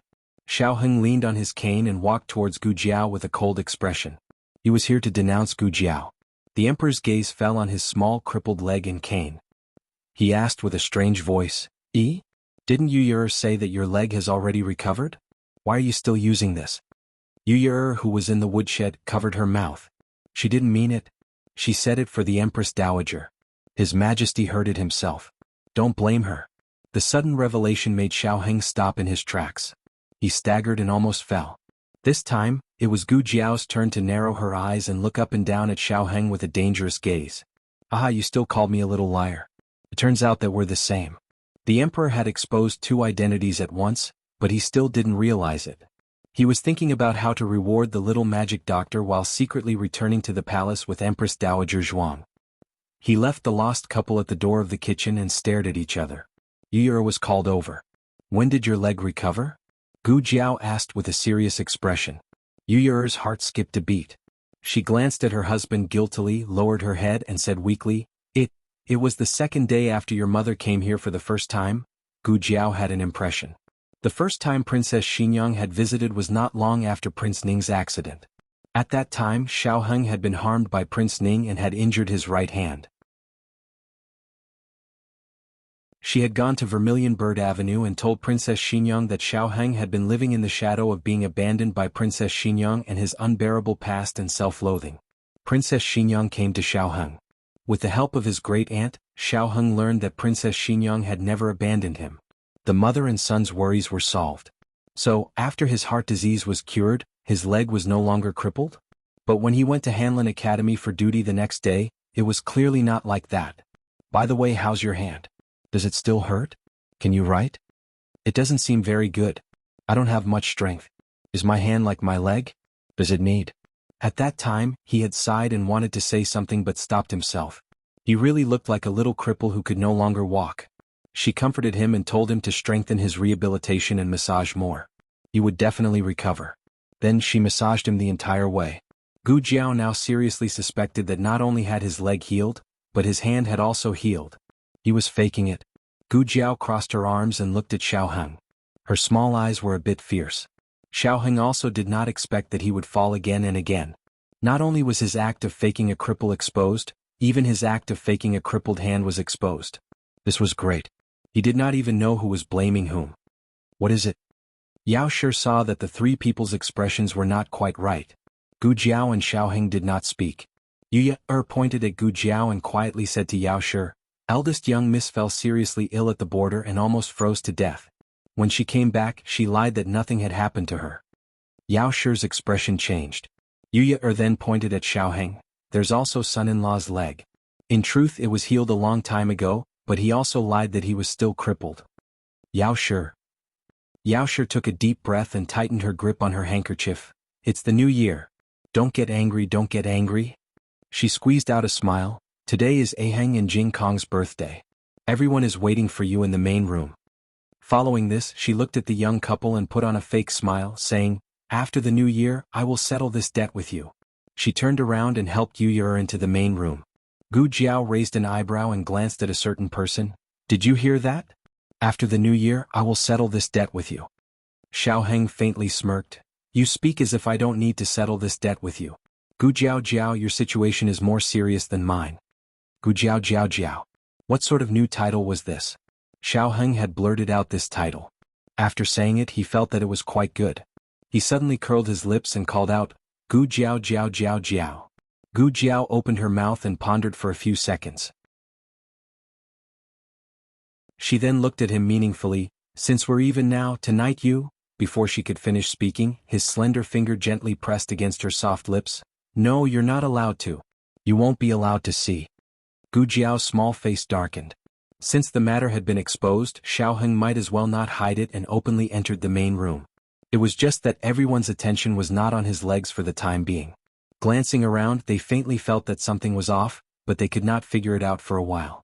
Yao Shi had also learned bad things, so she did not remind them. She just waited for them to scare themselves. Brother-in-law sit. Gu Xiaoshen had Xiaoheng sit. Xiaoheng and little Jing Kong were the birthday stars, and they sat next to each other on a bench. In fact, they did not have the habit of celebrating their birthday. It was little Jing Kong who celebrated his birthday every year. Thanks to him, everyone in the family had started celebrating their birthday. The only thing they missed was Gu Jiao and Gu Yan's birthday. Gu Jiao was on the way to the frontier fortress. She did not celebrate her birthday and neither did Gu Yan. Gu Yan said that he would celebrate his birthday with Jiao Jiao next year. Little monk here. Gu Yan gave the small clay sculpture he made to little Jing Kong. This year the house was finally not empty. It was a small fish pond and there were 2 ugly carrots in it. He did not give Xiaoheng fish soup but a courtyard. It happened to be a small house with last year's gift. It was also ingenious. Gu Xiaoshen gave the 2 of them 2 pen holders, one big and one small. The workmanship was exquisite, and there were even poems engraved on them. Little Jing Kong liked it very much and Xiaoheng was also very satisfied. Gu Xiaoshen had been studying carving for a long time. Not only did he improve his skills but he also learned a lot. Now he had more words than the scholars in the capital. As long as he was told that these words needed to be engraved, he could immediately memorize them. Normal people memorized words according to the strokes, but Gu Xiaoshen memorized words as a pattern. Although the method was different, it achieved the same effect. In comparison, Gu Yan's knowledge was really too terrible to look at. This did not mean that Gu Yan was stupid. On the contrary, he was the smartest person in the family besides Xiaoheng. Nothing could be hidden from him. For example, the chastity mark on Gu Jiao's face. Yao Shi did not tell him and he did not eavesdrop that night but he could guess it. Another example was Gu Jiao's small eyes that fell on Xiaoheng from time to time. Gu Yan could not guess what Gu Jiao was thinking. It could not be helped. The twins were so powerful. Empress Dowager Zhuang left gifts for the 2 of them before she left. She gave little Jing Kong a string of colored glass Buddha beads. This was the first batch of colored glass that Zhao successfully produced after the Liang state passed the colored glass technology to the Zhao state. The color and luster were very good. Of course little Jing Kong liked it very much. Empress Dowager Zhuang gave Xiaoheng a colored glass inkstone. The old chancellor gave the 2 of them books, and Yao Shi made 2 sets of clothes by herself. Gu Jiao also prepared a gift. She gave little Jing Kong a rattle drum from the frontier fortress. After the victory, the 4-year-old child from Yueqing City gave the only rattle drum to her. You are right. The army did not leave. This is your reward. This was the most sincere intention that a child could have during the war. Little Jing Kong soon found a problem. Why didn't brother-in-law give me a gift? Your sister gave me a gift. Xiaoheng looked at Gu Jiao meaningfully. She was the best gift for his birthday. I want to see it. Little Jing Kong said. Since it was the little guy's birthday, Xiaoheng did not discourage him. He only picked a brush from the pile of gifts. Here. A brush. Little Jing Kong shook his little rattle drum. My gift is still the best. Jiao Jiao likes me the most. They went to the backyard to light firecrackers. Brother-in-law. Gu Yan suddenly came to Xiaoheng and said mysteriously, Come here. I have something good to show you. Xiaoheng followed Gu Yan to the central room. At this moment, everyone was watching little Jing Kong and Gu Xiaoshen light firecrackers in the backyard. The central room was deserted except for Gu Yan and Xiaoheng. Gu Yan sneakily took out a small porcelain bottle from his arms. It's freezing. It's freezing. What is this? Xiaoheng asked, puzzled. What? Gu Yan raised his eyebrows and said, It's not ordinary wine. It's a double brew, pear blossom brew and osmanthus brew. It took me a lot of effort to get it from my son-in-law. Why did you get it? Xiaoheng asked. Gu Yan said without changing his expression, I want to drink it. Brother-in-law, let's drink it together. Once you're drunk, Jiao Jiao will be able to do whatever she wants. Gu Yan was going all out for Jiao Jiao. You can't drink. Xiaoheng firmly objected. Gu Yan had a heart condition and he was too young. He definitely couldn't drink alcohol. Gu Yan looked at him pleadingly. 1 cup is fine. Xiaoheng said, Not even half a cup. Gu Yan pursed her lips. But I'm here to drink with you. I've never drunk wine in my life. I heard that this kind of wine doesn't make people drunk. Brother-in-law, let me have a taste of it. Xiaoheng, no. Gu Yan lowered his head, feeling wronged. To be honest, it was hard for people to resist him like this, but Xiaoheng was sober. He wouldn't condone Gu Yan drinking. As if he could see Xiaoheng's unwavering determination, Gu Yan took a step back. Then, brother-in-law, why don't you try it for me and tell me what it tastes like? Okay. It was the new year, so Xiaoheng couldn't spoil the child's mood. When Gu Yan saw that he agreed, his eyes lit up again. He was as happy as a child. He personally took the wine glass and filled Xiaoheng's glass to the brim. He knew that his brother-in-law had a good tolerance for alcohol, but this kind of wine wasn't an ordinary double brew. He stole it from his son-in-law. 1 cup was enough to make him drunk. Get drunk. Brother-in-law. Xiaoheng took the glass. Just as he was about to drink, little Jing Kong and Gu Xiaoshan unexpectedly rushed in. Little Jing Kong bumped into Xiaoheng on the spot. Xiaoheng's hand trembled and spilled the entire glass of wine. Gu Yan clenched his little fists. Xiao. Brother-in-law, I'm sorry. Little Jing Kong apologized and made a face at Gu Xiaoshan. Ha! Come and catch me. After he said that, he ran out. Gu Xiaoshan chased after him. Gu Yan suppressed his anger and poured a second glass for his brother-in-law. He said with a smile, "It's okay, there's more." Xiaoheng took the second glass. In the end, the two troublemakers ran back. This time it was Gu Xiaoshan. He directly knocked over Xiaoheng's glass. The glass fell to the ground with a bang. Gu Xiaoshan. Broken and safe? Gu Yan was furious. Broken your head. The wine was almost gone. Gu Yan was about to die from anger because of these two guys. They were really bad at everything, but they were number one at causing trouble. I'm fine. Xiaoheng said, let me do it. You guys go out first. Don't prick your feet. As he spoke, he took a broom and came over to clean up the mess on the floor. It was also at this moment that Gu Xiaoshan noticed that Xiaoheng's walking was different from usual. He didn't limp. A brother-in-law? Gu Xiaoshan looked at Xiaoheng's right foot. Brother-in-law, what brother-in-law? Hurry up and light the firecrackers. Gu Yan pushed Gu Xiaoshan out of the living room. Gu Xiaoshan, I just saw. Okay, you saw it? I know. Don't delay my business. Jing Kong. Xiaoshan is here. Gu Yan decisively waved at little Jing Kong. Little Jing Kong grabbed a firecracker and pounced on Gu Xiaoshan. The two childish guys played together again. Gu Yan returned to the living room. Wasn't it just brother-in-law's foot? It was healed long ago. Idiot, you only noticed it now. Brother-in-law, let me help you. Gu Yan eagerly snatched the broom from him and cleaned up the mess on the floor. Then he shoveled it out with the bucket. When he returned to the living room excitedly, he didn't see his brother-in-law.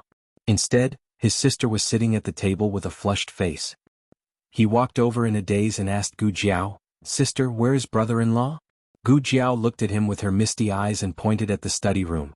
Gu Yan saw that Gu Jiao's reaction was not right. He looked at Gu Jiao and then at the porcelain bottle on the table. His heart skipped a beat. He picked up the porcelain bottle and shook it. It was empty. He lifted the porcelain bottle and poured the wine out. There was not a drop of wine left. No, it can't be, Gu Yan. It's not you who drank it. Say it's not you. Bang. Gu Jiao's little head hit the table. Gu Yan. He wanted his brother-in-law to get drunk and send him to his sister's room. However, his brother-in-law didn't get drunk, but his sister passed out first. It's over, it's all over. Gu Yan sat down on the chair dejectedly. He let out a long sigh and also hit his head on the table. When Xiaoheng came out, he saw the two little heads on the table. Senior servant Fang was changing the bedding in the east room, so Xiaoheng had to send Gu Jiao back to the west room first. He would move her over later. Gu Yan said sullenly, I'll ask Beansprout to make some hangover soup. The hangover soup was quickly sent over, but before he could feed her, Gu Jiao knocked it over and spilled it all over Xiaoheng. Looking at his sister's drunken appearance, Gu Yan knew that there was no way to save the situation. He shook his head helplessly and went to the backyard to light the firecrackers. Xiaoheng's body was covered in hangover soup. His clothes were thick enough so they weren't hot, but they were wet and uncomfortable. Moreover, when the cold wind blew he would feel cold. He could only change his clothes first. He looked at Gu Jiao and said with amusement, You're so drunk. Gu Jiao was indeed drunk. She didn't know that the little benefit she had been longing for was right in front of her. Xiaoheng stretched out his slender hand and gently untied his belt, then took off his winter coat and inner clothes. His plain white inner clothes were also wet and stuck to his firm muscles. He slowly took them off, revealing his fair skin, exquisite collarbones, broad shoulders, tight chest, and smooth waist and abdomen, which were full of masculine strength. Gu Jiao suddenly woke up. She opened her eyes in a daze. Looking at a certain someone's firm muscles and attractive body, she couldn't help but whistle in her heart. Wow.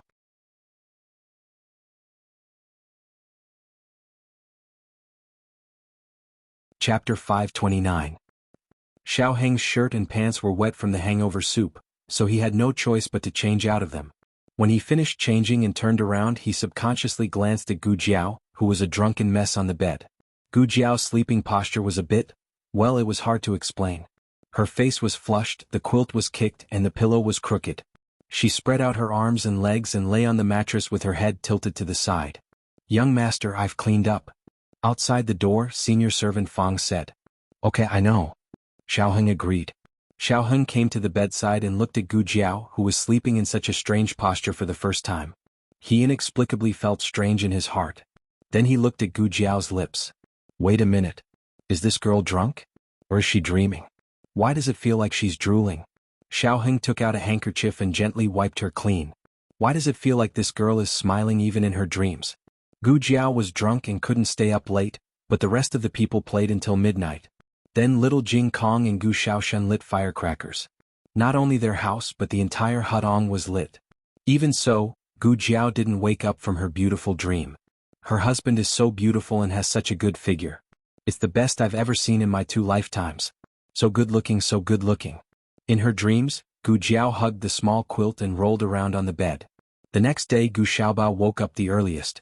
He was hungry and wanted to drink milk. Madame Yao fed him milk, so he didn't want to sleep anymore. A 3-month-old baby couldn't sit or crawl, so he could only accept his fate and lie down. His clothes were especially thick. However, Gu Xiaobao was used to it. He did not cry and just licked his fingers, letting Yao Shi sleep a little longer. Last night, when the firecrackers were burning and crackling, he had been obedient. Later, when he fell asleep and was woken up by the firecrackers, he did not make a fuss. He ate his fingers and coaxed himself to sleep. When Yao Shi woke up, Gu Xiaobao was still licking his fingers. Such an obedient child really melted Yao Shi's heart. Madame Yao dressed herself neatly and went to the central room. Yuya, and senior servant Fang also got up. Soon little Jing Kong and Gu Xiaoshan also got up. The 2 of them sat in the central room in a daze.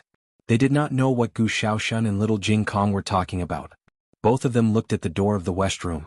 After a while, Xiaoheng came out of the west room. The 2 of them stared at his right foot. Gu Xiaoshan used his elbow to nudge little Jing Kong's arm and said in a low voice, "I didn't lie to you, right? Look, it's healed." He had discovered it yesterday, but he forgot about it because of Gu Yan's interruption. This morning he pulled little Jing Kong along to verify it. Little Jing Kong stared at his bad brother-in-law's right foot and carefully observed it for a while. He nodded and confirmed seriously, "Yes, it's really healed. See, brother-in-law is healed." As soon as Jiao Jiao came back, Gu Xiaoshan and Gu Jiao would call each other elder sister when they were together, but with little Jing Kong they would call each other Jiao Jiao. Little Jing Kong's address was never affected by Gu Yan and Gu Xiaoshan. Could be said that he was strong alone. "Brother-in-law." Little Jing Kong called out to Xiaoheng. He walked over and raised his hand to touch Xiaoheng's body. When he realized that he could not reach it, he moved a chair and climbed up. He stood on the chair but he still could not reach it. You come down a little," he said. "What?" Xiaoheng asked. "Come down a little, I have something to tell you," little Jing Kong said. Xiaoheng decided to give the little monk some face. He bent down slightly and looked at the little monk at the same level. "What's wrong?" Little Jing Kong reached out his small hand and patted his shoulder solemnly. "Brother-in-law, you finally overcome the obstacle and become a normal person. I'm really happy for you." One who was unaccountably solicitous was hiding evil intentions. Xiaoheng squinted at the little guy and asked, "What exactly do you want to say?" Little Jing Kong thought for a while and said honestly, "I want to increase the rent." Xiaoheng was speechless. When Gu Jiao woke up, the whole family knew that Xiaoheng's legs had returned to normal. They all thought that Xiaoheng only recovered this morning. Madame Yao and Yuya did not say anything. After all, it was a happy occasion. Madame Yao also calmed down after thinking for a whole night. When she first learned that her daughter had married a crippled scholar from the countryside, her heart was filled with pain. Her daughter was the daughter of the Marquis. If she had raised her daughter since she was a child, she would not have married a crippled and poor boy. She had once had such thoughts as well. The reason why she accepted it was because she had never raised her daughter, so she had no right to criticize her daughter's choice. Secondly, she liked Xiaoheng's character. She comforted herself that her daughter might not have a better life after marrying a better man. As long as her daughter was happy, she had no regrets. However, this son-in-law of hers gave her a big surprise. Not only did he become the top scorer in Yuzhou and enter the Imperial College, but he also came out on top in the Imperial examinations and became the youngest top scorer in Zhao country.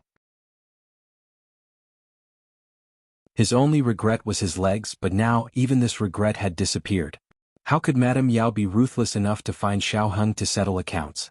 As for her daughter hiding the fact that she had escaped death several times at the frontier fortress, she was more distressed than harshly scolding her. The young couple did not know that their crisis had quietly passed. Gu Jiao came out of the east room and found little Jing Kong sitting alone on the threshold of the front yard. He was small and his mushroom hair was neat and tidy. At first glance, he looked like a lonely mushroom growing in the snow. Gu Jiao walked over and bent down to look at him. Jing Kong, what are you doing here? Little Jing Kong turned around and looked at Gu Jiao. I'm waiting for Shifu.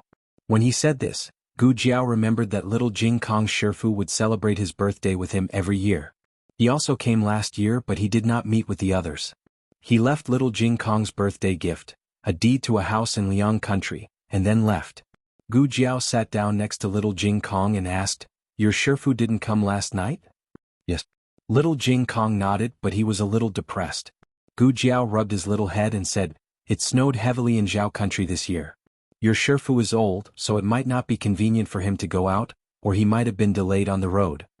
Because little Jing Kong always called his Shifu, Gu Jiao's impression of him was that he was a little old man with a white beard and a hunchback. In this kind of weather, even a strong man would have a hard time traveling, let alone an old man. Little Jing Kong thought about it seriously and felt that it was not impossible.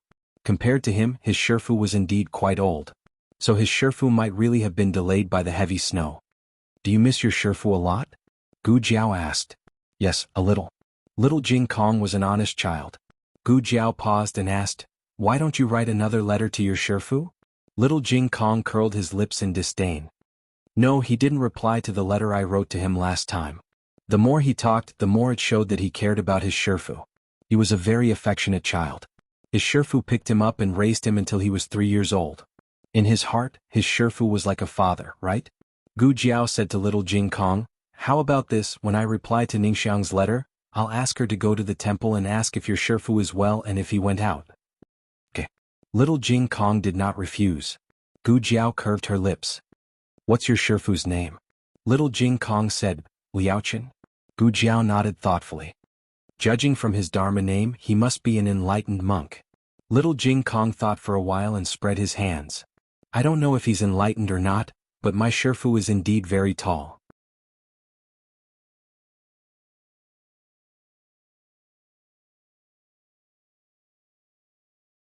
Who in the capital didn't know that the Ding and Marquis Shitzi was handsome and elegant? But when he was a military officer in the army, he was too unreasonable. So he gained the reputation of being a cold-faced Yama.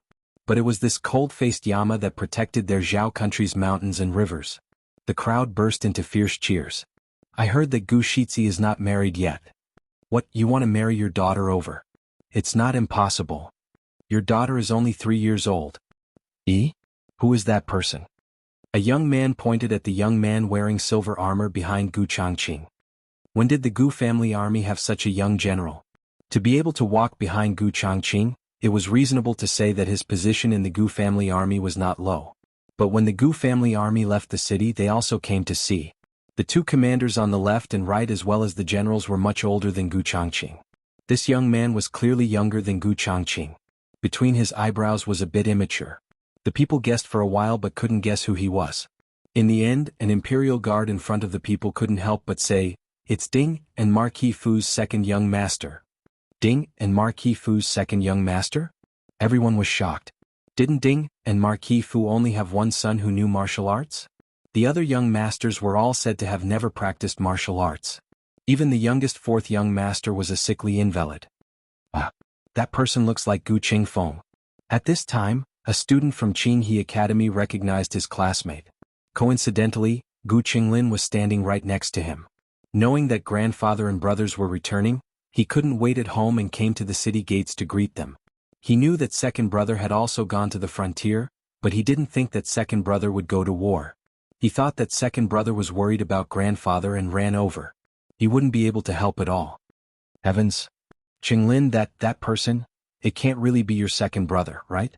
That student from Qinghe Academy pulled on Gu Qinglin's sleeve. He didn't dare believe his eyes. The other person's killing intent and heroic spirit was too shocking. It was completely different from his impression of Gu Qingfeng. No, it can't be Gu Qingfeng. It must be his eyes that were playing tricks on him. Gu Qingfeng wasn't that powerful. His classmate couldn't recognize him, but Gu Qinglin wouldn't make a mistake. That young soldier who had the qualifications to walk with his eldest brother and receive the praises of the people was clearly his second brother. Gu Qinglin's heart received 10,000 blows. So his eldest brother and second brother were this powerful. Only he was a good for nothing.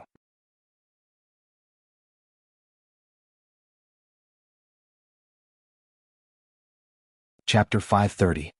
The old duke's carriage and Princess Ning'an's carriage returned with the three armies. The old duke's limbs were broken. Even if Gu Jiao reconnected them, he wouldn't recover so quickly. He went straight to the duke's mansion after entering the capital. Gu Changqing and Tang Yueshan escorted Princess Ning'an's carriage into the palace. The emperor was very excited. Not only was he excited that the three armies had returned, but he was also excited that Princess Ning'an, who had been separated from him for so many years, had finally returned to his side. The emperor first went to the imperial study to meet Tang Yueshan, Gu Changqing and the other generals. He generously praised their performance in this battle. When the court is held, I will reward all of you handsomely. Awarding meritorious officials was a big deal. It was related to the people's hearts and the prestige of the royal family and the Zhao kingdom. The imperial edict had to be announced in front of all the civil and military officials in the throne room. I dare not claim credit for myself. Tang Yueshan cupped his hands and said solemnly, I defeated Yi City and caused the imperial army to lose nearly 10,000 soldiers. I am guilty. Please punish me, your majesty. Then he lifted the hem of his robe and knelt down. The emperor walked around the desk and helped him up. General, you don't have to do this. Victory and defeat are common in war. Besides, it was an ambush set by the remnants of the previous dynasty. When we left the capital, no one expected the Qin kingdom's army to invade the northern border of the Zhao kingdom. If Marquis Xianping were here, this might have been over. But Marquis Xianping was thick-skinned and shameless. Tang Yueshan couldn't get over it. He couldn't accept his own defeat. He felt ashamed. The emperor had a headache. How could he punish him? Tang Yueshan did lose in Yi City, but it was 10,000 soldiers against 80,000 soldiers of the Qin kingdom. Who could win? The emperor wanted to scold Tang Yueshan. You are too conceited. Why do you think you can win against 80,000 soldiers? Do you think you are the Yan kingdom's war god, Xin Yuanli? Even Marquis Xianping didn't dare to boast like that. However, the emperor could only think about these things in his heart. It was not appropriate for him to say it out loud. For the past few days, he had been pondering his mother's way of using people. He had figured out a lot of things. For example, Tang Yueshan's conceit seemed to him that he was not without merit. Tang Yueshan's conceit came with his actions, not his words. He would work hard for it and he would be stricter with himself. Tang Yueshan was the reason why the archers of the Tang family were so famous in the Six Kingdoms, even on par with the archers of the Yan kingdom. There's no need to punish me. You've just made a great contribution. If I punish you now, wouldn't it chill the hearts of the soldiers and the people of the world? Tang Yueshan said bitterly, I'm ashamed to accept it. Please punish him, your majesty. Grand Marshal Tang, please don't make things difficult for his majesty, said Gu Changqing indifferently. You're a meritorious minister, so his majesty punishing you is not a wise ruler. If you really blame yourself, why don't you go and receive your punishment yourself? I think Jiao Jiao's acupuncture punishment is pretty good. Tang Yueshan immediately shut his mouth. After leaving the palace, the two of them mounted their own horses. Gu Changqing was about to leave when Tang Yueshan stopped him. You'd better clean up your mother's mess. Gu Changqing frowned and looked at him. Tang Yueshan said, Your mother is a member of the Ling family. If she's a spy, haven't you considered the possibility that the Lings are spies as well? Gu Changqing was silent for a moment and said, My grandfather has suspected this possibility, but he's been investigating the Lings all these years and hasn't found anything. All he knows is that my mother went missing when she was very young and was found a year later. Tang Yueshan asked suspiciously, You mean the Ling family's daughter had been replaced by someone else at that time? Someone with a similar appearance, your mother? Gu Changqing nodded. Based on the evidence my grandfather has, this is the most reasonable possibility. Tang Yueshan pulled the reins. I advise you to keep a close eye on the Lings. It's better to be safe than sorry. Now that I know your secret, I'm half your accomplice. Don't drag me down with you. Gu Changqing said calmly, If that day comes, just pretend you don't know. Tang Yueshan laughed. Who can guarantee that you won't expose me? Gu Changqing did not bother with him anymore and left on his horse. Tang Yueshan shook his head. Young man, you have a bad temper. At this moment, a few palace servants were carrying shopping bags back to the palace and accidentally bumped into Tang Yueshan's horse. The horse neighed in fright. Tang Yueshan flew into a rage. Are you blind? Do you have a death wish? The palace servants were speechless. On the way back, Gu Changqing was seriously considering the situation Tang Yueshan mentioned. He ignored Tang Yueshan because he and Gu Qingfeng would never expose Tang Yueshan unless Tang Yueshan betrayed them first. During this period of time at the frontier fortress, his grandfather had told him a lot about his mother. His grandfather had been worried that there might be other spies in the Ling clan, so he had been investigating the Ling clan in secret. However, he hadn't found anything. There were a few servants and maids in the residence who had been found out by his grandfather after old concubine Jing's affair was exposed, and they were dealt with one by one. In his opinion, the possibility of the Ling clan being suspicious was slim. However, it was better to be safe than sorry. Tang Yueshan was right. It was never a bad thing to be cautious. After returning home, Gu Changqing ordered a few secret guards to keep an eye on the Ling clan. Then he went to pay his respects to old Madame Gu and Marquis Gu. On the other hand, the emperor went to Rinshou Palace immediately after meeting Tang Yueshan and Gu Changqing. He saw Princess Ning In, whom he hadn't seen for many years, in the warm room of Rinshou Palace. Princess Ning and was still wearing the clothes of the frontier fortress. She had just met Empress Dowager Zhuang, and her eyes were red with tears. It had been 20 years. She was no longer that charming girl. She was now a married woman. Time and the sandstorms of the frontier fortress had left traces on her face. Her face was haggard and her figure was thin. The emperor almost didn't dare to recognize her. Where was Ning In, who was as beautiful as a peach? Where was his innocent and carefree sister? Where was the little girl who held his arm and always complained that he didn't have time to accompany her? She was gone. Gone. The hardships she had suffered in the frontier fortress were all written on her face. Not to mention that she was a princess of the royal family, people would think that she was a woman of the common people. The emperor's heart ached as if it was pricked by a needle. Empress Dowager Zhuang, who was always calm, couldn't help but tear up.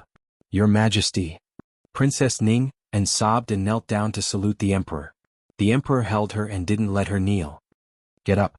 Princess Ning, and shook her head with tears in her eyes and insisted on kneeling down. I should kneel. Ning, and is guilty. Ning, and was blind. I married the wrong person. I led the wolf into the house. I brought war and disaster to the people of the Zhao kingdom and the frontier fortress. It's all Ning En's fault. Ning En deserves to die. Big drops of tears fell from her eyes, splashing on her wrinkled dress and splashing on the polished floor. The emperor held her shoulders tightly, his throat swollen and painful. Don't say it. Don't say it, Princess Ning, and couldn't hide her self-blame. Ning En has to say it. Mother and your Majesty tried to stop Ning En again and again. Ning En was stubborn. Ning En didn't listen to Mother and your Majesty. Ning En deserved death. The emperor looked at Ning En's tears and felt like a knife was being twisted in his heart. You are my sister. I won't allow you to say such things. What happened back then is already in the past. You were also used by others. It wasn't your fault. You mustn't blame yourself. Imperial Mother and I have never vented our anger on you. Don't belittle yourself. Quickly get up. The emperor pulled Princess Ning En up by force. Princess Ning En was sobbing.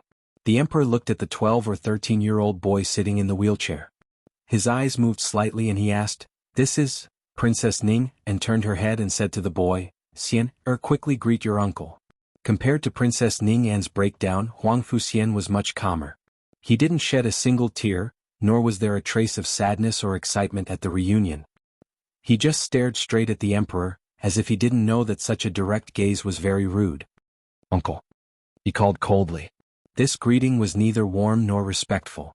Whether it was as an uncle or as the ruler of a country, the emperor couldn't possibly be satisfied with this greeting. However, the emperor had always been endlessly tolerant of Princess Ning En, so he didn't care about Huang Fuxian's rudeness. The emperor's gaze fell on Huang Fuxian's wheelchair and he asked, "What's wrong with Xianer's leg? Are you injured? Have you called for the imperial physician?" Huang Fuxian laughed coldly. "Xianer." Princess Ning En's expression became serious. "Don't be rude to His Majesty. That you're tuning in to the Dreamy Chapters YouTube channel. We're so grateful for your support, and don't forget to subscribe to join us on this incredible journey through captivating stories. Your generosity through donations truly makes a world of difference, as it's the primary source of revenue that allows me to expand and enhance this channel for you. Thank you from the bottom of my heart for being a part of this adventure.